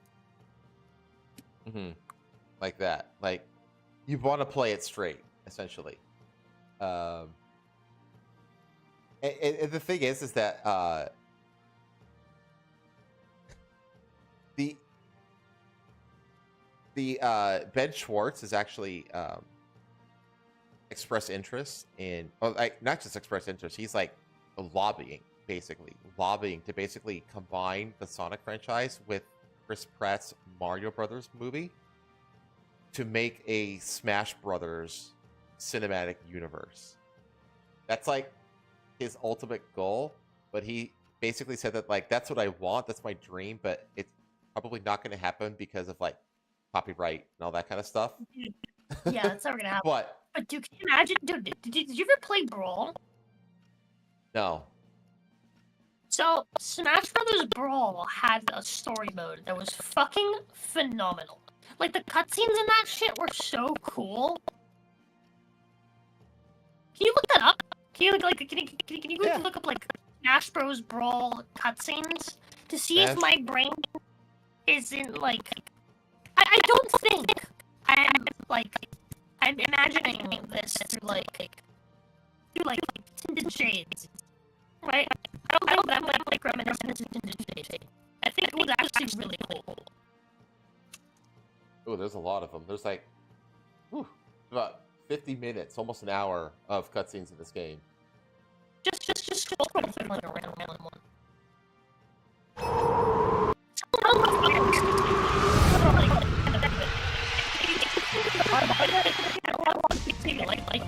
They're 16.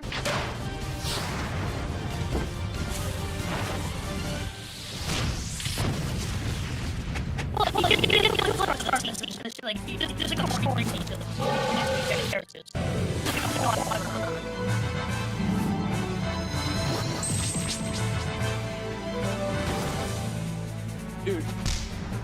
McCloud and the whole Star Fox. Yeah, dude. Fox McCloud. Is it McCloud? I think it's McCloud. Yeah. And the whole Star Fox franchise is the most criminally underutilized franchise in the modern day. Dude. Stop. I'll fix it. I'll fix it. We're almost done. We're almost done.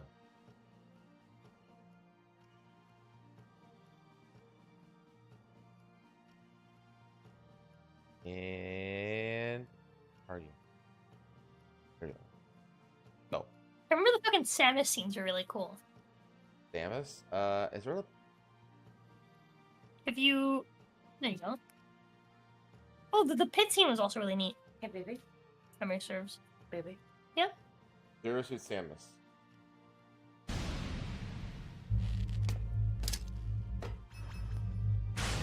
I'm making cookies. Okay. You have a daily cookie limit, okay? Daily cookie limit? You're gonna have a daily cookie limit. Oh. Is this the old one? This is Brawl. Right, the old one. Not the oldest. Yeah, but it's the There's old two one. before this. I remember. Yeah, this entire section is so cool. Ugh, I missed that. Like all of the like interlocking cutscenes are just so neat, right? And like it all basically tells like a cohesive like story of all the characters and like conflicts between them and shit. It's so interesting. None of it's voiced, I don't think. There's a snake section as well. That bit's funny. Oh, so this here depends. These cutscenes are different depending on like I think who you pick to save at the very beginning, because you can save one of them and the other one gets kidnapped essentially. If memory serves. And that's basically like the villains, like this like weird purple goo. Yeah. Yeah, and then this also basically like depending on like who you have as your ally. Yeah.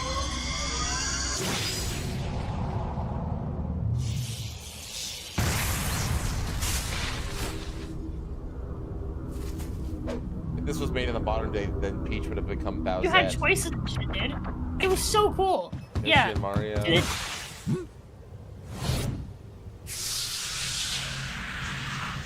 yeah, and so whoever you pick, they think the other guy's the bad guy. Oh, gotcha. So you have like a conflict. Yeah. So it's like the two most iconic characters are like basically pitted against each other. And you kind of choose which one you want to be the hero. Okay. Ooh. That's cool. But I mean, could you imagine like an Avengers style like event with Sonic and Mario and all the other like? Can you go to the snake section? I want to see it. Snake. Solid Snake. Oh yeah, Wolf is in this as well. There he is. Kept you waiting. Scroll like a little bit before that, so dialogue. he gets introduced. Yeah, he has dialogue. I think he's the one that has dialogue. If you scroll a little bit before, it'll show you how he gets introduced, I think. Yeah, so it's like a big fucking like Meta Knight ship. Okay. He's in a little cardboard box. Yeah. Of course. It's so perfect. He's just randomly there. He's just there. Wait, oh.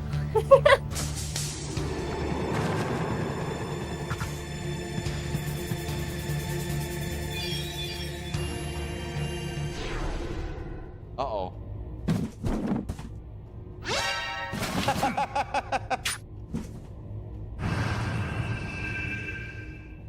Fight fucking Lucario as the solid snake.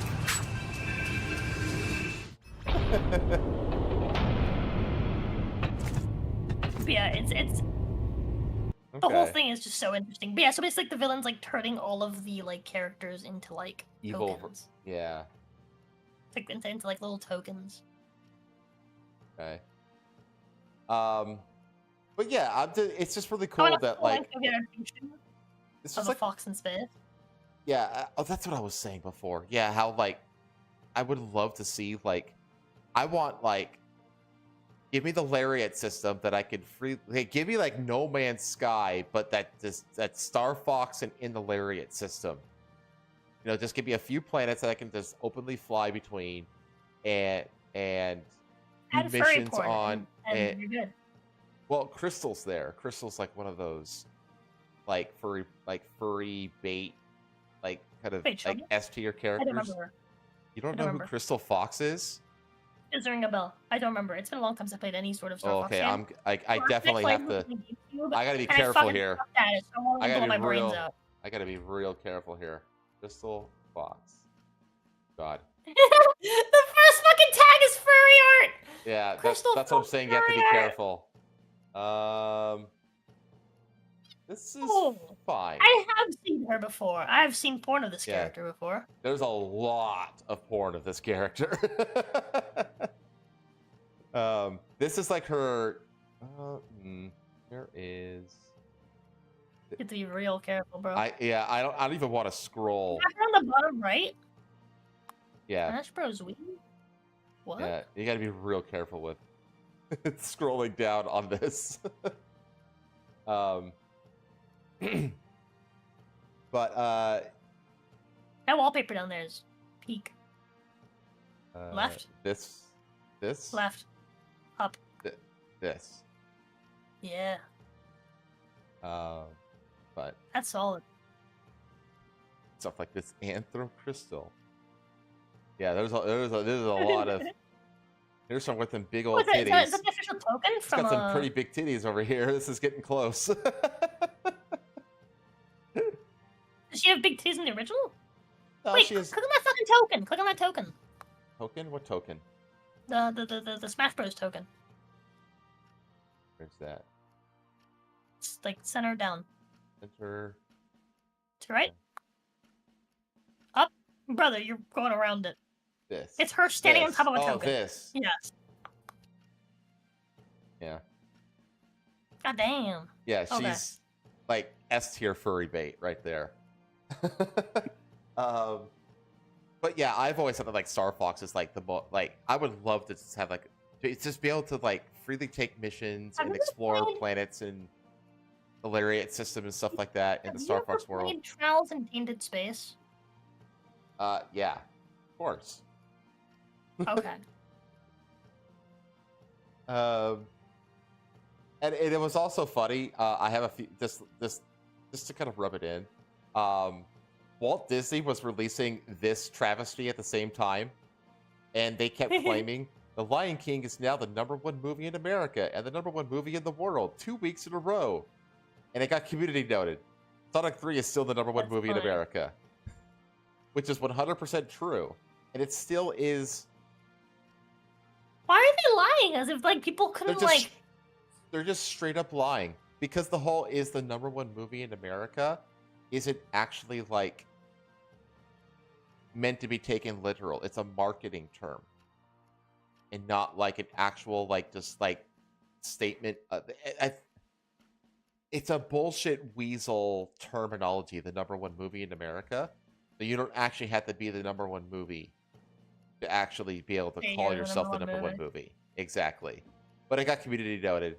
And to this day, it's true. It says in America, like globally, yes, Lion King beats them, but that's because Disney is notorious for their contracts with the movie theaters. So they basically have like a monopoly on major Disney releases on like all of like the premium theaters, so like IMAX, Dolby Atmos, and all those premium kind of formats. Like Disney basically gets like first dibs on all those. So they basically have the ability to like snuff out other movies from the theater, which is fucking disgusting. But even then, Sonic has made close to 200 million, 195 million domestically, whereas Lion King has only got 178. Now, international, 307 for Lion King and 156. So Sonic hasn't performed, but that's because it's just not in as many theaters, and it hasn't released in a lot of the markets either. So it was just funny to me how like Disney just got communicated with like a really. These are the best notes, are like these super short ones, where it's just like No. Oh man. But yeah, Sonic is kicking ass. And there's a fourth one in the works, and it's really cool to see fucking Idris Elba and Keanu Reeves fucking voice acting adorable, like. Yeah, there's really got a place for both of them, isn't it? They're both like action movie stars. Yeah, exactly. And Idris Elba voices Knuckles, and Keanu is voicing Shadow. And it's fucking cool, man. It's really cool to see. It's really cool to see, you know, a video game franchise fucking take off like this and give juggernauts like Disney a run for their money. It's always good to see this kind of shit happen. I want a full-length movie adaptation of A Fox in Space. I know what that is. Why don't I? Oh man, I want to say I know what that is. I have to look it up though. I think you would need a Zelda, Metroid, and Star Fox movie before that would happen. Yeah, like you would have to do like you have to do like the Avengers for like one of like the 4 or 5 like main franchises. You know what I mean? Thing is, like, it's easy to do that with Nintendo. You know, you have like what Mario, like you said, Mario, Zelda, Metroid, Star Fox. You can add like Kirby in there, a few others, but now do that with Sega, Sonic, and like, there's not a lot there, you know. Yeah. So, Again, it'd have to be like a Smash Bros thing where they like, you're like, yeah, we'll do Sonic along with Mario, right? Smash Brothers is the Nintendo thing. It's the thing. I know, but we've had, okay. Sonic isn't a fucking brawl. Go back to the cutscenes. Go look for Sonic. He's in that. Go look for him. He's kind of like the Chad at the end that helps you beat the final boss. Yeah, you're right. Yeah, he is there. Scroll back just a little bit, so again you can see how he gets introduced. Yeah, you're fighting the final boss. And you're like, dude, fuck. Like, this shit's tough, right? When the fuck does this thing fucking die? And Sonic shows up and he's like, get fucked, bitch. Yeah, look at our boy.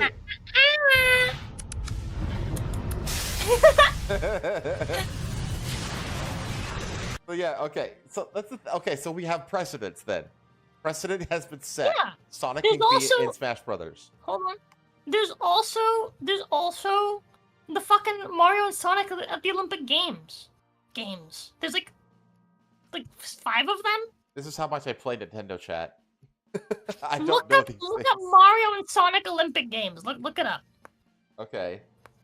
I do know what you're talking about though.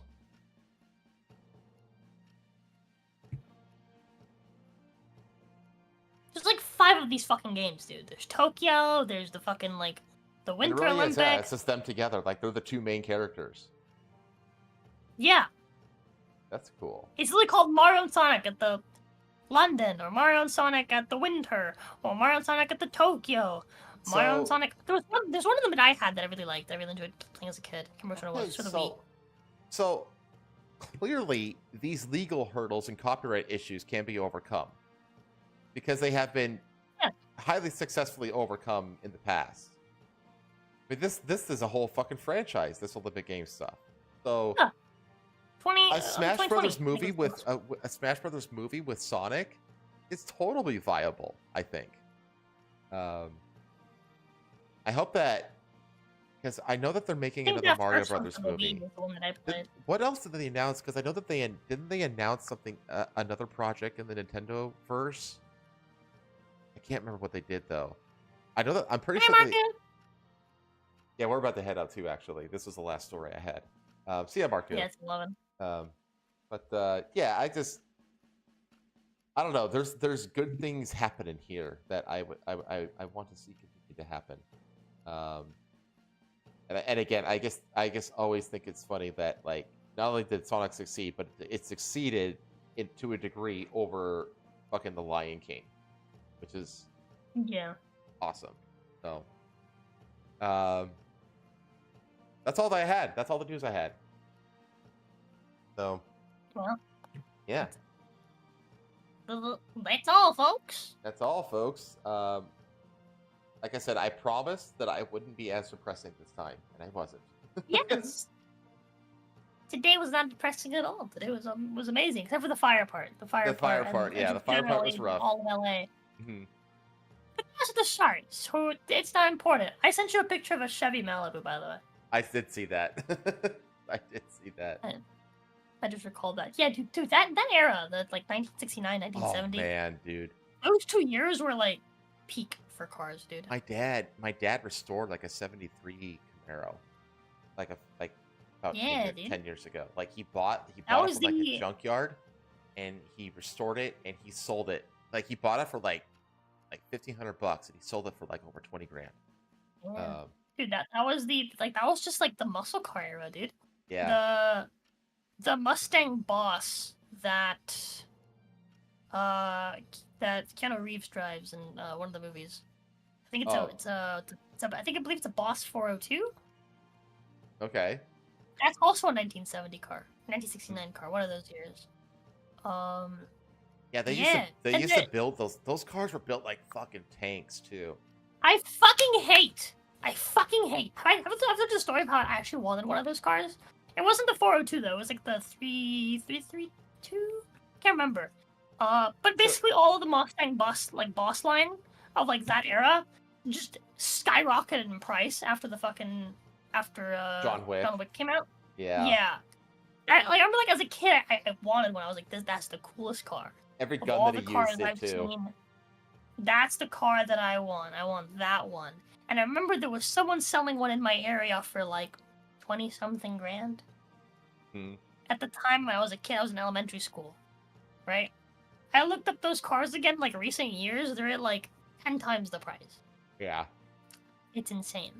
And it, again, doesn't even have to be the exact same one. It just has to be like, if it is a Mustang Boss, any variety of them from that, from those years, from the late 60s, early 70s. Actually, just 70s in general. I think all the way to like the 80s. It's just gonna be expensive as hell for forever now. Yeah. Oh yeah. Same thing with like the Viper the Viper pistol that he uses in the fourth one. The value of that thing went up by like $2,000. It like doubled overnight. Because he used it in the movie. Like fuck. No, but like yeah, like Sonic is just a really good example of like if you respect the fans, you listen to the fans will reward you in kind. No. Just be a little humble, and humility goes a long way, essentially. So, all right, we're gonna work on getting out of here. People are already starting to trail off. So, what do you got going on? What do you got going on next week? Tomorrow I'm doing a D&D planning stream. Wait, stream? No, I'm just gonna be working on D&D privately. No stream tomorrow. I'm just gonna hang out and work on D&D. Probably in the Discord. Yeah, probably in the Discord.